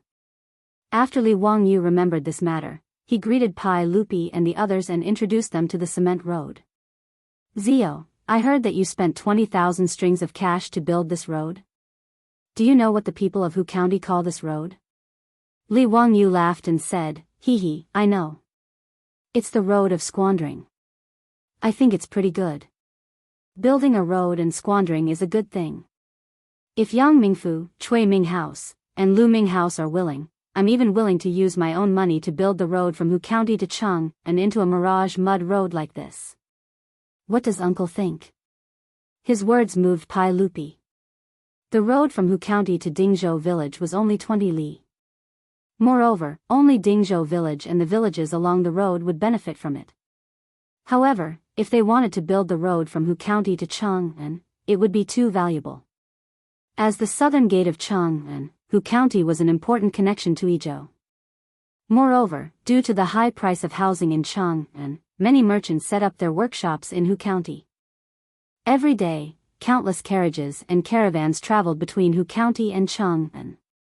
In fact, after seeing the cement road built by Li Wangyu, Pai Lupi had already thought about how spectacular it would be if such a road could be built throughout the Tang dynasty. However, 20,000 yuan to build 20 kilometers of road was such an expensive price that it directly discouraged Pai Lupi from building the road. How many official roads were there in the Tang dynasty? If all the roads were to be built at this price, the Tang dynasty would probably become the first dynasty to go bankrupt because of road construction. Now that Li Wangyu proposed to use his own money to repair the 80 li road from Hu County to Chang'an, Pai Lupi was naturally happy to see it happen. If 20 li cost 20,000 strings of cash, wouldn't 80 li cost 80,000 strings of cash? Moreover, the official road from Hu County to Cheng and was incomparable to the small road from Dingzhou village. It was at least twice as wide as the Mirage mud road in front of them. Based on this calculation, it would probably cost no less than 100,000 strings of coins to build this 80-mile-long road, or even more. Li Wangyu was willing to pay for this. Whether it was Pai Lupi or the civil and military officials, no one was unwilling. Yang Quan, Cui Zhua, and Lu Deheng looked at each other and immediately stood up. Your Majesty, we naturally agree. If the Count of Hu County is willing to pay for the construction of the official road from Hu County to Cheng'an, we will take care of all the enlistment without any objections. Pai Lupi nodded slightly and looked at Li Wangyu. Zio, have you thought it through? Are you willing to pay for the construction of the official road from Cheng'an to Hu County? Li Wangyu's smile became even brighter. Uncle, I naturally can pay for the construction. However, if I spend a lot of money to build this official road, there should be some benefits, right? Pai Lupi was slightly stunned. What benefits do you want? Hee, not much, not much.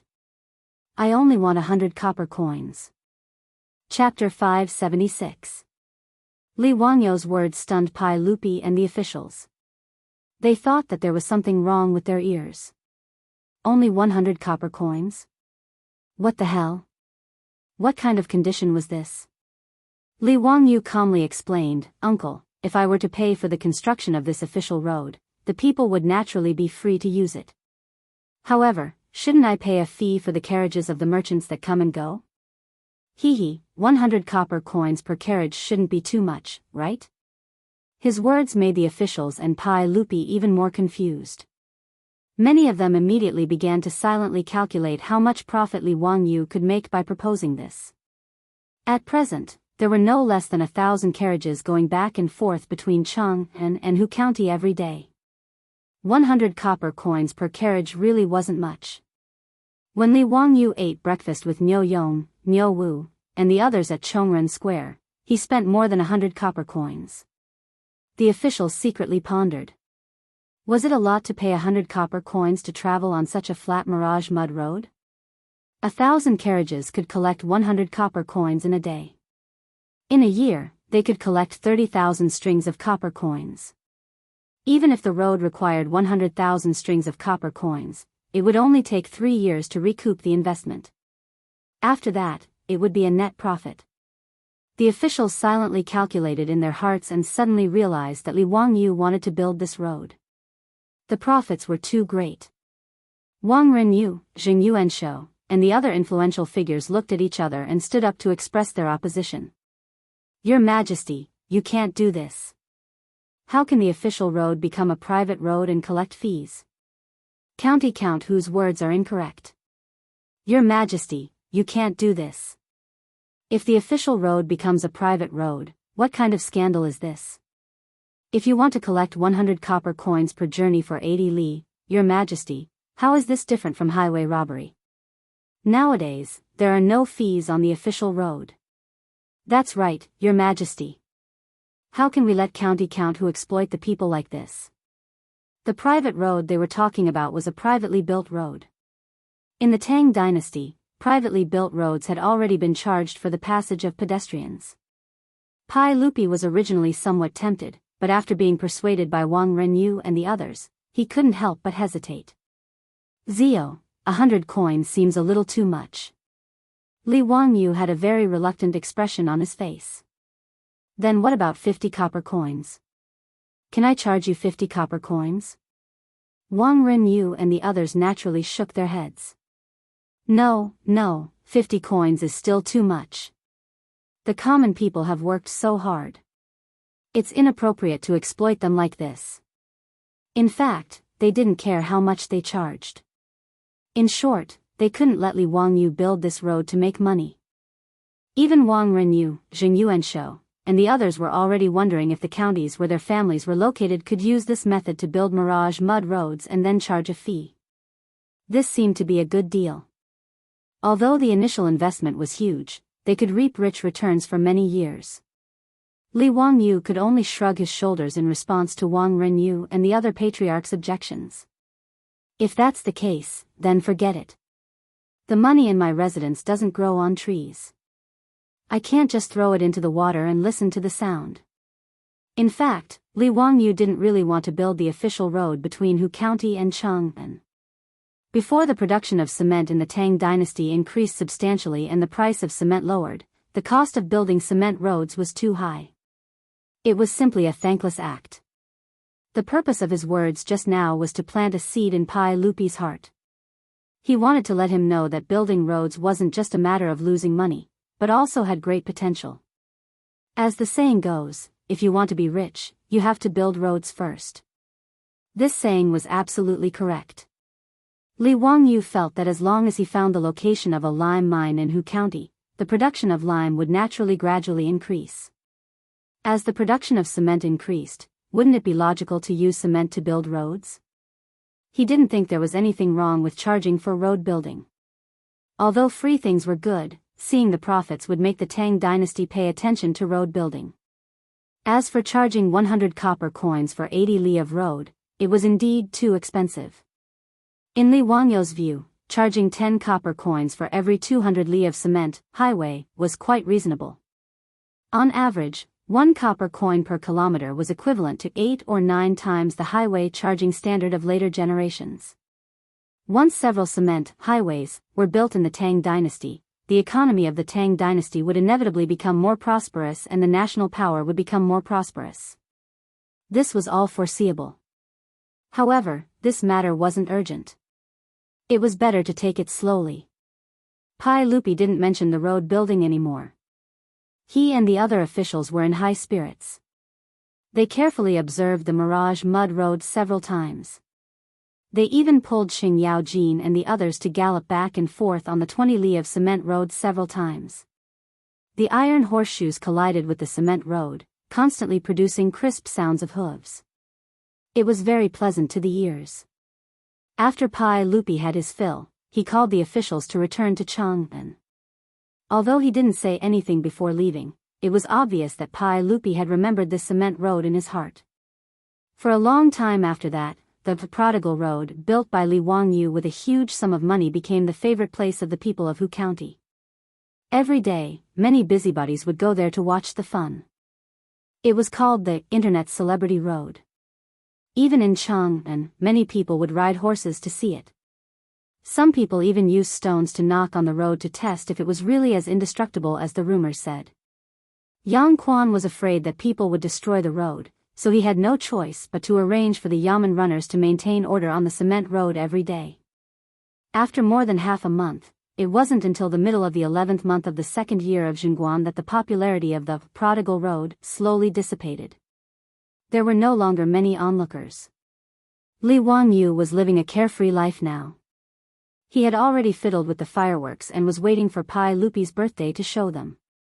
The more than 200 palace maids also had their beautiful superiors to arrange daily rehearsals for them. He didn't need to worry about them. Things went his way one after another. Back then, he had impulsively submitted a memorial to Pai Lupi to have the 100,000 people of Hu County switch to planting rice. Originally, he wasn't sure about this, but now, there seemed to be signs of success. The winter rice that had been sown actually started to sprout in the winter. This made Yang Quan, the county magistrate, overjoyed. Every day, he would ride his horse to each village and personally go down to the fields to check on the rice seedlings. According to the estimates of the experienced farmers in the county, in another 40 to 50 days, the rice in Hu County would ripen and be ready for harvest. After receiving this news, Li Wangyu let out a sigh of relief. It was as if a stone had been lifted from his heart. To be honest, if these rice plants had failed, Li Wangyu really didn't know how to face the people of Hu County. It wasn't that he couldn't support the 100,000 people, but that he couldn't face the disappointed gazes of the people.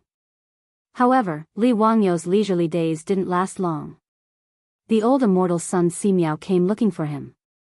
Trouble had come knocking. Chapter 577. On this day, Li Wangyu had nothing to do, so he led Niu Wu and a group of troops to watch the palace maids rehearse. Lang Jun, Are you planning to let these palace maids perform this on the saint's birthday? I'm afraid it's inappropriate.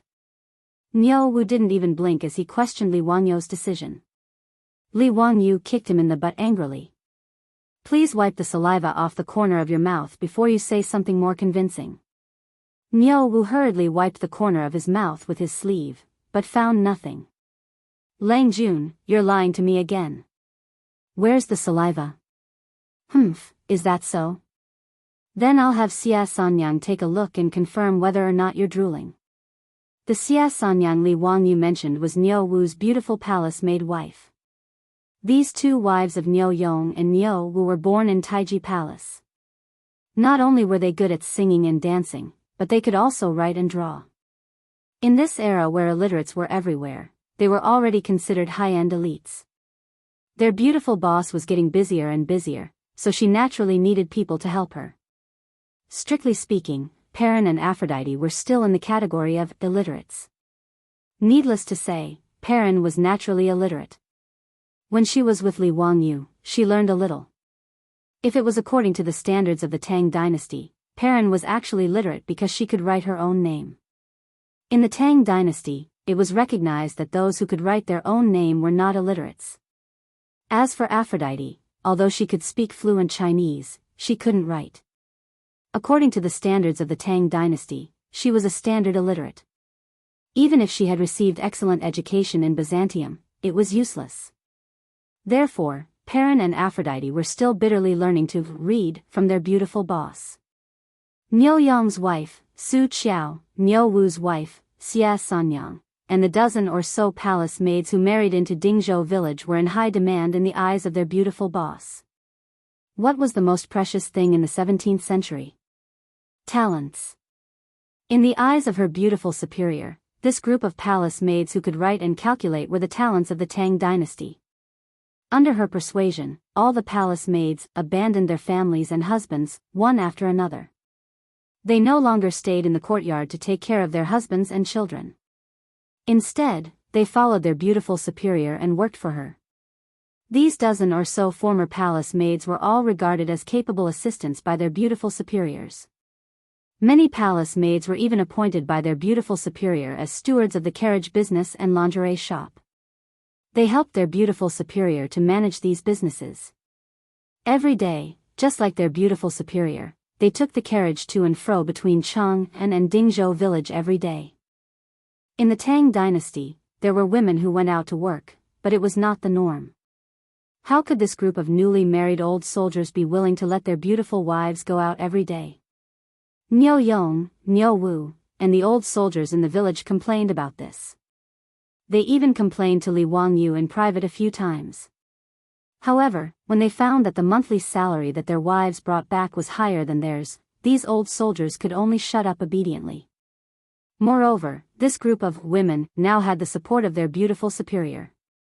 Whether it was Niu Yong, Niu Wu, or the old soldiers, they did not dare to offend their beautiful superior. As for their own wives, they had no right to speak. In this regard, Li Wangyu was heartless and laughed very happily. Wahahaha, it's time for you old men to experience the miserable situation of men in the future in advance. Now, when their beautiful superior went out, she was followed by a group of beautiful stewards and assistants. How impressive!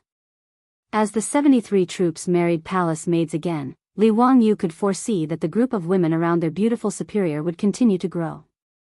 Now, even though the two daughters-in-law of the Niu family, Su Qiao and Xia Sanyang, were pregnant, they still followed their beautiful superior and helped her do things. When he heard Li Wangyu's words, Niu Wu immediately stopped smiling and replied seriously, Lang Jun, your idea is really amazing. The sage will definitely like it. Get lost. Li Wangyu was too lazy to pay attention to this guy. He turned his head and continued to watch the palace maids rehearse. Needless to say, in the future, he had never received such treatment. More than 200 graceful and beautiful women in thin clothes were twisting their bodies seductively in front of him. It was really a rare sight. Li Wangyu, Niu Wu, and the troops were watching happily. Then, they saw their beautiful superior leading her group of female assistants over. Is it nice? Li Wangyu subconsciously wanted to reply that it was nice, but his strong desire to live made him change his words. It's okay. The dance team is not neat enough. Changqing, you have to supervise them and be strict with them. The sage's birthday is in a month. I don't dare to delay. Time is tight and the task is urgent. I'll leave it to you. I just came to see how the rehearsal is going. Since there are no problems, I'll leave first. After Li Wangyu finished speaking, he prepared to lead Niu Wu and the troops to retreat. However, he heard his beautiful superior instruct Su Qiao and the others, in the future, when the palace maids are training, pay attention to the door. Don't let some people peep at the palace maids. Humph, big pig trotter. Her words almost made Li Wangyu stumble and fall. He didn't dare to say more and quickly pulled Niu Wu and the others away. Lang Jun, why did Lady Su say that you're a big pig trotter? Niu Wu asked Li Wangyu, touching a sore spot. Shut up. She was talking about you. Li Wangyu was so angry that he kicked this guy twice to vent his anger. While he was playing with Niu Wu, he saw the old housekeeper Li Heng hurriedly come over. Lang Jun, I saw that old immortal son sent someone to ask you to go to the Daoist temple. He said that he has something important to tell you. When Li Wangyu heard this, he felt that it was strange. Why was Sun Simiao looking for him? Li Wangyu had already asked the supervising craftsman to make the microscope that Sun Simiao wanted and send it to the Daoist temple. Although the magnification wasn't high, Li Wangyu estimated that it was at most 40 to 50 times magnification. It was similar to the simple microscopes used by elementary school students in the future to do scientific experiments. They could barely see the microorganisms in the water. Li Wangyu really didn't know how to make a lens with a bigger magnification. He could only ask the supervising craftsman to continue to study how to increase the magnification of the microscope. Even so, the simple microscope that was sent to the Daoist temple shocked Sun Simiao and he treated it like a divine weapon. Especially when the old Taoist saw the magnified scenes in his hair, blood, water, and leaves under Li Wangyu's guidance, he became even more obsessed. He hugged the microscope every day and refused to let go. Recently, the old Taoist didn't find trouble with Li Wangyu. He spent every day in the Daoist temple doing his scientific research. Since Sun Simiao was looking for him, Li Wangyu naturally wouldn't delay. He immediately rode to the Daoist temple. When he entered the Daoist temple, Sun Simiao's disciples naturally led him to the old Taoist. Zio, you came at the right time. The penicillin you mentioned before, this poor Taoist has made it. Sun Simiao's words struck Li Wangyu like lightning. What? Penicillin was made? Chapter 578. Sun Simiao's words made Li Wangyu's voice tremble uncontrollably. Old immortal son, what did you say? Penicillin is the miracle drug you mentioned. I made it according to your method, but I don't know how to use it. Zio, please explain it in detail, Sun Simiao said with a smile while twirling his beard. Li Wangyu fell to the floor, his lips trembling. It's really penicillin? Old immortal son, you can't joke about this. Have you tested the efficacy of the drug? The method of making penicillin that he gave to Sun Simiao was just something he learned from the TV series. Whether it was true or not, or if the scriptwriter made it up, he didn't know. The reason why he told Sun Simiao this was that he wanted to keep the old Daoist so that he and his beautiful boss could have a medical insurance. Secondly, he also had the mentality that Sun Simiao, the king of medicine, could really make penicillin. However, Li Wangyu didn't have much hope for this. After all, it was more than 1,000 years in advance. With the current technological strength of the Tang dynasty, it was really incredible to make a miracle drug like penicillin. Therefore, when Sun Simiao said that he made penicillin, Li Wangyu lost his composure. Well, according to what Zio said before, I took out the infected filth from the patients and smeared it on the crystal. Penicillin was also smeared on it. Now that 7 days have passed, there is no penicillin in the areas smeared with penicillin. According to what Zio said before, this should be a success, right? I also looked under the microscope. The areas smeared with penicillin are indeed free of grape-like bacteria. Sun Simiao said and pointed to the microscope, indicating Li Wangyu to look at it himself. Li Wangyu didn't say anything. He rushed in front of the microscope and adjusted the eyepiece. On the crystal that was used as the objective lens, he could clearly see the boundary. The areas smeared with penicillin were clean, but outside were piled up grape-like bacteria. Li Wangyu remembered that this was Staphylococcus, the most common type of pyogenic coccus. There was no doubt that Sun Simiao's penicillin was effective. Li Wangyu's fingers trembled. Penicillin was a miracle drug that could save lives. This was especially true in the Tang dynasty. Son, old immortal son, it's really penicillin. You really made it. Old immortal, you really are the king of medicine.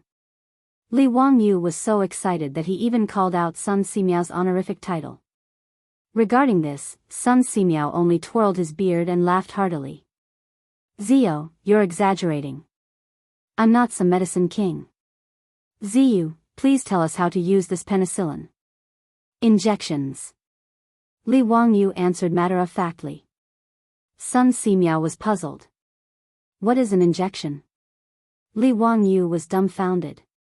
Injection was to use a syringe to inject medicine into the body. But in the Tang dynasty, where would they find syringes and needles? The syringe was simple, so he could make do with a bamboo tube. Li Wangyu estimated that with Carpenter Lu's skills, it wouldn't be a problem to make some bamboo syringes out of bamboo. Although they wouldn't be as transparent as glass in the future, they could still be used. The troublesome part was the needles. This thing had to be hollow and so small. Li Wangyu wasn't confident that the craftsmen of the Tang dynasty could make such a delicate needle. He could only go to the construction bureau and discuss with the craftsmen to see if they could make the needles. Li Wangyu pondered for a moment and was about to explain to Sun Simiao what a syringe was and what an injection was when he saw one of Sun Simiao's disciples hurriedly walk in. Grandmaster, there's a guest. Sun Simiao frowned unhappily. Didn't I say that there won't be any guests? Can't you see that I'm talking business with Count Who? The disciple hesitated for a moment before continuing. It's Mr. Treasure. He said that he wants to reason with Grandmaster and seek justice for his disciple. Li Wangyu was confused. What kind of trouble did Sun Simiao get himself into? Why would someone want to seek justice for his disciple? Sun Simiao frowned. When did I bully his disciple? What justice do I want? Mr. Treasure said that Gung Hong, who was beaten to death by the sage, Gung Fengyu, was his disciple. Sun Simiao's disciple's words stunned Li Wangyu. Gung Hong, Gung Fengyu, had been beaten to death by the Pai Lupi because he had colluded with the aristocratic families to force the Pai Lupi to abdicate. What did this have to do with Sun Simiao? Who was this Mr. Treasure? Was he also a doctor? Li Wangyu felt that this name sounded familiar, but he couldn't remember. He asked Sun Simiao, old immortal son, who is this Mr. Treasure? Sun Simiao shook his head with a bitter smile and explained, Sigh, Mr. Treasure is also a famous doctor. His surname is Zhang, and his name is Treasure. His courtesy name is Tan, and he is from Liang. Mr. Treasure is now 70 years old. He used to be an official in the imperial court, serving as an official of the Honglu Temple. Now, he has resigned and returned home. I don't know why you are looking for me today. What does Gung Hong's death have to do with me? Li Wangyu heard this and remembered that Zhang Treasure was also a famous doctor in the early Tang dynasty. There were records of him in history, but he didn't expect Gung Hong to be his disciple. Old immortal son, there must be some misunderstanding? Maybe so. Zio, sit for a while. I will be back soon. Sun Simiao stood up and prepared to meet Zhang Treasure with his disciple. Li Wangyu thought that Gung Hong's death seemed to have something to do with him, so he stood up as well. Old immortal son, I will go with you. If there is any misunderstanding, I can help you explain. Sun Simiao didn't refuse. He nodded slightly and walked out. Li Wangyu quickly followed. Under the guidance of Sun Simiao's disciple, the two went to the Taoist temple's guest room. In the room sat an old man with white hair and beard. There were a few middle-aged men serving him. When the old man saw Sun Simiao appear, he coldly snorted. "Greetings, Daoist Sunday. I came here uninvited today to demand an explanation for my disappointing disciple." Sun Simiao wasn't annoyed by his attitude. "Mr. Treasure, there must be some misunderstanding. The death of your disciple, Gung Hong, has nothing to do with me." "How can it have nothing to do with you? It was you who misled the saint. That's why he beat my poor disciple to death in anger. As an elder, how can you deny it like this?" Li Wangyu was also confused. He couldn't help but interrupt. "Mr. Treasure, Gung Hong's death was entirely his own fault. What does it have to do with Old Immortal Sun? Even if Old Immortal Sun cured the Crown Prince's intestinal blockage, it has nothing to do with Gung Hong's death. How can Old Immortal Sun be blamed?" Zhang Baozong was very unhappy with Li Wangyu's words. "I'm talking to Taoist Sunday. Who are you to interrupt? Taoist Sun, is this how you teach your disciples?" Sun Simiao twirled his beard and smiled.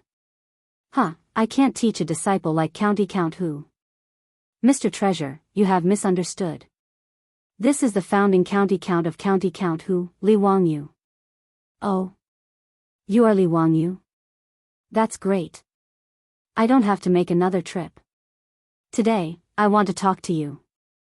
After Zhang Baozong heard Li Wangyu's identity, he didn't change his attitude. Instead, he glared at Li Wangyu and became more and more impolite. Li Wangyu, on the other hand, was stunned. Wasn't this person taking him too seriously? What arrogance! Chapter 579. Li Wangyu naturally did not know that Zhang Baozong, as a famous doctor, was sought after by many. Moreover, he had once been an official of the Honglu Temple, a third-rank official who had retired. Naturally, he did not think much of Li Wangyu, a fourth-rank official who had founded the country. Zhang Baozong was now 70 years old and was known as a famous doctor, a godly doctor. This caused this old man to develop a bad temper. Li Wangyu was slightly startled by Zhang Baozong's words. "Mr. Baozong, I respect you as an old man, but you cannot speak carelessly. Gung Hong clearly said that the Crown Prince had passed away in front of hundreds of officials and saints at the Taiji Palace. This angered the saint and caused him to be beaten to death. What does this have to do with me and Old Immortal Sun?" Zhang Baozong's temper was even worse. He slapped the table and said angrily, "Nonsense. If you and Daoist Sun did not purposely hide the Crown Prince's illness and mislead my disciple, how would he have angered the saint?" The old man's words made Li Wangyu so angry that he laughed. This was really Zhu Beiji's way of putting the blame on others. Gung Hong's medical skills were not good and he was stubborn. He was not willing to cooperate with him to save Li Qingxian. Now, Zhang Baozong was actually using this as an excuse to criticize him and Sun Simiao. He was truly shameless. Not to mention that it was Pai Lupi who personally gave the order to seal off Li Qingxian's illness.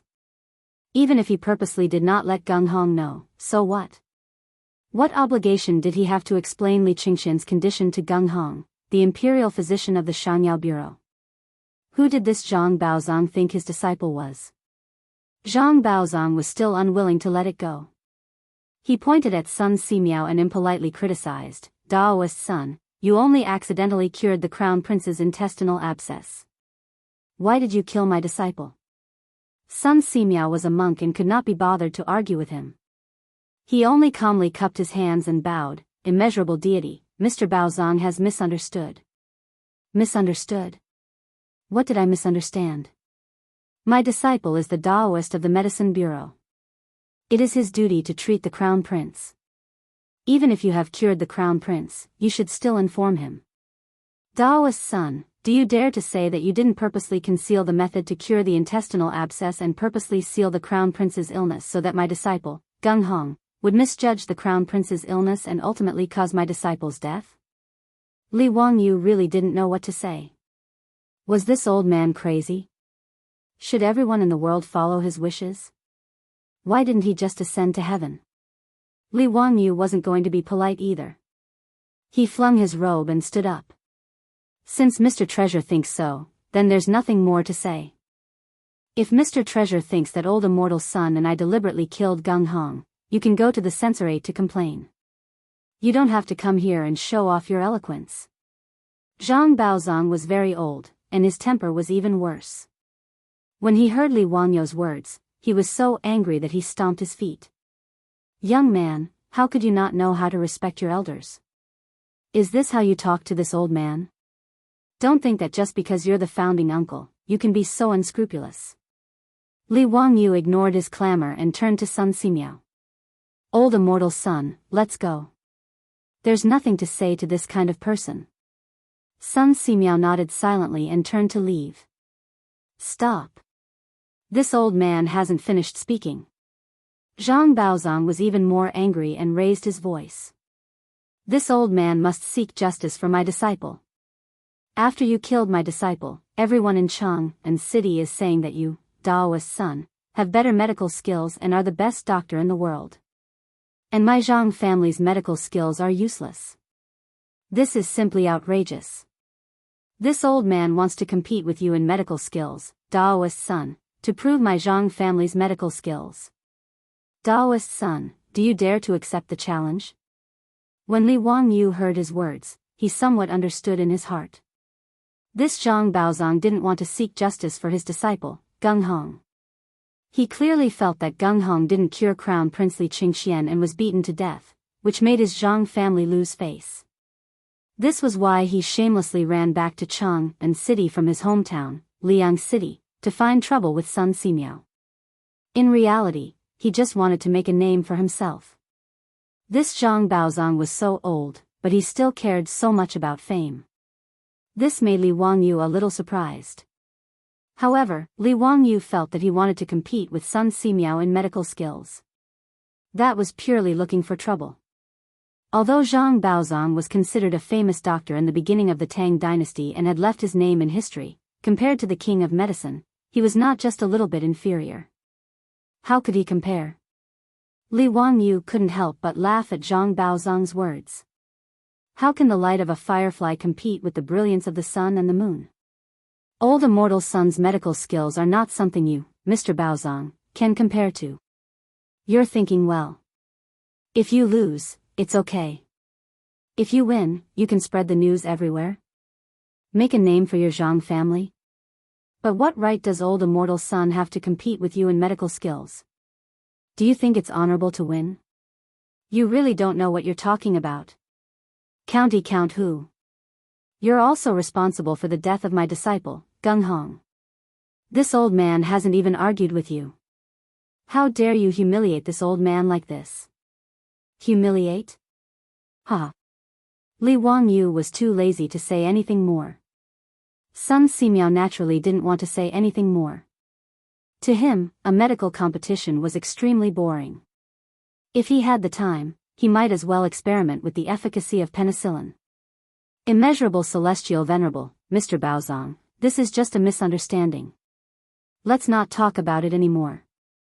I also feel very sorry for your disciple's death, but it really has nothing to do with me. I ask Mr. Baozong not to harp on this matter anymore. It's getting late. Mr. Baozong, you should return to Chang and city as soon as possible. Sun Simiao ordered him to leave. Zhang Baozong stood up with the help of several middle-aged disciples beside him. He laughed and said, Daoist son, this old man respects you as a senior in the medical field, but if you're going to be such a coward, this old man will be very disappointed. I didn't expect the world-renowned priest's son to not even have the guts to compete with this old man in medical skills. Huh, this is really interesting. Interesting. Sun Simiao wasn't moved by Zhang Baozong's mockery. He was almost 100 years old. What hadn't he seen? Zhang Baozong's provocation wasn't even worth mentioning. Sun Simiao's disciples and grand disciples, on the other hand, glared at Zhang Baozong after hearing his words. But because of their status, they didn't dare to speak up. But while Sun Simiao could tolerate it, Li Wangyu couldn't. How could the medicine king, Sun Simiao, be humiliated by Zhang Baozong? Li Wangyu flashed in front of Zhang Baozong and said, Haha, Mr. Baozong, it's not impossible for you to compete in medical skills. But I don't think you have the right to compete with old immortal Sunday. How about this? I also know a little about medical skills. Since you keep saying that I have to take responsibility for Gung Hong's death, then that's great. Let me and old immortal Sun's disciples compete in medical skills with you, Mr. Baozong. How about it? No. Sun Simiao said anxiously. Zhang Baozong curled his lips in disdain and said, County Count Hu, when it comes to medical skills, you don't have the right. Oh. Is that so? But everyone in Chang'an City says that I, Li Wangyu, am also a divine doctor. Go and ask the people, do they know you, Mr. Baozong? It seems like I'm at a disadvantage if I compete with you in medical skills, Li Wangyu said mockingly. He wasn't wrong. Zhang Baozong's reputation was mostly among the court officials and aristocratic families. The Zhang family had never treated the common people, so how could they have any reputation among the common people? Li Wangyu's words almost angered the old man to death. Zhang Baozong stared at Li Wangyu and panted heavily.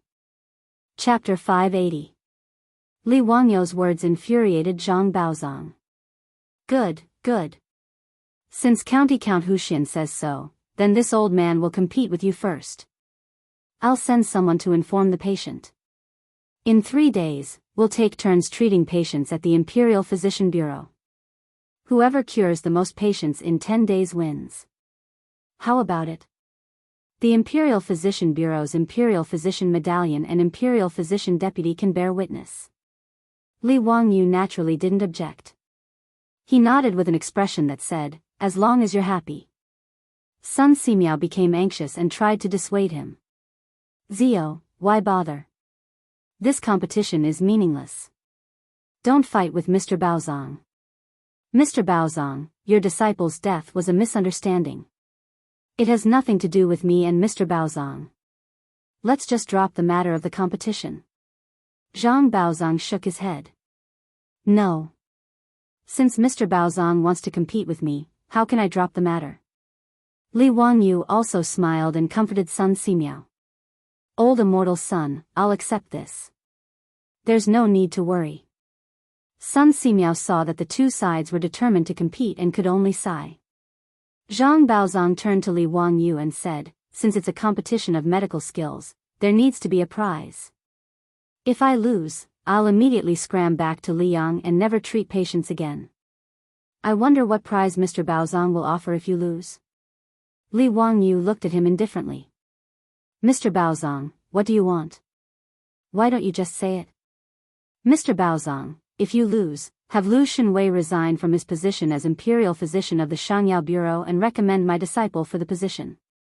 In addition, teach my disciple the method to treat intestinal ulcers. Li Wangyu couldn't help but smile at Zhang Baozong's words.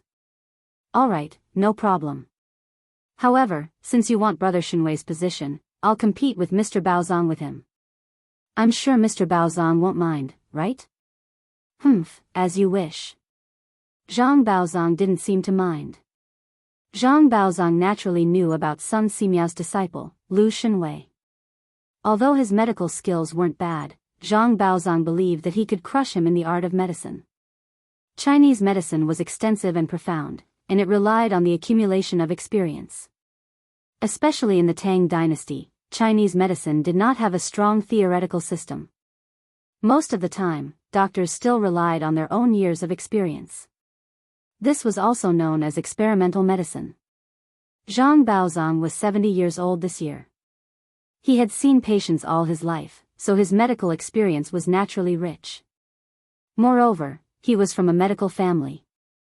Through several generations of medical practice, he had summed up many effective treatment plans and secret prescriptions. This was also the reason why Zhang Baozong dared to challenge Sun Simiao. Although Sun Simiao was older, he might not have been practicing medicine longer than Zhang Baozong. After all, Sun Simiao was only from an ordinary farmer's family and did not have any family inheritance. He started practicing medicine at the age of 18 and started treating his neighbors in his 20s. He had been practicing medicine for more than 60 years. Zhang Baozong, on the other hand, started from the beginning. He memorized all kinds of medical books and the names of medicinal herbs. When he was 12 or 13 years old, he had already started to treat patients. Until now, he had been practicing medicine for more than 60 years. That was why Zhang Baozong was confident that his medical skills were not weaker than Sun Simiao's. In fact, he might even be stronger than Sun Simiao because he had his family's inheritance to rely on.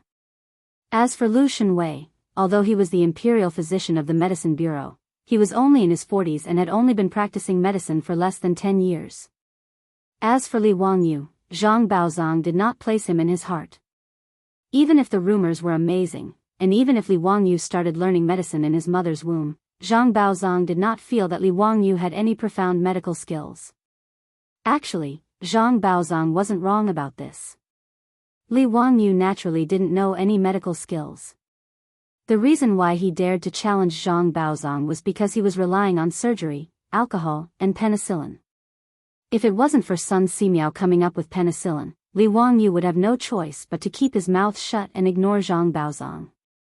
But since he had a miracle medicine, like penicillin, Li Wangyu would feel sorry for his identity as a transmigrator if he did not show off. It wasn't that penicillin could cure all diseases, but with the miraculous effects of penicillin and Lu Shenwei's medical skills, Li Wangyu didn't believe that he couldn't win against Zhang Baozong. It wasn't that TCM wasn't advanced or brilliant.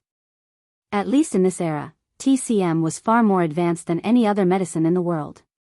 It was only in modern times that Western medicine developed along with anatomy, pathology, and pharmaceutics. In the 20th century, it was closely combined with modern science and technology.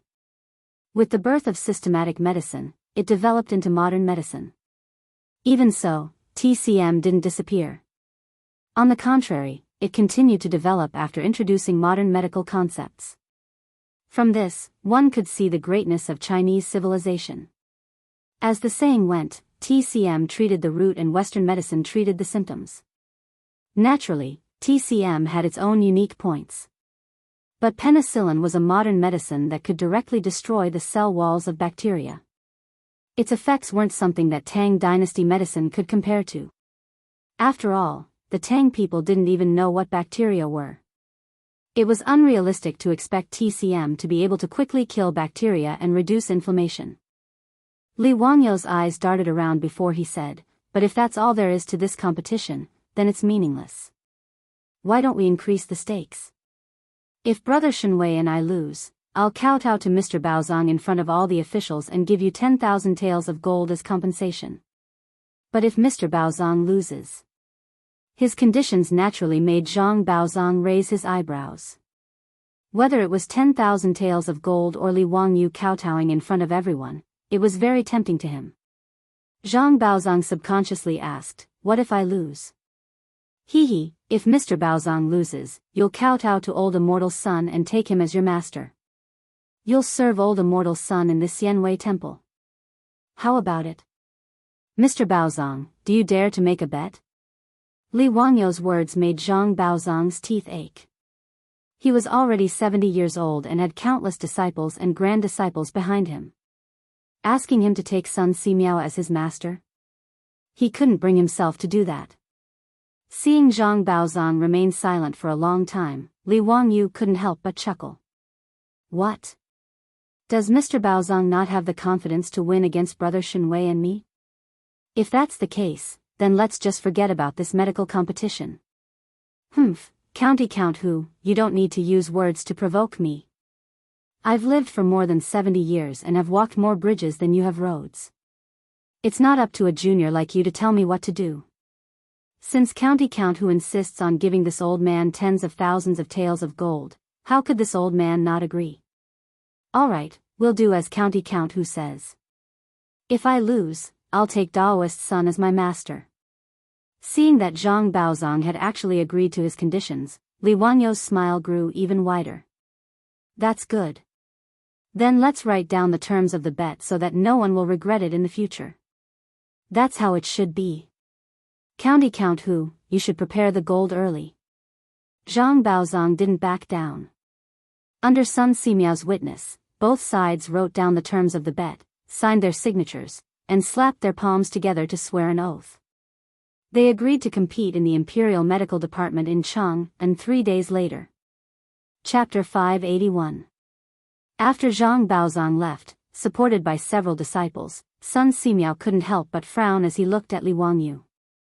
Zio, why do you have to do this? Even I might not be able to beat Mr. Baozong with his medical skills, let alone Shenwei. How did you and Shenwei beat Mr. Baozong? Li Wangyu chuckled and said, didn't you lend me the courage, old immortal son? Sun Simiao was confused. What does this have to do with me? Hee, if it weren't for you, old immortal son, how would I dare to make such a bet? Oh. Zio, you're so confident in this penicillin? It hasn't been used on patients yet. Sun Simiao still felt that this was inappropriate. Li Wangyu could only shrug. The Tang dynasty didn't have the conditions for pharmacological experiments, so there was nothing to say. They could just do clinical experiments. Anyway, it couldn't be too bad. Just like when Niu Yong was injured. If he didn't have the cephalosporin, wouldn't he have to watch Niu Yong die from inflammation? Besides, there was a penicillin skin test, which could effectively prevent the patient from going into anaphylactic shock. Old immortal son, don't worry. I know how to use this penicillin. I'll go to Chang'an first and tell you the details when I come back. Li Wangyu didn't have time to talk to Sun Simiao. He just asked Sun Simiao to prepare the penicillin for him. He had to go to Chang'an immediately and find the craftsman to make the needles. Without the syringe, even the penicillin would be useless. After all, the penicillin produced by Sun Simiao was a medicine, not a pill that could be taken orally. There was no other way except for intramuscular injection. After leaving the Xianwei temple, Li Wangyu led Niu Wu and a few troops straight to Chang'an. He was now familiar with the Xianwei temple. The officials and craftsmen in the Xianwei temple naturally knew that County Count who was here to make something new. Sure enough, when Li Wangyu found the craftsmen and told them his request, all of them were depressed. Who was confident that they could make such a delicate thing? An old craftsman pondered for a moment and asked, County Count who, can this item be made of gold? Gold? Making needles? Li Wangyu felt a headache coming on. However, as long as he could make a suitable needle, he didn't care too much. If it was gold, then so be it. But, can it be made of gold? Yes, I was thinking that gold is on the soft side. I will first beat the gold into gold foil, then wrap it around the copper wire and beat it into the needle-like shape you need, County Count who. Finally, I will take out the copper wire and form the hollow needle you need. Li Wangyu pondered for a moment. It was feasible, but he asked doubtfully, won't a needle made of pure gold be very soft? Can it pierce into the human body? I'll add silver to it later to strengthen it. That's good. Then start forging immediately. You must forge it for me within 3 days. This lord will reward you handsomely. With Li Wangyu's words, the craftsmen nodded and patted their chests, promising that they would make it within 3 days. Now, the craftsmen who were about to become supervisors were all willing to work for Li Wangyu. The biggest reason was that he gave them a lot of rewards. These craftsmen were all registered craftsmen and only had a meager salary every month. As for those craftsmen who helped Li Wangyu was never stingy with his money. He gave the craftsmen who helped Li Wangyu polish the microscope lens 100 strings of copper coins as a reward. With such a material incentive, these craftsmen were naturally willing to work hard for Li Wangyu. With the craftsman's guarantee, Li Wangyu was relieved.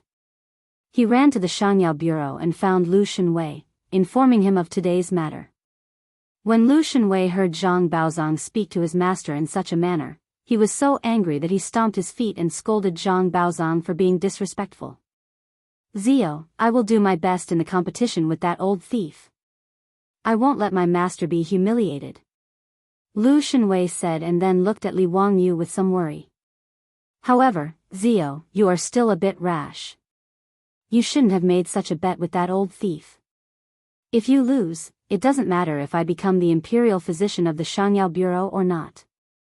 However, you will lose 10,000 taels of gold and even have to kowtow to that old thief. How can you accept that? Hee, brother Shenwei, that's why you have to win. Li Wangyu smiled. Lu Shenwei couldn't help but be a bit surprised. Zio, although I am confident in my medical skills, that old thief has been practicing medicine his entire life. His medical skills aren't inferior to my master's. I'm afraid. Li Wangyu's smile became even more brilliant. Brother Shenwei, do you remember why old immortal's son went to Dingzhou village to build a microscope? Lu Shenwei didn't understand what he meant, but he still nodded. Naturally, it's to study your microscope. Zio, the microscope you made for your master is really good. Hehe, when will you make one for me? Li Wangyu was speechless. This guy was still thinking about the microscope. He rolled his eyes. Other than the microscope? Other than the microscope? Then it's penicillin. In order to create the penicillin you mentioned, my master spent a lot of effort. Now. Lu Shenwei suddenly understood. He widened his eyes in disbelief. Zio, you mean, my master has developed penicillin? Ha, that's right. Li Wangyu pretended to pull out the folding fan at his waist. With a swoosh, he opened it and made it look like a feather fan. Otherwise, how would I go and bet with that Baozong on medical skills?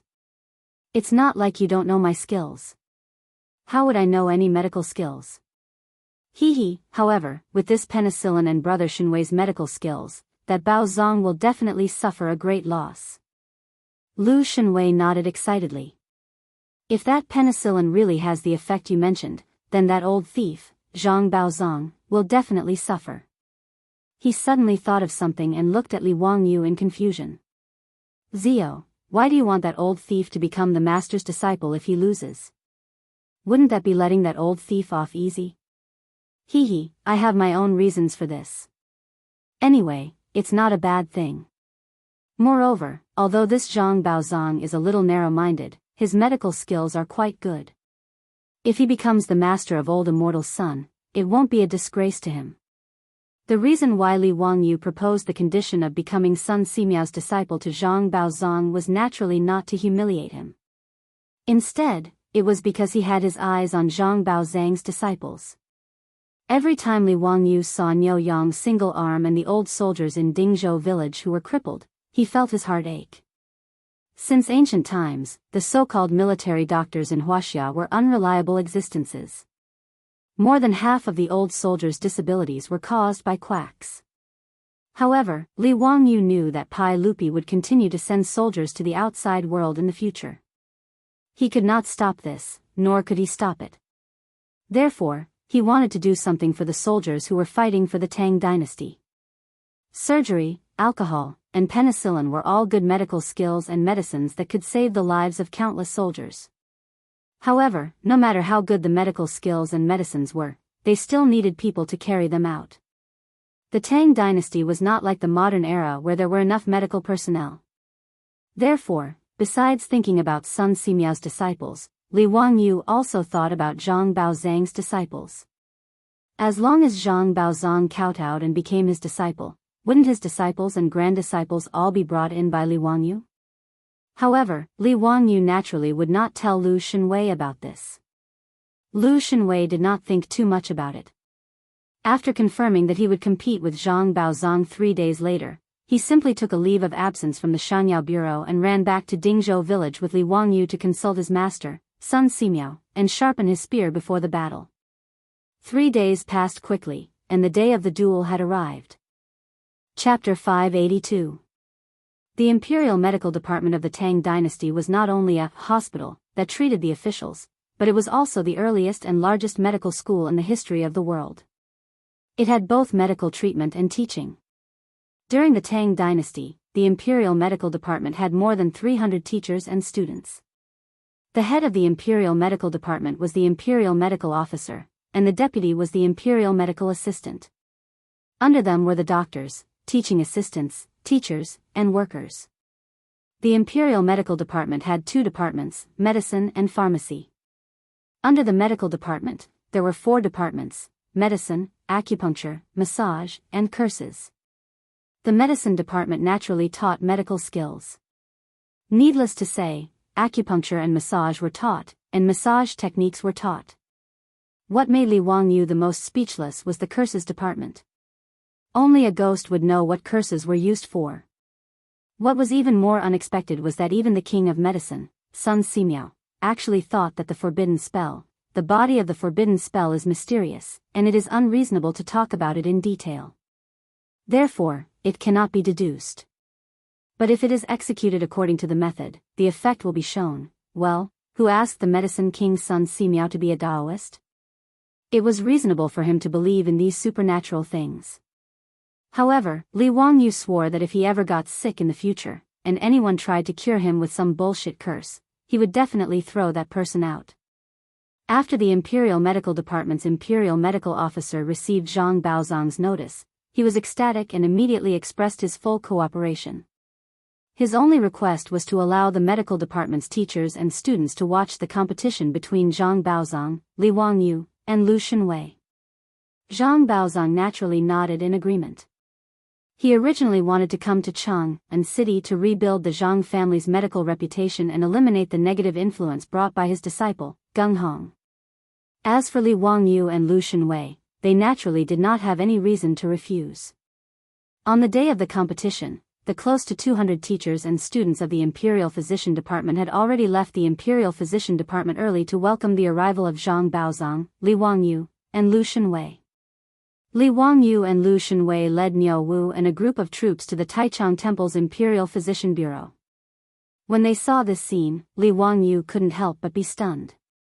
The only thing missing was holding fresh flowers and shouting, "Welcome, welcome, a warm welcome." Weren't these imperial physicians and medical students a little too enthusiastic? How could he know that not to mention a godly doctor like Zhang Baozong, even Lu Shenwei, who was now the imperial physician of the Shanyao Bureau, was considered a great doctor in the eyes of the Imperial Physician Order and the medical students and teachers. To be able to watch such a doctor treat patients for 10 days was an absolutely rare opportunity, so they naturally cherished it. When Zhang Baozong led a few disciples over, the group of teachers and students of the Imperial Medical Department became even more enthusiastic. They clustered around Zhang Baozong and walked into the Imperial Medical Department. "Mr. Treasure, I have already informed the patients' families to come to the Imperial Medical Department for consultation starting today. How does Mr. Treasure plan to compete with Count Huxian and Lu Fengyu?" The Imperial physician asked politely. Zhang Baozong arrogantly looked at Li Wangyu. Count Hu, you can speak." "I don't care." Li Wangyu smiled and said, "It's simple. Since it's a competition, then the patients' families will naturally come in. We will examine them one by one and write out a prescription. The patients can choose whose prescription they want to use. In short, whoever cures the most patients in 10 days will win. How about it? Does Mr. Treasure have any objections?" "Sure." Li Wangyu's smile became even more brilliant.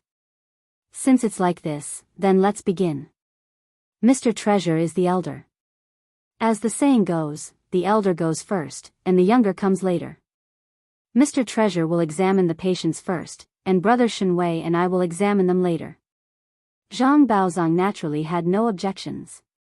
He led the way to the Imperial Medical Department's main hall. In the large main hall, Zhang Baozong, Li Wangyu, and Lu Shenwei sat on the left and right, waiting for the patients to come in for consultation. As for the 200 or so teachers and students of the Imperial Medical Department, they filled the originally spacious main hall to the brim. It was very lively. "Imperial Physician Order, please invite the patients in." Zhang Baozong greeted after sitting down. Immediately, a doctor from the Imperial Medical Department trotted out to invite the patients in for consultation.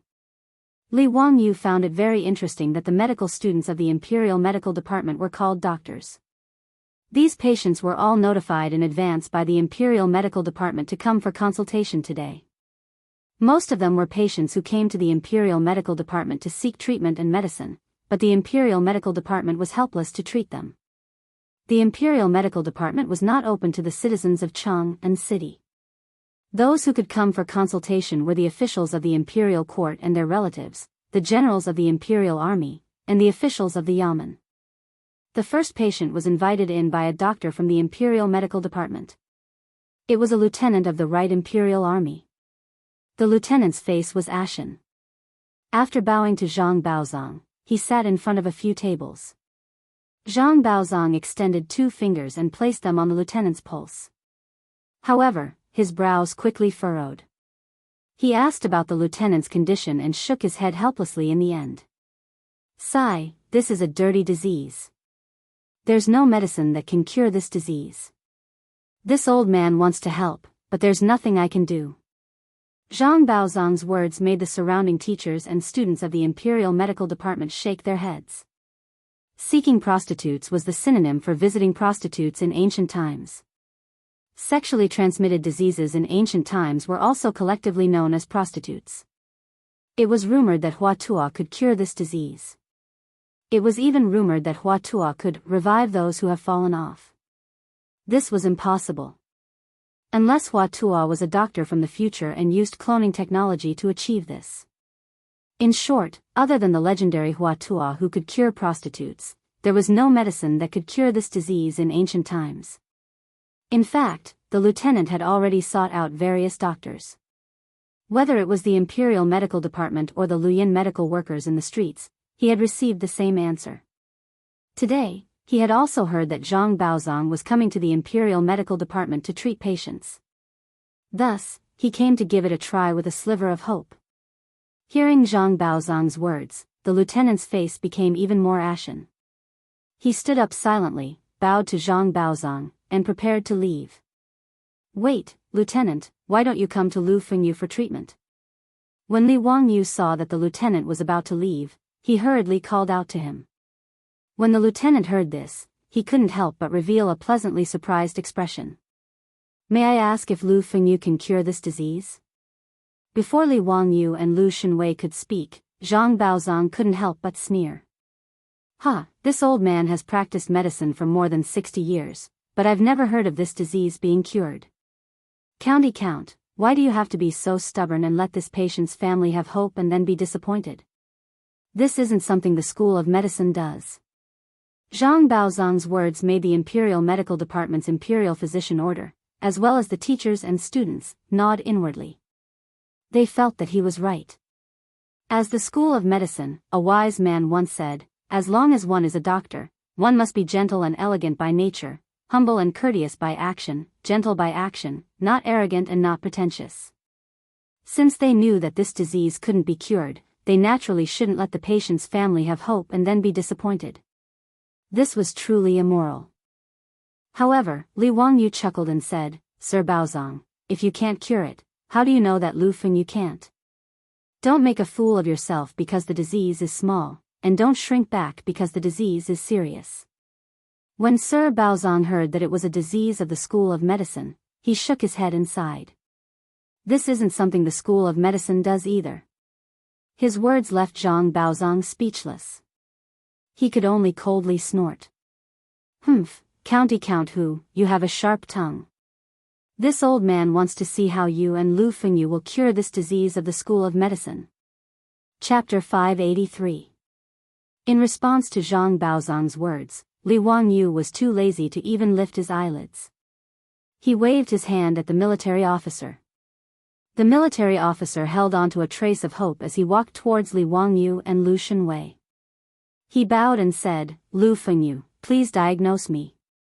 Lu Shenwei gestured for him to sit down and took his pulse. After a round of diagnosis, he nodded his head and said, there's no mistake. It's indeed a venereal disease.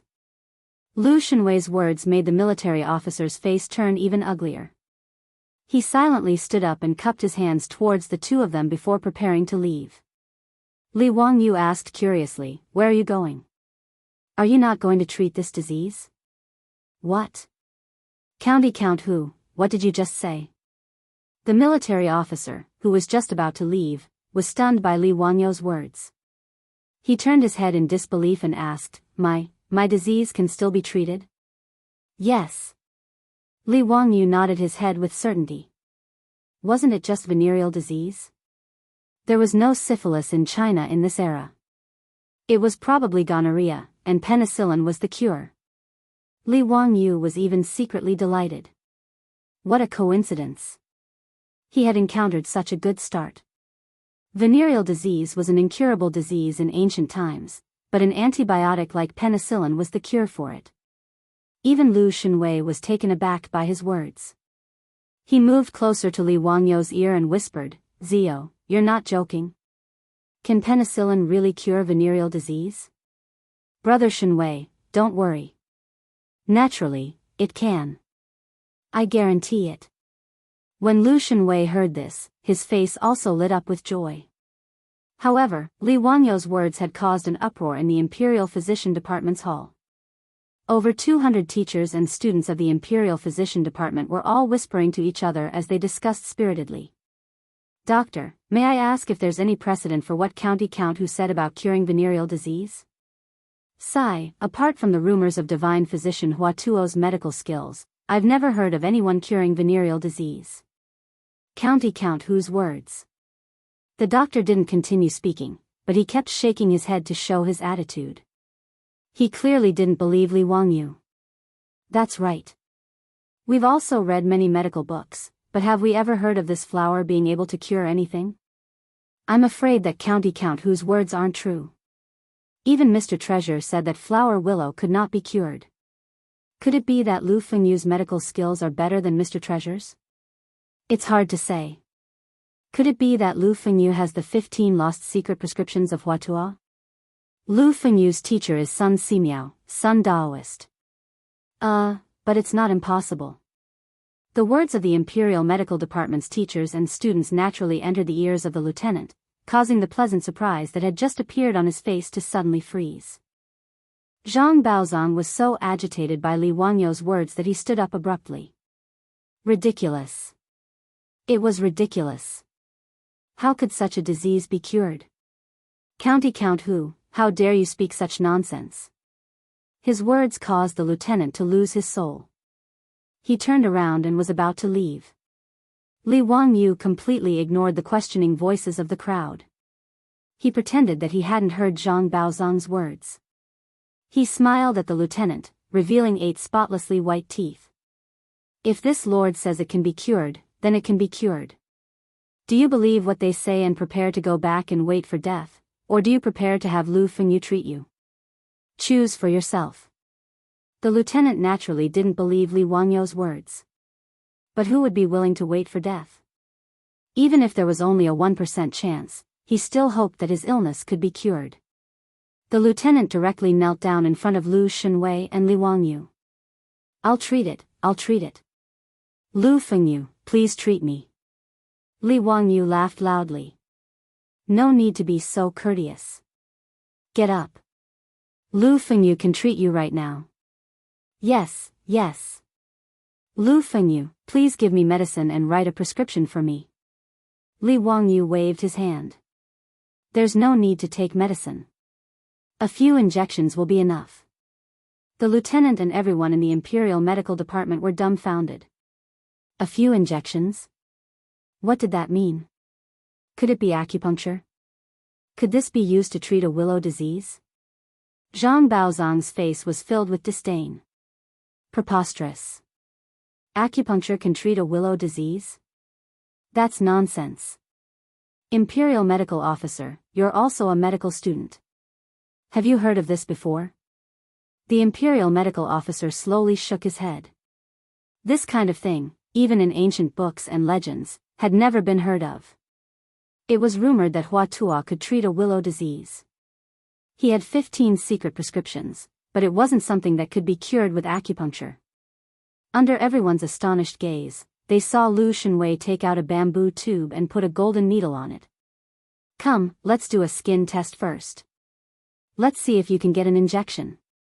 Li Wangyou indicated for the lieutenant to roll up his sleeves. After that, he let Lu Xunwei use alcohol to disinfect his arm. Then, he inserted the needle into the lieutenant's forearm and injected a small amount of penicillin. Before the appearance of cephalosporin, China's hospitals had to do a skin test before injecting penicillin. The purpose was to prevent the patient from going into anaphylactic shock. The reason why a skin test was required was because China's medical standards weren't high back then. The purity of the penicillin wasn't high, and the quality wasn't pure enough. At that time, the the penicillin imported from the West didn't require a skin test. But now, Sun Simiao used a local method to make penicillin, so there was no need to talk about the purity. Who knew how many problems would occur if the lieutenant injected penicillin without a skin test? After Lu Shenwei pulled out the needle, the lieutenant and everyone else were confused. They had never heard of such a treatment method. The imperial medical officer walked over and bowed to Li Wangyu. "May I ask what you're doing?" "I'm giving him a skin test." What's a skin test?" To treat a willow disease, you have to inject penicillin, a divine medicine developed by Sun Daozhang. Old immortal Sunday penicillin is a divine medicine that's worth more than gold. However, penicillin also has side effects. Not everyone can bear its medicinal power. Therefore, we have to do a skin test on the wrist and inner arm first. Only those who don't have a reaction can continue to inject penicillin. The imperial medical officer was confused. He didn't understand what side effects were, but he roughly understood the meaning. It was probably the meaning of medicine is 30% poison. As for penicillin, he had never heard of such a strange name. But after hearing Li Wangyu's words, he was even more interested. He quickly asked, "May I know what diseases Sun Daozhang's penicillin can cure?" "Diarrhea, lower blood pressure, various blood diseases, coughing, cold attacking the lungs, wind and heat attacking the lungs, turbid phlegm blocking the lungs, willow disease, 7-day wind, these diseases can all be cured by penicillin."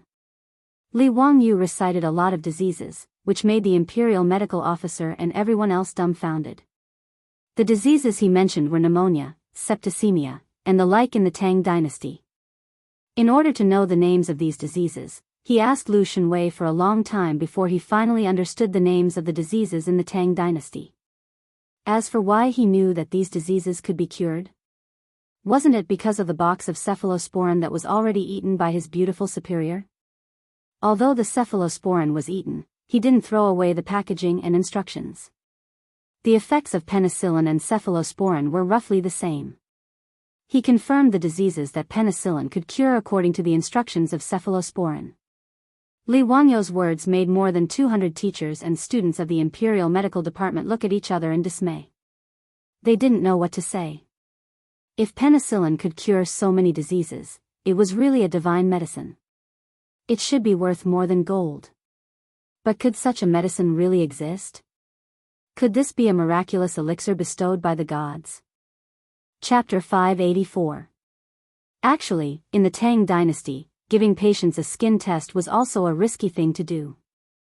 Not to mention the crude self-made penicillin, even in the later generations of Wuxia, there were patients who died from anaphylactic shock when medical conditions were not perfect. And among those patients who died, 25% of them died from shock during the skin test.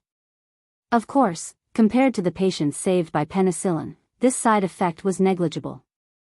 In the Tang dynasty, many diseases did not have penicillin, and the mortality rate was 100%. This was also the reason why Li Wangyu dared to directly use penicillin to treat patients. Since he would be waiting for death if he did not use penicillin, he might as well take a gamble and have a high chance of survival.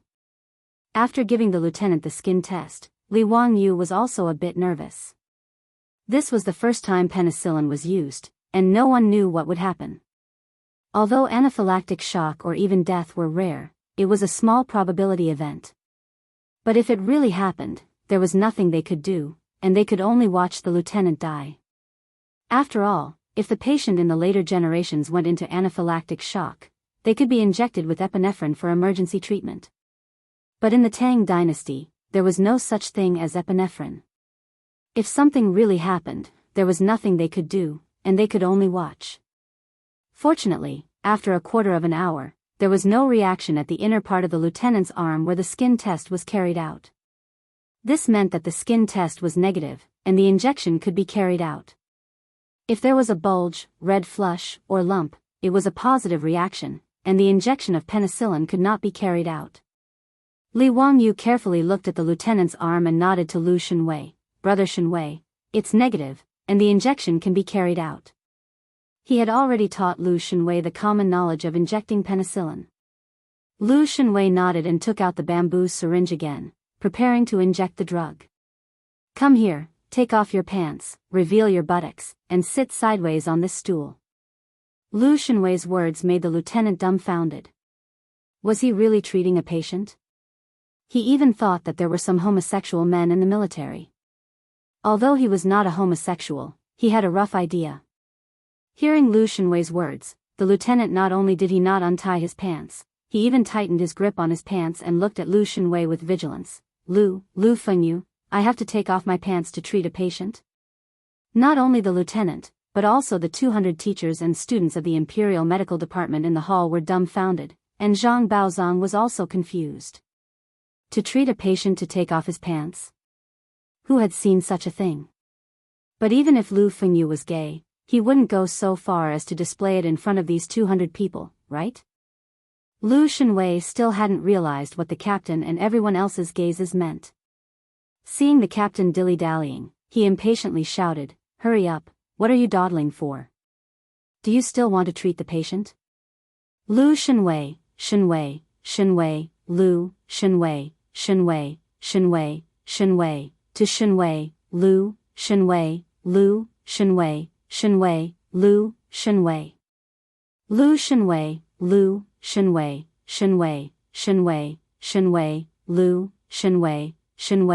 Lu, Shenwei, were, Shenwei, and Lu, Shenwei. Although they were all men, the lieutenant's face immediately turned green when he exposed his butt to hundreds of people. But as a patient, he did not have any human rights to speak of, so he could only endure and close his eyes, pretending that he did not know anything. Naturally, only Lu Shenwei was responsible for giving injections to the patient. Of course, Li Wangyu was the one who taught Lu Shenwei how to give injections. Actually, how could Li Wangyu know anything about it? At most, he knew that he had to empty the air in the syringe before injecting. He was not a medical student. His so-called injection experience was only the experience of going to the hospital and being injected with needles and seeing how the young nurses operated. Li Wangyu did not care too much. He roughly explained how to inject the medicine into the patient, then asked Niu Wu to catch a pig and let Lu Shenwei experiment on it himself. Lu Shenwei was helpless against Li Wangyu's unreliable teaching method. But he could only follow Li Wangyu's instructions and continuously insert needles into the pig's butt. Today, Lu Shenwei was like a duck being driven onto a perch. It was his first time using needles on a living person. If the lieutenant knew that Lu Fengyu had only injected a pig's butt before, would he immediately jump up and run away? If it was the future, Li Wangyu and Lu Shenwei's unreliable medical practice method would definitely be arrested and charged with illegal medical practice. But fortunately, it was 1,300 years ago. Not only did no one find trouble with them, but the teachers and students of the Tang dynasty's highest medical school were also watching Lu Shenwei's every move with eyes full of curiosity.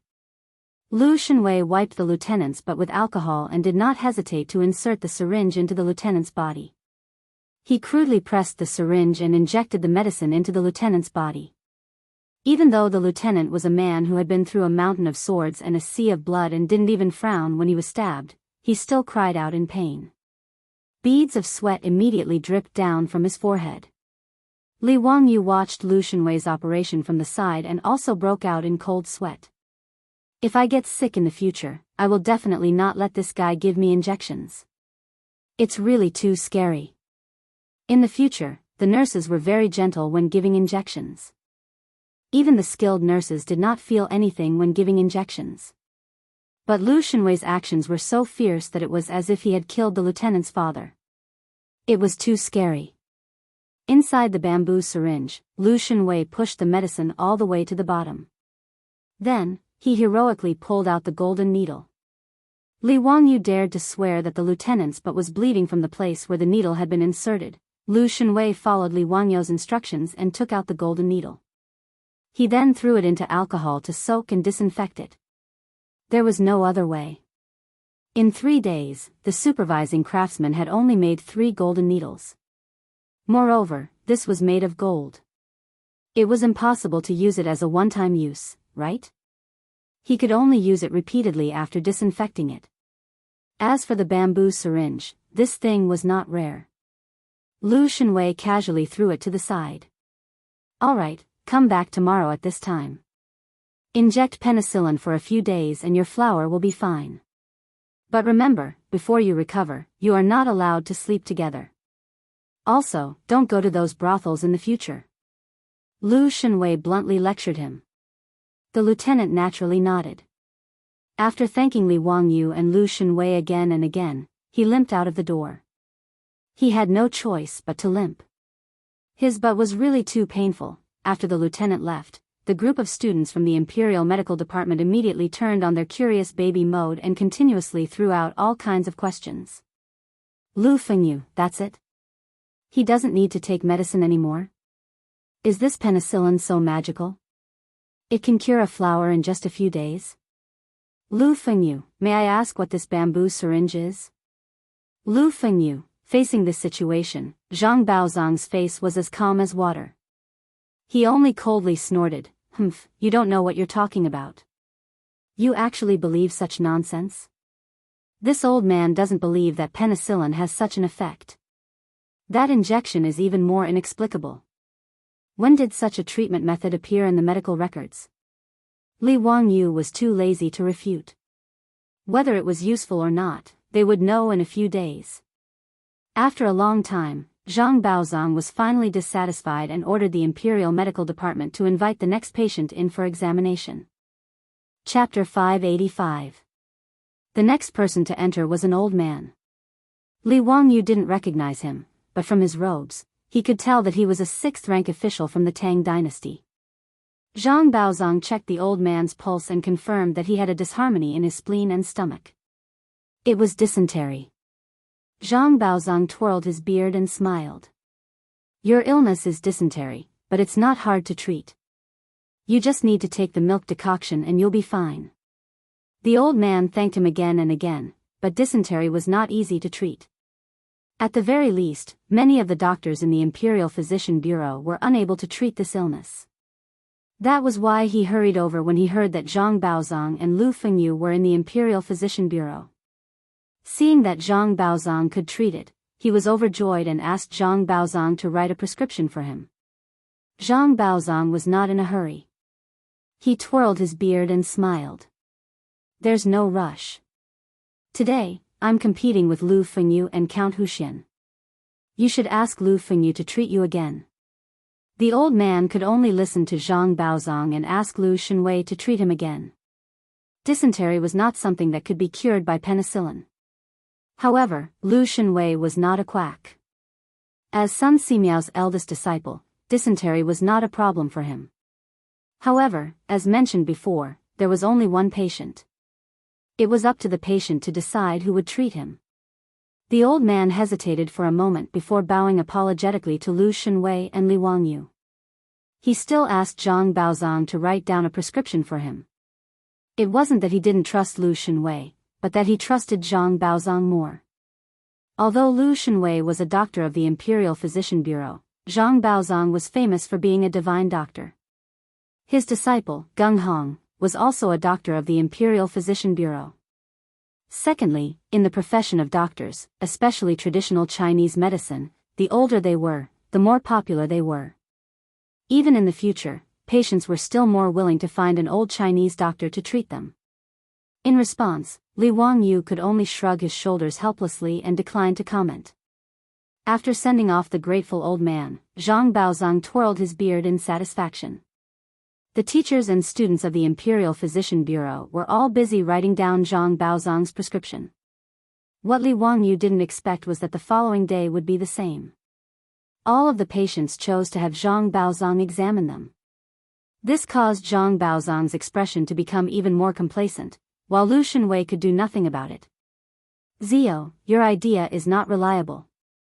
All the patients have gone to that old bastard for treatment. If this goes on, the two of us will definitely lose in 10 days. Li Wangyu was also depressed. He really didn't expect this. He didn't expect that even though he had created a dragon saber like penicillin, it would be useless. Those patients would rather go to that old man Zhang Baozong for treatment than have Lu Shenwei treat them. Even if there were some patients who could recover in a day or two after injecting penicillin, no matter how much Li Wangyu tried to persuade them, it was useless. Li Wangyu was overconfident because he had penicillin in his hands. If he had known earlier, he would have treated one patient each with Zhang Baozong. Then, he would not have ended up in this situation where there were no patients coming for consultation. For an entire day, he and Lu Shenwei could only watch as the patients ran to the old man Zhang Baokang to seek medical treatment. Even the teachers and students of the Imperial Physician Department gathered behind Zhang Baozong with pen and paper in hand. They earnestly took notes, afraid that they would miss the opportunity to learn from a famous doctor. It wasn't until the evening drums sounded and everyone prepared to disperse that Zhang Baozong stood up with the help of his disciples. After all, he was an old man in his 70s. When had he ever seen so many patients in a single day? The old man was quite tired. However, even if his body was tired, Zhang Baozong's mood was quite cheerful. He looked at Li Wangyu and Lu Shenwei and didn't forget to ridicule them. How are the results of County Count Hu and Lu Fengyu today? Oh, I forgot that the two of you only saw one patient today. This is quite interesting. Even a flower can be treated. I'm looking forward to that lieutenant's recovery. With regards to Zhang Baozong's mocking words, it was rare for Li Wangyu to not reply back. He only indifferently glanced at the smug old man, then pulled the indignant Lu Shenwei and quickly left. Now that the situation was better than the person, there was no point in saying those words. It would only add to the ridicule. Li Wangyu could only pray that tomorrow's patients wouldn't be so deceitful. In any case, he and Lu Shenwei would at least have a chance to perform. Who knew that the situation would be the same the next day? The only exception was when the lieutenant came for an injection, which attracted the attention of the teachers and students of the Imperial Physician Department. At other times, there was practically no one around Li Wangyu and Lu Shenwei. Those patients who couldn't be cured by the Imperial Physician Department all came because of Zhang Baozong's reputation. Even if there were illnesses that Zhang Baozong couldn't treat, Lu Shenwei couldn't do anything either. Most of these were chronic diseases of the elderly. Li Wangyu, who had penicillin in his hands, could only sigh in helplessness. After all, penicillin was only an antibiotic. It wasn't a miraculous medicine or an immortal treasure that could cure all diseases. For those chronic diseases of the elderly, penicillin really didn't have any effect. Another day passed, and Lu Shenwei was a bit better than the day before. At least 2 or 3 more patients still believed in Feng Yu's reputation and asked Lu Shenwei to treat them. On Zhang Baozong's side, there were another dozen or so patients seeking medical treatment. Not to mention the number of people who were ultimately cured, just the number of patients Zhang Baozong had seen was 30 or 40. On the other hand, Li Wangyu and Lu Shenwei's side only had 3 or 4 people. This naturally made Zhang Baozong smile even more proudly. Before leaving, he didn't forget to ridicule Li Wangyu. County Count Huxian, don't forget about the 10,000 taels of gold. Although I'm not greedy for money, it would be disrespectful to refuse someone who insisted on giving me 10,000 taels of gold. County Count Huxian's family is large, and it's rumored in Chang, and that the County Count Huxian's mansion has mountains of gold and silver. Presumably, losing some gold to me is nothing to County Count Huxian. Lu Shenwei was so angry at the old man's words that he almost wanted to roll up his sleeves, but Li Wangyu pulled him back and said indifferently, "Mr. Baozong, have you never heard of it? As the saying goes, winning first doesn't count, winning later is gold. Everything will be clear in 10 days. Li Wangyu appeared very calm, but in his heart, he was extremely anxious. He was already thinking that if the situation was the same tomorrow, he would have to find Xing Chumo and the others and have them arrange for some patients to come in and treat as medical fraud. Otherwise, if he lost like this, not only would he lose his wife and soldiers, but his original plan would also be ruined. But no one expected that on the 3rd day, when everyone once again gathered in the hall of the Imperial Physician Department to prepare for the day's treatment, a person would suddenly rush in from outside the doors of the Imperial Physician Department. As he ran, he loudly shouted, "Godly doctor, godly doctor. You really are a godly doctor in the world. Dao Zhu is in the world, godly doctor, please accept my bow." This commotion not only attracted the attention of the patients waiting to be treated in the Imperial Medical Department, but also the hundreds of teachers and students of the Imperial Medical Department in the main hall who heard the commotion. Chapter 586. The one who shouted, "Godly doctor," and ran in was the officer who had been injected with penicillin for 2 days. Li Wangyu and Lu Shunwei were also stunned. What did this guy mean by shouting that? Could it be that his disease had been cured? Under everyone's astonished gazes, the officer ran in front of Li Wangyu and Lu Shunwei and directly knelt down in front of them. Count who, Lu Shunwei, the two of you are truly godly doctors. I've recovered, I've recovered. I've really recovered. Who said that there was no cure for this disease? Bah, I'll blind his dog eyes. After the officer finished speaking, he turned his head and glared at Zhang Baozong, his eyes full of disdain. Even Li Wangyu was stunned by his words. Sun Simiao's penicillin was so effective. Gonorrhea was cured after 2 days of injections. How could he know that even in the future, patients who had gonorrhea for the first time would recover after 3 or 4 days of injections of penicillin? And to the people of the Tang dynasty, who had never used antibiotics, the effects of this medicine were immediate. Its effects were completely incomparable to those of the future. When Lu Shunwei heard this, his expression also changed. He quickly pulled the officer over and checked his pulse. He even had the officer untie his belt and take off his pants to check. The teachers and students of the Imperial Medical Department were also shocked by the officer's words. Everyone knew that there was no cure for the disease of promiscuity. When Li Wangyu and Lu Shunwei said that it could be cured, no one actually believed them.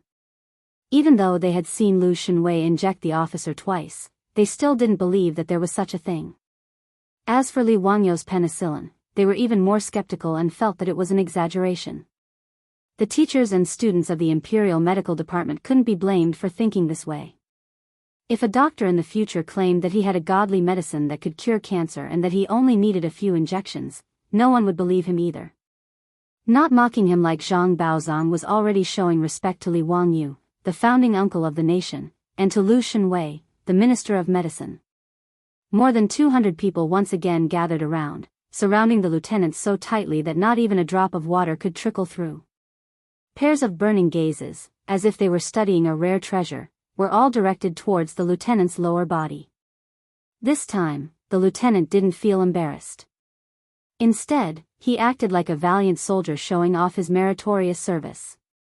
He proudly revealed his lower body and twirled it left and right to show off to everyone.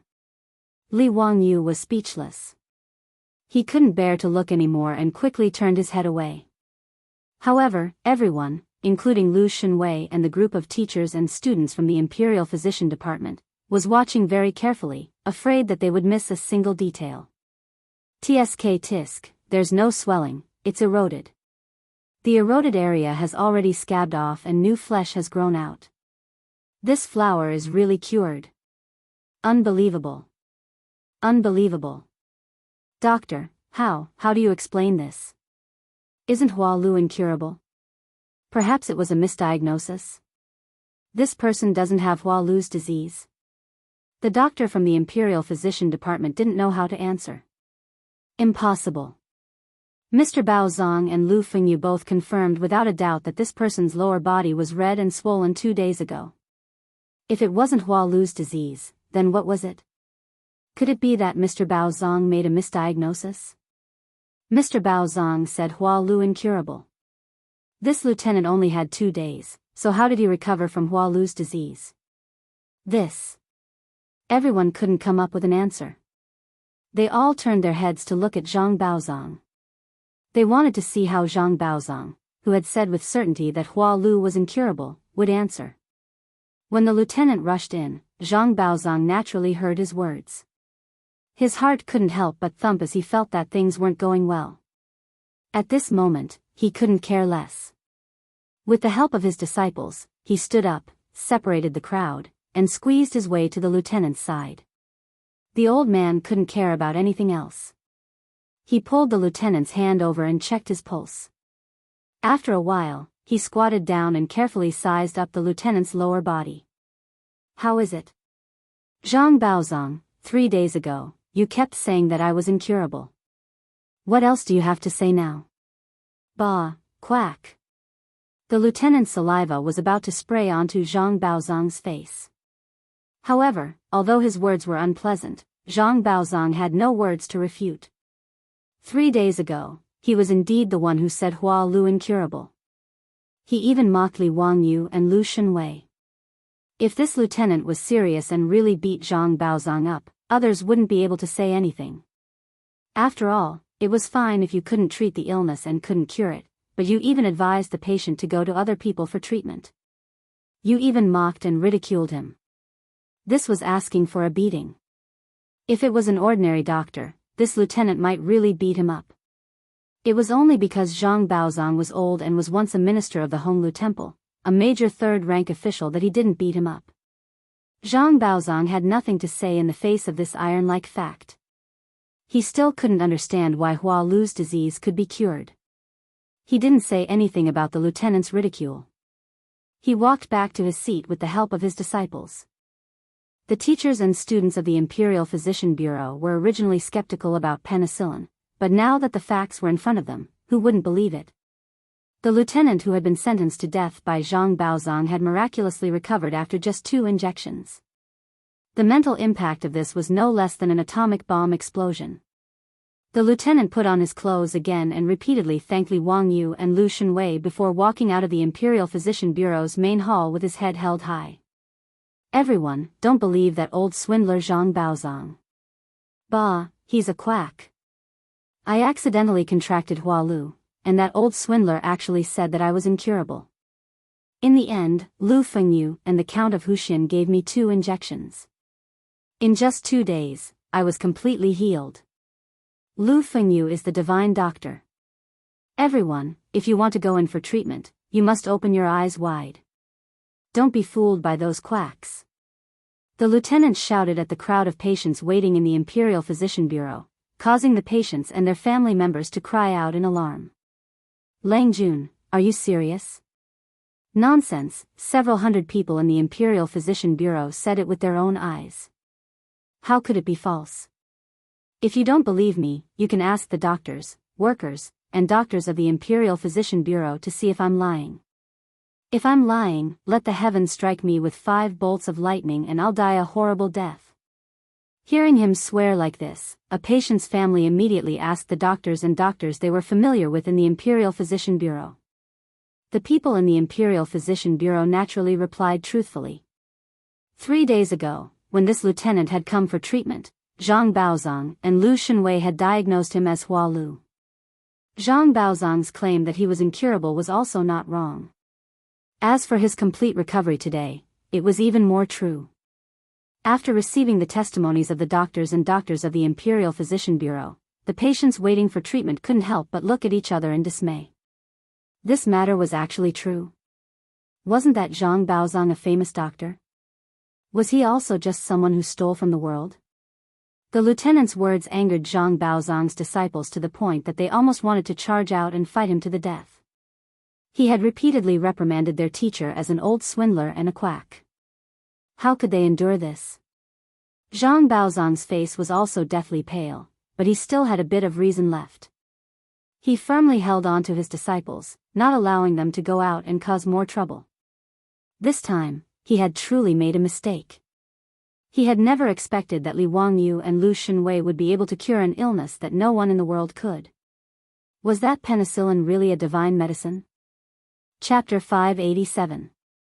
Due to the disturbance caused by the lieutenant, the patients who came for Zhang Baozong hesitated. Who would want to seek treatment from a quack? Furthermore, there were many teachers and students in the Imperial Physician Bureau as witnesses. Thus, today's consultation was different from the previous 2 days.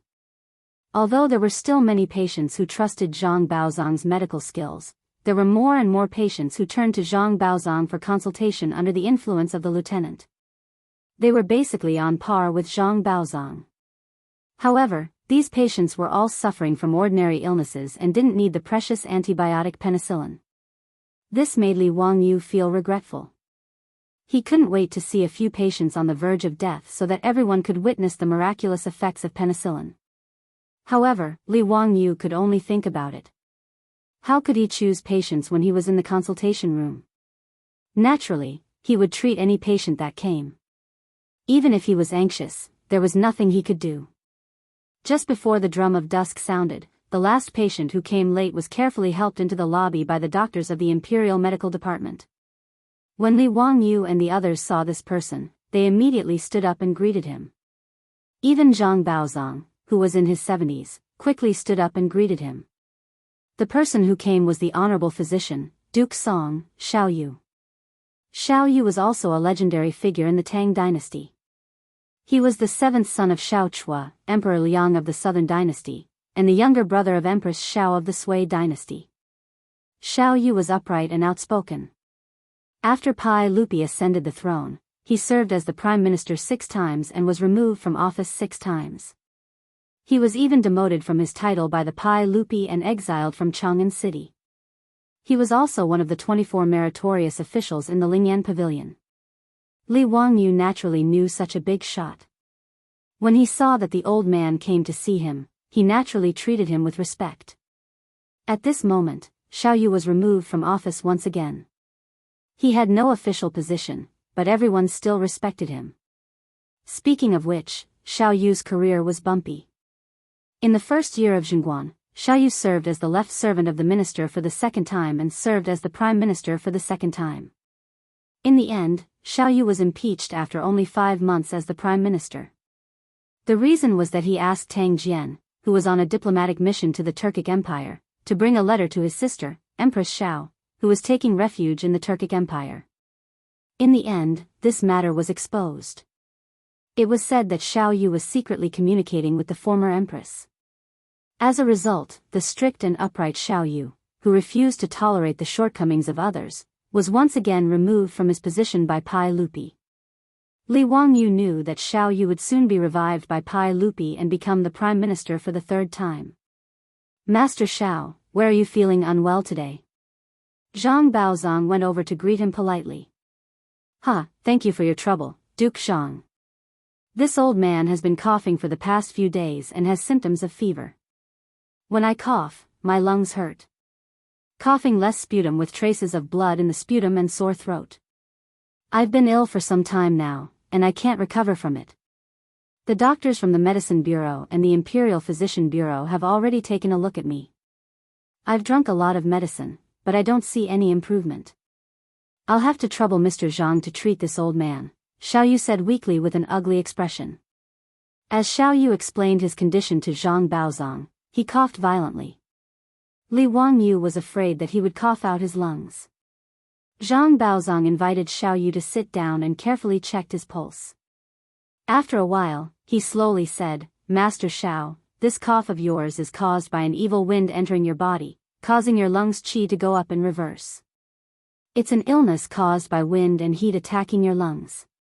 This illness is very troublesome and requires meditation. It's hard to recover in a short period of time. This old man will prescribe a bowl of mulberry apricot soup for you later. You can drink it for a few days and see the effects. Li Wangyu only understood half of it. The medical terms of the Tang dynasty were really hard to pronounce. He secretly asked Lu Shenwei, Brother Shenwei, what kind of illness is wind and heat attacking the lungs? It's a type of cough. It's usually accompanied by symptoms of fever and chest pain when coughing. Li Wangyu still didn't understand Lu Shenwei's explanation. However, there would be fever, cough, sputum, and even lung pain. Damn, this can't be pneumonia, right? If it's really pneumonia, then it's simple. Penicillin can treat the illness. He carefully recalled that there was no such thing as pneumonia in Chinese medicine since ancient times. Instead, it was replaced by coughing. Looking at Xiaoyu's symptoms, it should be the pneumonia that Western medicine spoke of. Li Wangyu couldn't help asking Lu Shenwei, is this illness hard to treat? Lu Shenwei bitterly shook his head, it's a troublesome illness caused by wind and heat attacking the lungs. If Master Xiao can't recover, it's easy for him to develop tuberculosis. If that happens, even a deity won't be able to save him. As for Master Zhao's illness, the sage had already ordered me to treat him. I've also prescribed him mulberry apricot soup, but it didn't have any effect. When Li Wangyu heard this, he pondered in his heart. In history, Xiaoyu didn't have a short life. He only died in the 22nd year of Zhengguan. At that time, he was already 74 years old. The old man's pneumonia should be able to be treated, but the process would definitely be painful. Pneumonia wasn't a terminal illness in the Tang dynasty, but it wasn't easy to treat. There were many patients who died from coughing and pneumonia. It seemed that he needed to convince Xiaoyu to receive a penicillin injection. The influence of being able to quickly treat Xiaoyu's illness was much greater than treating a military officer. On the other side, Xiaoyu couldn't help but shake his head after hearing Zhang Baozong's words, "I won't hide it from Sir Zhang. Lu Fengyu had already prescribed me mulberry apricot soup, but it didn't improve. That's why I wanted to ask Sir Zhang to treat me today. If it's mulberry apricot soup, then there's no need to trouble Sir Zhang." Mulberry apricot soup had the effect of clearing drains and warming dryness, moistening the lungs, and stopping coughing. It was usually used to treat the illness caused by wind and heat attacking the lungs. Hearing Xiaoyu's words, Zhang Baozong's face wrinkled as he racked his brains. Aside from mulberry apricot soup, what other ancient prescriptions were suitable? Li Wangyu suddenly spoke up and cupped his hands towards Xiaoyu. "Master Xiao, Lu Fengyu's teacher, Sun Simiao, has developed a new divine medicine, penicillin.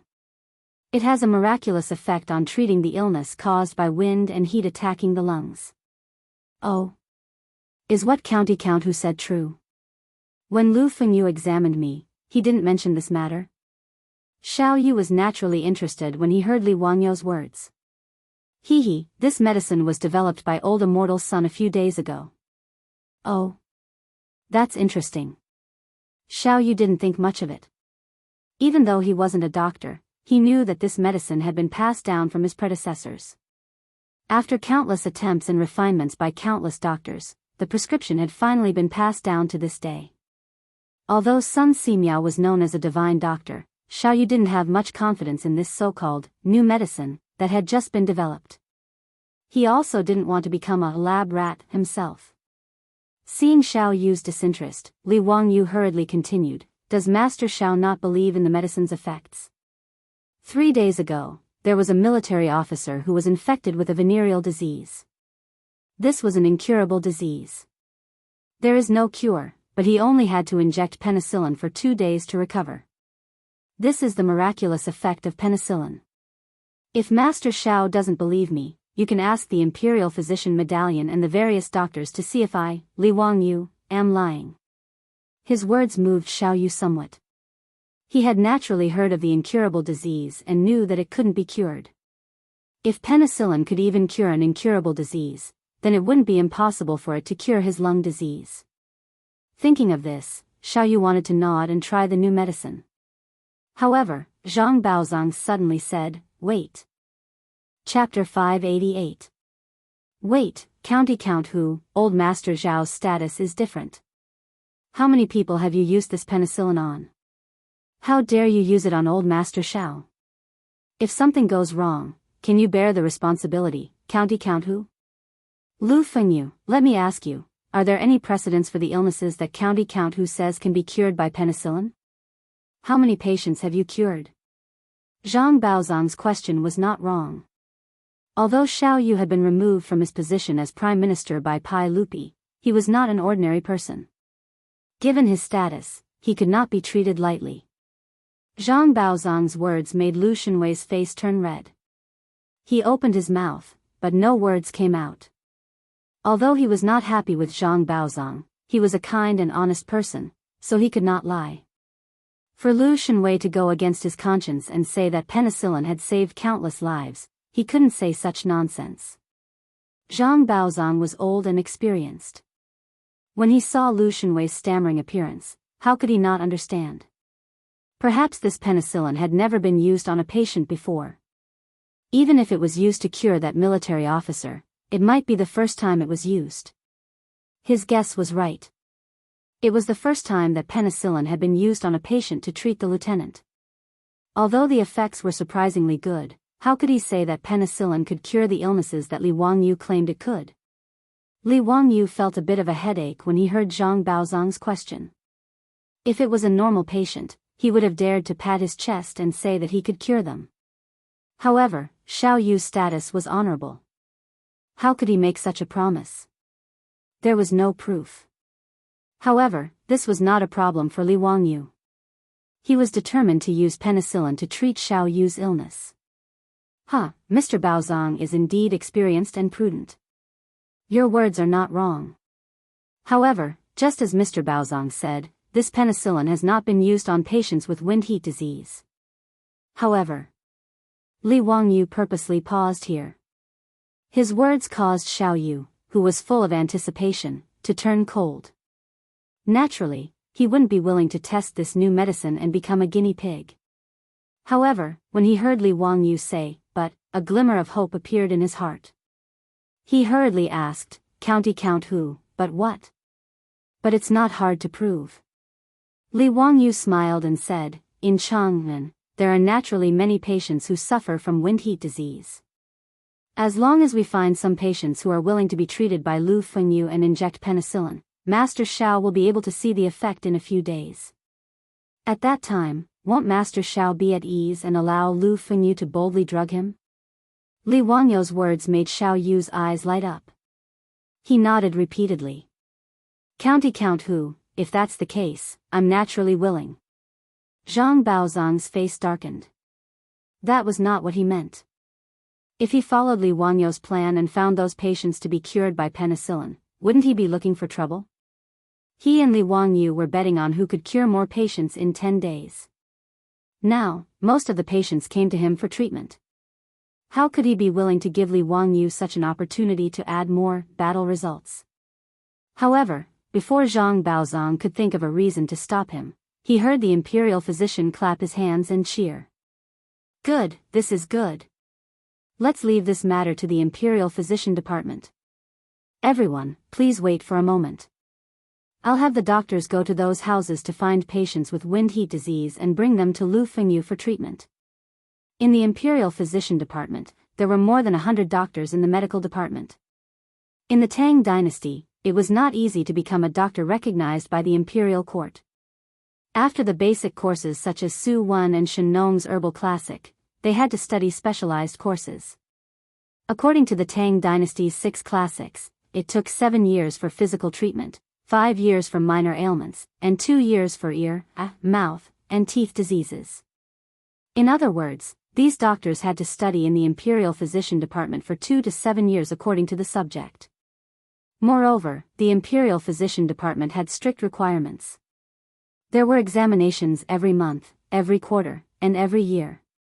According to the Tang dynasty's 6 classics, it was recorded that there was a monthly examination for the doctor, a quarterly examination for the imperial physician, and a year-end examination for the Grand Minister.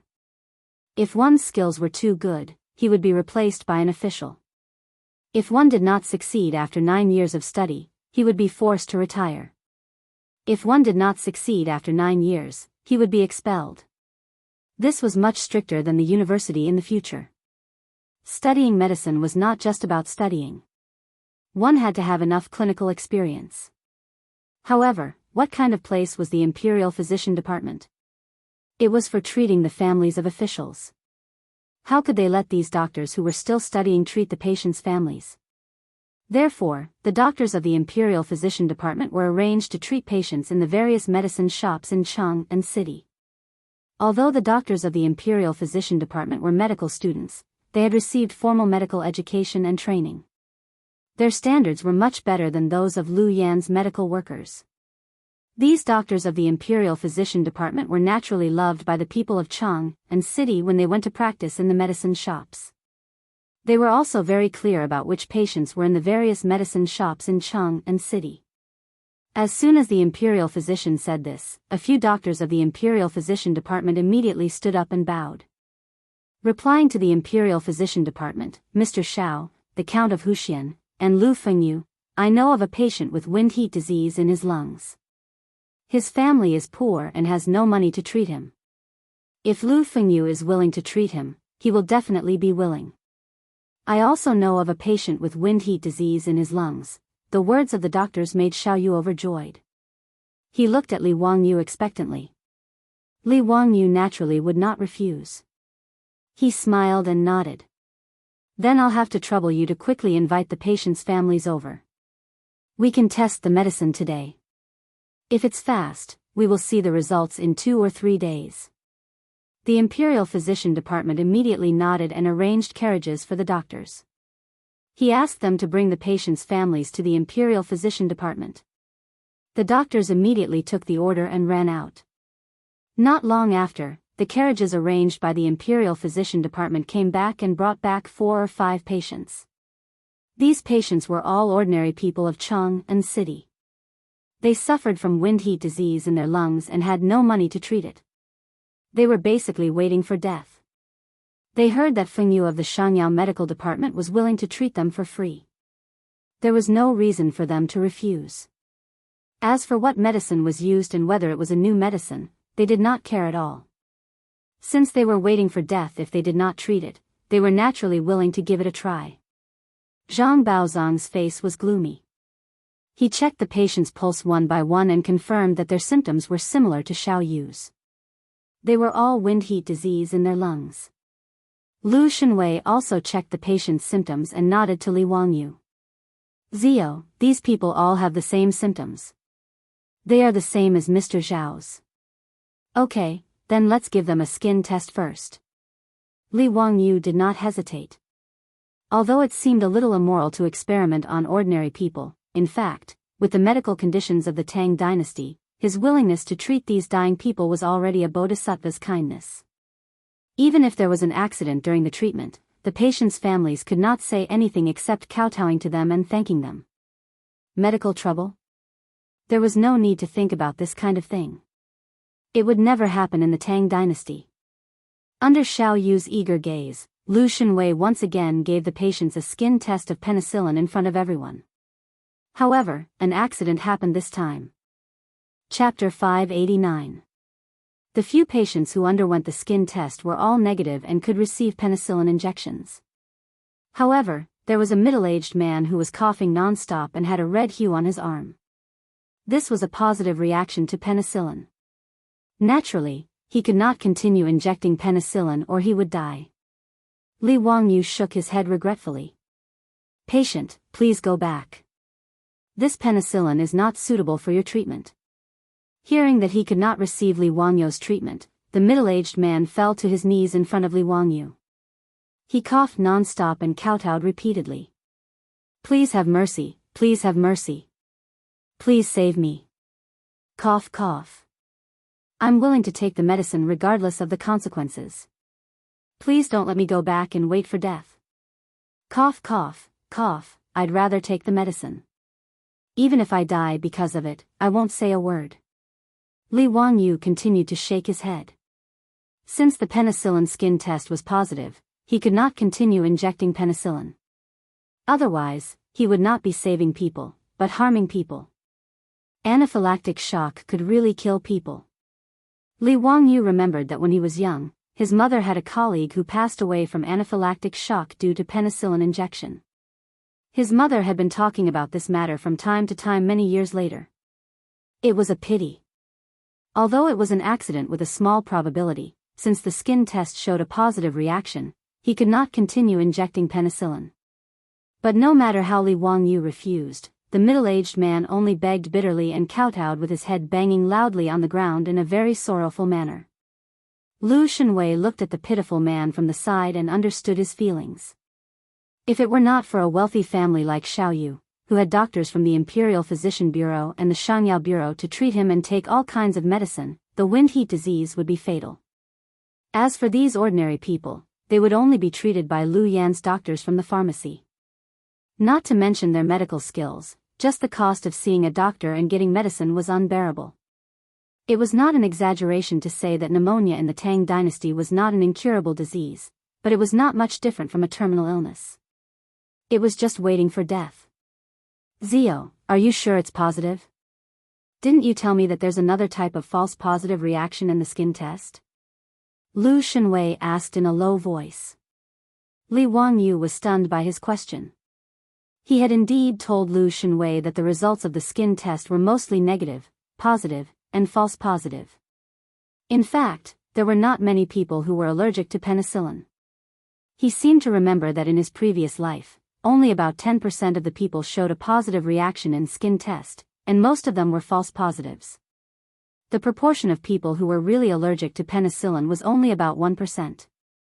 However, he only knew how it was done, not why it was done. Other than knowing that no reaction was negative and could be injected, how could he know what kind of reaction was a false positive? What was positive? To be on the safe side, Li Wangyu naturally categorized all those who had a reaction to the skin test as positive and did not inject them. This was the safest method. Li Wangyu was at a loss for words, not knowing how to answer. He took a closer look at the middle-aged man's arm. There was only a redness, and there didn't seem to be any other symptoms. Li Wangyu hesitated for a moment, not knowing what to do. The middle-aged man begged bitterly, and even Xiao Yu couldn't bear it. Count Huxian, can this person really not be treated with medicine? I feel that he's quite pitiful. If you send him back, he won't live for long. How about you write a life and death contract and have him sign it? Then, Lu Fengyu can treat him as he pleases. If something happens, you can't blame Count Huxian and Lu Fengyu.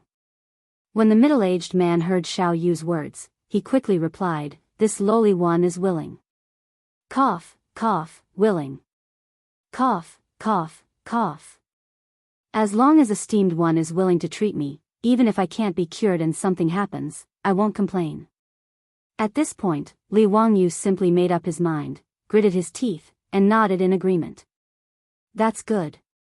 Go and find your family members and tell them about the risks of the treatment. If something happens, you can't blame us. Of course, of course. Many thanks, esteemed one.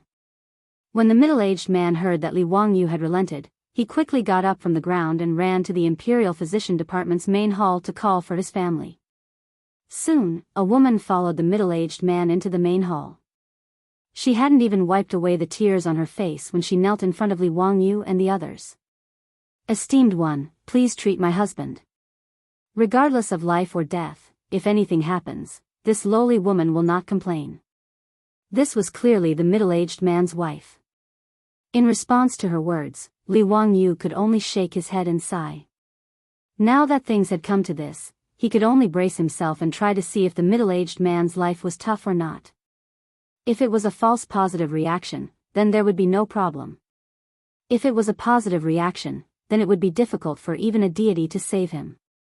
He could only watch as the middle-aged man died. Once again, he told the couple about the possible reactions that might occur after the injection of penicillin. In the end, he asked the doctor from the Imperial Medical Department to help the middle-aged couple write a life and death contract and let them sign it with their fingerprints. After a while, Li Wangyu indicated for the woman to leave. Lu Shenwei began to prepare the medicine for the pneumonia patients. It was still the same procedure. Although the patients were baffled that they had to take off their pants in public, they didn't dare to disobey. However, they didn't dare to disobey. They could only take turns to take off their pants under the watchful eyes of hundreds of people and let Lu Shenwei inject them with injections. Xiao Yu was also watching from the side. It was his first time seeing such an injection method, so he was puzzled. The imperial physician beside him had already seen it twice, so he had a rough understanding of it. He quickly explained to Xiao Yu, Old Master Xiao, the medicine developed by Old Immortal's son is different from ordinary medicine. The needle is hollow, so the medicine can be injected directly into the patient's body through the bamboo tube. Is this medicine really so miraculous? I'm not sure about other illnesses. However, one of the military officers was infected with the flower willow, and he indeed recovered in 2 days. This lowly official and everyone in the Imperial Medical Department can testify to this. Xiao Yu nodded his head and continued to watch Lu Shenwei inject the patients. It was still the same crude action. Li Wangyu couldn't help sweating in his heart. He couldn't bear to watch. Even Xiao Yu, who was watching from the side, couldn't help knitting his brows when he saw the patient's painful expression. He was clearly shocked by Lu Shenwei's injection method. After the pneumonia patients were done with their injections, it was the middle-aged man's turn. Li Wangyu hesitated for a while before he nodded his head to Lu Shenwei, indicating for him to inject penicillin. At this moment, everyone became nervous. For a moment, no one spoke in the Imperial Physician Department's hall as they nervously stared at Lu Shenwei and the middle-aged man. This made Lu Shenwei a little nervous. He held the syringe on the middle-aged man's for a long time, but he didn't manage to inject it. Everyone's gazes followed the syringe in Lu Shenwei's hand. Just when they were nervous, the middle-aged man suddenly opened his mouth and howled. It scared Lu Shenwei so much that his hand trembled and he almost stabbed the needle into the back of his hand. Chapter 590. Lu Shenwei came back to his senses. He hadn't inserted the needle yet, so why was this man screaming? He angrily slapped the middle-aged man's head. What the hell are you screaming for? I haven't inserted the needle yet. When the middle-aged man heard this, he was stunned for a moment before he muttered, I saw those people before. When they sat down, they all screamed like that. I thought it was a rule. His words caused everyone to be stunned for a moment before they burst into laughter. The tense atmosphere from before dissipated quite a bit. Lu Shenwei was so angry that his face turned red. Without thinking, he directly inserted the needle into the middle-aged man's butt. Ah! This time, the middle-aged man screamed again. He finally understood why those people had screamed when they were treating him. It really was King painful. Under Lu Shenwei's violent actions, a syringe of penicillin was quickly injected into the middle-aged man's body. Li Wangyu gestured for him to put on his pants. Go and call your wife in. Let's stay here for a while. If you're fine in an hour, you'll be considered to have passed through the gates of hell. Whether or not you can live will depend on your fate. The middle-aged man had already mentally prepared himself. To him, if he couldn't treat this illness, he would only be waiting for death when he returned. He would also be a burden to his family. It would be better to end it today. If he could live, then he would have a free life. If he couldn't, then his wife would suffer less. He respectfully knelt down and kowtowed to Li Wangyu and Lu Shenwei. Then, he left the main hall to find his wife. Outside the main hall, his wife had been silently crying. When she saw him come out, she hurriedly went forward to support him. Dalong, how are you? Did the noble person give you medicine? Do you feel unwell? The middle-aged man nodded. Wait for an hour. If I can live, then I can probably keep my life. If. Sigh, my wife, I've dragged you down. If something happens, cough, cough, cough, you should take the children with you before marrying. I only have one request. Can you find someone who treats the children well? Dalong, what nonsense are you talking about? If you're gone, I'll naturally raise the children. If you go there, wait for me. I'll look for you after I raise the child. The woman cried miserably. Her hands gripped the middle-aged man's sleeves tightly, unwilling to let go. It was as if her husband would leave her if she let go. Just like that, the two of them supported each other and stood outside the lobby of the Imperial Medical Department, crying and talking at the same time. Seeing this, Li Wangyu and the others felt uncomfortable in their hearts. Lu Shenwei even felt that the corners of his eyes were a little wet. He couldn't help but ask, Zio, what if there's really an allergic reaction like you said? Is there no way to save him? Li Wangyu slowly shook his head. The Tang dynasty only had such medical facilities. How could they save him? He couldn't bear to look at the couple any longer, so he simply turned his head away and cupped his hands towards Xiaoyu. Master Xiao, I estimate that the patients will recover in 2 to 3 days if they're quick, or 4 to 5 days if they're slow. Master Xiao, you can continue to take the decoction for the next few days. When you see the effect in a few days, you can rest assured and use the medicine. He didn't expect that the old man, Xiaoyu, would suddenly roll up his sleeves. Come, do that skin test for this old man. Master Xiao, what do you mean by this? Li Wangyu didn't react for a moment. Injection of penicillin. This old man doesn't need to wait for those patients to recover. This old man has been open and above board all my life, but I almost made a big mistake today. Since those commoners can use the medicine, why can't this old man use it? It's beneath me to let others test the medicine for this old man. But this old man doesn't regret it. If it can cure those patients, it'll be a good story. Come, Lu Fengyu, do the skin test for this old man. Xiao Yu's words shocked Zhang Baozong, the imperial medical officer, and the others. They all tried to dissuade him. Master Xiao, you can't. You can wait a few more days. It won't be too late to use the medicine after the effects of the medicine have taken effect. Master Xiao, please reconsider. This penicillin is a new medicine. It's better to wait. Xiao Yu shook his head firmly. This old man is already ashamed to let the commoners test the medicine. Everyone, please don't try to dissuade me. Since this medicine can be used by the commoners, why can't this old man use it? Lu Fengyu, please do the skin test for this old man. Lu Shenwei hesitated. Giving acupuncture to commoners was different from giving acupuncture to a big shot like Xiao Yu. Li Wangyu, on the other hand, solemnly bowed to Xiao Yu. Master Xiao is righteous. This penicillin is a good medicine. If it's promoted, it can save countless lives. Since Master Xiao dares to test the medicine for the common people, how can we not take responsibility?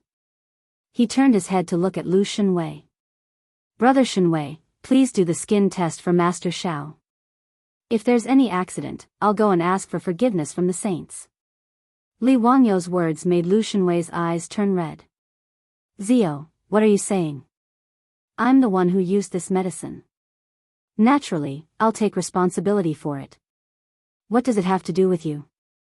Go away. This matter has nothing to do with you. After he finished speaking, he pushed Li Wangyu to the side and picked up a bottle of alcohol to disinfect Xiao Yu's wrist. Xiao Yu twirled his beard and laughed. What does this have to do with the two of you? I'm the one who let you use this medicine. If there's any problem, I'll take responsibility for it. Everyone, listen carefully. If anything happens after I use this medicine, it has nothing to do with Count Huxian or Lu Fengyu. I ask that you all testify when the time comes. Xiao Yu's words moved the faces of the teachers and students of the Imperial Physician Bureau. They all bowed to him. Master Xiao is righteous. Zhang Baozong and the Imperial Physician Bureau could only look at each other and sigh. They didn't say anything to stop him. Lu Shenwei steadied his mind and, in a rare moment of gentleness, pierced the needle into the skin above Xiao Yu's wrist and injected some penicillin medicine. A doctor from the Imperial Physician Bureau came forward and helped Xiao Yu to the side to rest. The atmosphere in the hall was a bit tense. After 15 minutes, Li Wangyu came forward to check. He couldn't help but let out a long sigh. It was negative, no reaction at all. He suppressed his excitement and nodded to Lu Shenwei. Brother Shenwei, it's negative. When the teachers and students of the Imperial Physician Bureau heard this, they all clapped and cheered. The tense atmosphere in the hall relaxed. Master Xiao, please untie your belt. I'll give you the medicine and the needles. Lu Shenwei also let out a long sigh and smiled at Xiao Yu. Xiao Yu laughed loudly. I never thought that there would be a time when I would take off my clothes in front of everyone. Why are you all staring at me? I'm not that little girl from Peace Square. Scram, scram, scram, scram, scram to the side. His joke caused everyone to laugh. They were too embarrassed to look at the old man's butt, so they all cast sidelong glances at him. After Lu Shenwei injected Xiao Yu with the penicillin, he instructed, Master Xiao, please continue to drink the mulberry apricot soup. Drink more warm water and eat less spicy food. Remember to keep warm to prevent catching a cold. In a few days, you should be able to recover from your wind heat disease. Good, good. I want to see how miraculous Daoist Sun's medicine is. Haha. Li Wangyu let Xiao Yu rest in the hall for another 15 minutes. When he saw that there were no adverse reactions, he prepared to send him out. Just as she was about to help Xiao Yu out of the hall, a doctor from the Imperial Physician Department suddenly cried out in alarm, "Oh no!" Chapter 591. Oh no, an hour has already passed. Why hasn't the patient appeared yet? Could it be? The doctor from the Imperial Medical Department suddenly spoke up, reminding everyone of the middle-aged man who had signed the life and death contract. According to Li Wangyu, if nothing happened in an hour, then everything would be fine. Everyone had been busy giving Xiao Yu injections and had forgotten about this matter. With the doctor's reminder, everyone suddenly came to their senses. Li Wangyu slapped his forehead. Damn it, how could they have completely forgotten about the middle-aged man? Just as he was about to run over to check on the middle-aged man's condition, he heard a woman's heart-wrenching cries coming from outside the Imperial Medical Department's lobby. Li Wangyu's heart sank. Oh no. Everyone in the Imperial Medical Department was in a mess as they rushed out of the lobby. When everyone rushed out of the lobby, they didn't see the scene of the middle-aged man collapsing to the ground as they had imagined. At this moment, the couple outside the lobby were hugging each other and crying bitterly. F***ck, isn't everything fine? What's the meaning of crying so sadly? Li Wangyu couldn't help but feel speechless. He had thought that the middle-aged man had already gone into shock due to the penicillin allergy. Are the two of you crying in grief here? Why are you crying all of a sudden? An Imperial Medical Department doctor couldn't help but reprimand them. Suddenly awakened by his words, the wailing couple looked up in shock. They didn't know when the two of them had been surrounded by people, but they couldn't help but be shocked. Replying to noble sir, this lowly one and my wife were only grieving for a moment and couldn't control ourselves. Please forgive us for disturbing you. Seeing that this lowly one doesn't have long to live, please don't blame my wife. She was just sad for a moment.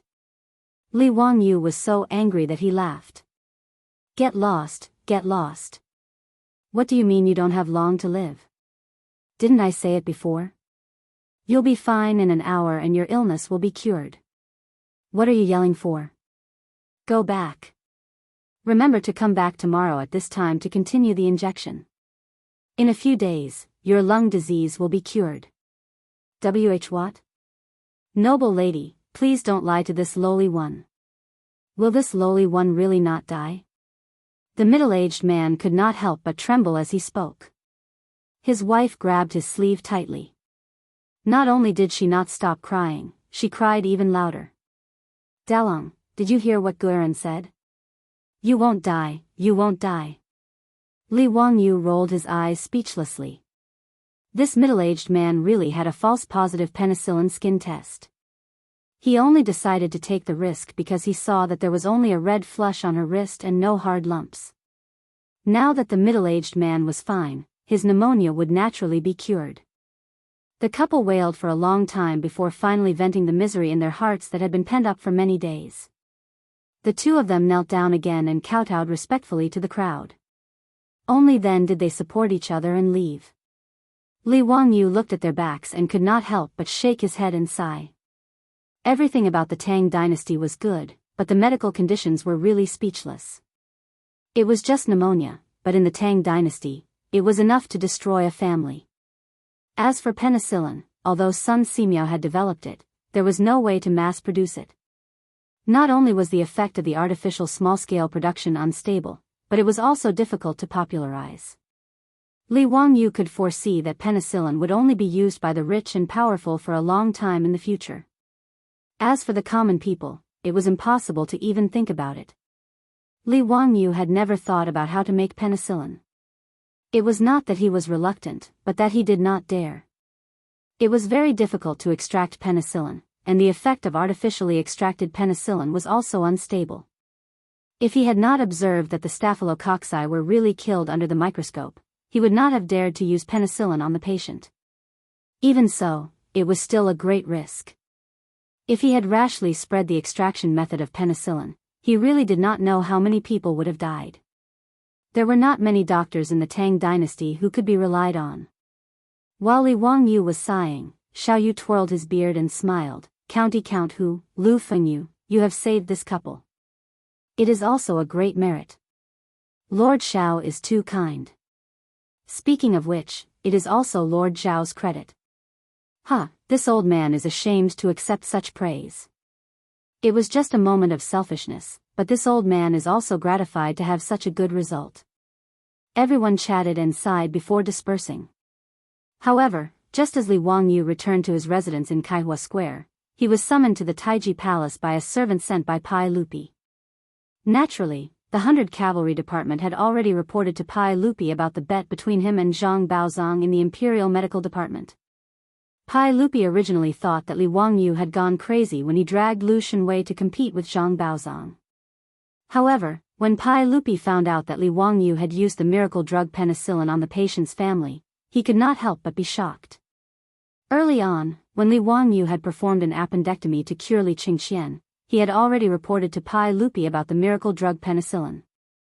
At the time, he had only said that Sun Simiao was still in the process of developing it. Pai Lupi had also been very excited by the described curative effects. He had even given Sun Simiao quite a few copper coins for research purposes. He had not expected that the penicillin that Li Wangyu had said could prevent wound infections would be developed by Sun Simiao just like that.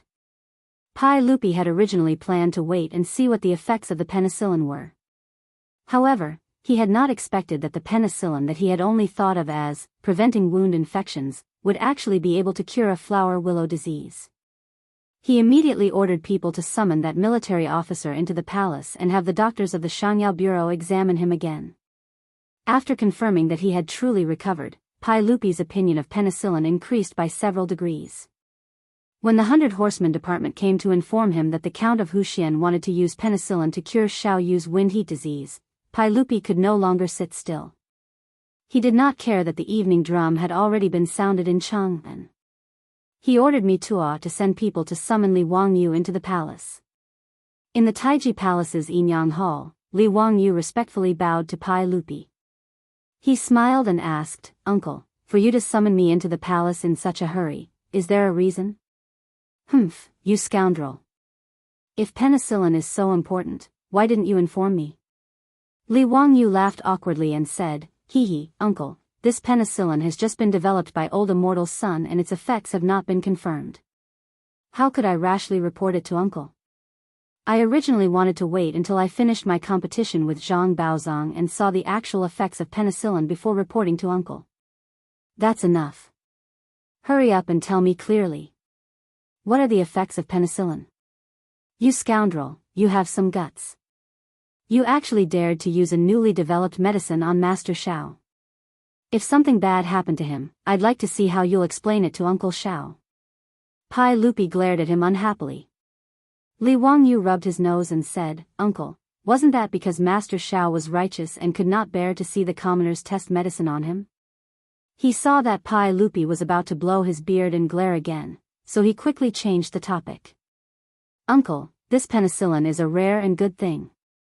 Apart from what I said before, it can prevent wounds from getting infected, it can also cure all kinds of illnesses." Li Wangyu explained everything he knew about the illnesses that penicillin could cure to Pai Lupi.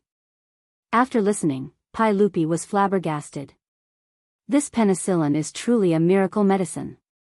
"Zio, how much does penicillin cost? Can it be mass-produced?" When Li Wangyu heard this, he could not help but smile bitterly and shake his head. "Uncle, this is the biggest problem. Penicillin is not easy to extract and its price is high. It's comparable to gold. It's really difficult to popularize." Pai Lupi was not very disappointed when he heard this. He just sighed and said, "Since it's a miracle medicine, it's rare and expensive. That's normal. It's just a pity. I originally thought that if this medicine could be popularized in the army, the casualties of the Tang dynasty's soldiers would be reduced by 70 to 80%. Sigh, what a pity." Li Wangyu slowly shook his head. "Uncle, that's not necessarily true." Chapter 592. Whether it was Li Yuan or Pai Lupi, they were both emperors on horseback, so they placed a lot of importance on military matters. The great Tang had set down strict laws to protect the wounded soldiers and provide compensation for their families. For example, when it came to the injured soldiers on the battlefield, the Tang dynasty laws clearly stated, everyone is on guard. If an official or a servant is sick and the head of the department does not ask for medical treatment, the person will be whipped 40 times. If the deceased is killed, the disciple will be imprisoned for a year. In other words, whether it was on the battlefield or at the border, if a soldier was injured and did not receive timely treatment, his superiors would be punished. If the person died because of this, the person responsible could be sentenced to a year in prison. The military also had specialized statistics and records, including the number of injured soldiers, their conditions, and their recovery, to manage the injured soldiers. There was also a rule in the military: if a sick child is abandoned and is not taken care of or fed, the inspector and the person responsible for the sick child will each be caned 100 times. If a sick child is buried alive, they will be beheaded. As for the injured or dead soldiers, there were also detailed plans for their families. Whether it was money, cloth, land, cattle, tax relief, or even official positions, there were many more. From this, it could be seen how much importance Pai Lupi placed on the injured soldiers in the military. Pai Lupi was still regretting that he could not use a miracle drug like penicillin to reduce the casualties in the military. Li Wangyos, not necessarily, made Pai Lupi unconsciously raise his eyebrows. Ziyu, what do you mean? Are there other ways to reduce the casualties in the military? Yes, uncle. As long as there are first aid, disinfection, and bandages on the battlefield, it might not lead to a large number of deaths due to injuries. I estimate that it should be possible to reduce the casualty rate by 50%. Pai Lupi asked, the disinfection that Ziyu mentioned, is it the alcohol you used when you operated on Qingxian last time? Yes, using alcohol to disinfect and bandage first aid on the battlefield can definitely reduce a lot of casualties. However, there were too few doctors in the army, and their medical skills were worrisome. Little nephew earnestly requests uncle to establish a military medical system and set up a military medical department to train military doctors and paramedics to learn first aid on the battlefield, suturing surgery, disinfection, and other medical skills to save the lives of our Tang dynasty's soldiers. Uncle, don't let the soldiers bleed and cry. Li Wangyou's words were sincere. What he said about the poor medical system in the Tang dynasty was also true. The Tang system was installed. Military doctors were sent by the Taichung Temple, but the number was pitifully small. For every 500 men and above in the marching army and military service area, one physician is usually assigned. If there were more than 5,000 people, they would be given to 2 people. Henceforth, he led 5,000 men plus 1 man. Every doctor will be given 2, to reduce the number of injured doctors. An army of 5,000 with only 2 physicians. What use would they be in a war? Not to mention the extremely crude medical skills and treatment conditions. It was estimated that if they just sprinkled a handful of the so-called golden sore ointment on the wound, it would be considered a cure. Whether or not the soldiers could survive after being injured would depend on the heavens. Pai Lupi frowned. Zio, I can understand the military doctors you mentioned. Are you referring to the doctors assigned to the army? What do you mean by paramedics? Uncle, paramedics are also soldiers. In addition to carrying weapons and attacking with the army, they also need to carry medicine packs with them, including bandages, alcohol, golden sore ointment, and other first aid medicines. These paramedics need to learn first aid on the battlefield. When someone is injured, the paramedics can immediately stop the bleeding and send the injured to the rear for military doctors to treat. In my opinion, every 100 men in a brigade can be assigned 2 paramedics. In this way, the casualties on the battlefield will be greatly reduced. After hearing his words, Pai Lupi couldn't help but stand up and pace back and forth. After a long time, Pai Lupi slowly shook his head. Zio, your idea is very good. I think the paramedics you mentioned are very good, but it will be difficult to realize. Uncle, why is that? My Tang dynasty has hundreds of thousands of government soldiers. According to your idea, how many paramedics do we need? At least tens of thousands, right? With so many soldiers who can save the injured, do you think I can copy Han Xian and conjure up soldiers out of beans? Even if we recruit soldiers who are slightly literate and train them, where would we find so many medical doctors to teach them first aid? Pai Lupi's words were also true. The literacy rate in the Tang dynasty was very low, and there were even fewer scholars who were willing to study medicine. Even the imperial medical department only had a few hundred students. Among them, there were no more than 100 medical students. And these people still had to study for 7 years before they could graduate. Teaching medicine to a few hundred people was completely different from teaching medicine to tens of thousands. Even if Pai Lupi wanted tens of thousands of paramedics, he couldn't find enough people to train them. Li Wangyu laughed and suddenly changed the topic. Uncle, do you know why I made a bet with Mr. Treasure? Oh. Why? Pai Lupi didn't understand why he suddenly brought it up. Li Wangyu laughed mischievously. Hey, uncle, I heard that Mr. Treasure has taken in countless disciples. In the Zhang clan, there are hundreds of disciples and grand disciples. Does uncle know about this? Pai Lupi nodded, and then his eyes lit up. He seemed to understand Li Wangyu's meaning. Uncle, old immortal's son has also taught more than a dozen disciples and grand disciples. Aren't these doctors ready-made teachers? As long as I win the competition, Mr. Treasure will have to worship old immortal's son as his teacher. When that time comes, all the disciples and grand disciples of the Zhang clan will have to listen to old immortal's son's instructions. I intend to let these people learn the art of surgery from old immortal's son and then become medical doctors. They will be specially trained to be military doctors and paramedics. In the future, the military doctors will no longer be sent by Taichung Temple. Instead, they will be sent by the military medical department after receiving first aid knowledge on the battlefield. This way, it will definitely reduce the casualty rate of the soldiers in battle. After listening to Li Wangyu's explanation, Pai Lupi finally understood why he made such a bet with Zhang Baozong. He couldn't help but stroke his beard and smile. Zio, you little brat, you've schemed well. Since that's the case, I approve of this. After I discuss with Wuxia Xianxia, and the others, I will establish the military medical department to train military doctors and paramedics. However, I'll leave the medical doctors in the military medical department to you. If you can't win against Zhang Baozong and trick those doctors, I'll settle the score with you. Hey, uncle, don't worry. I have penicillin.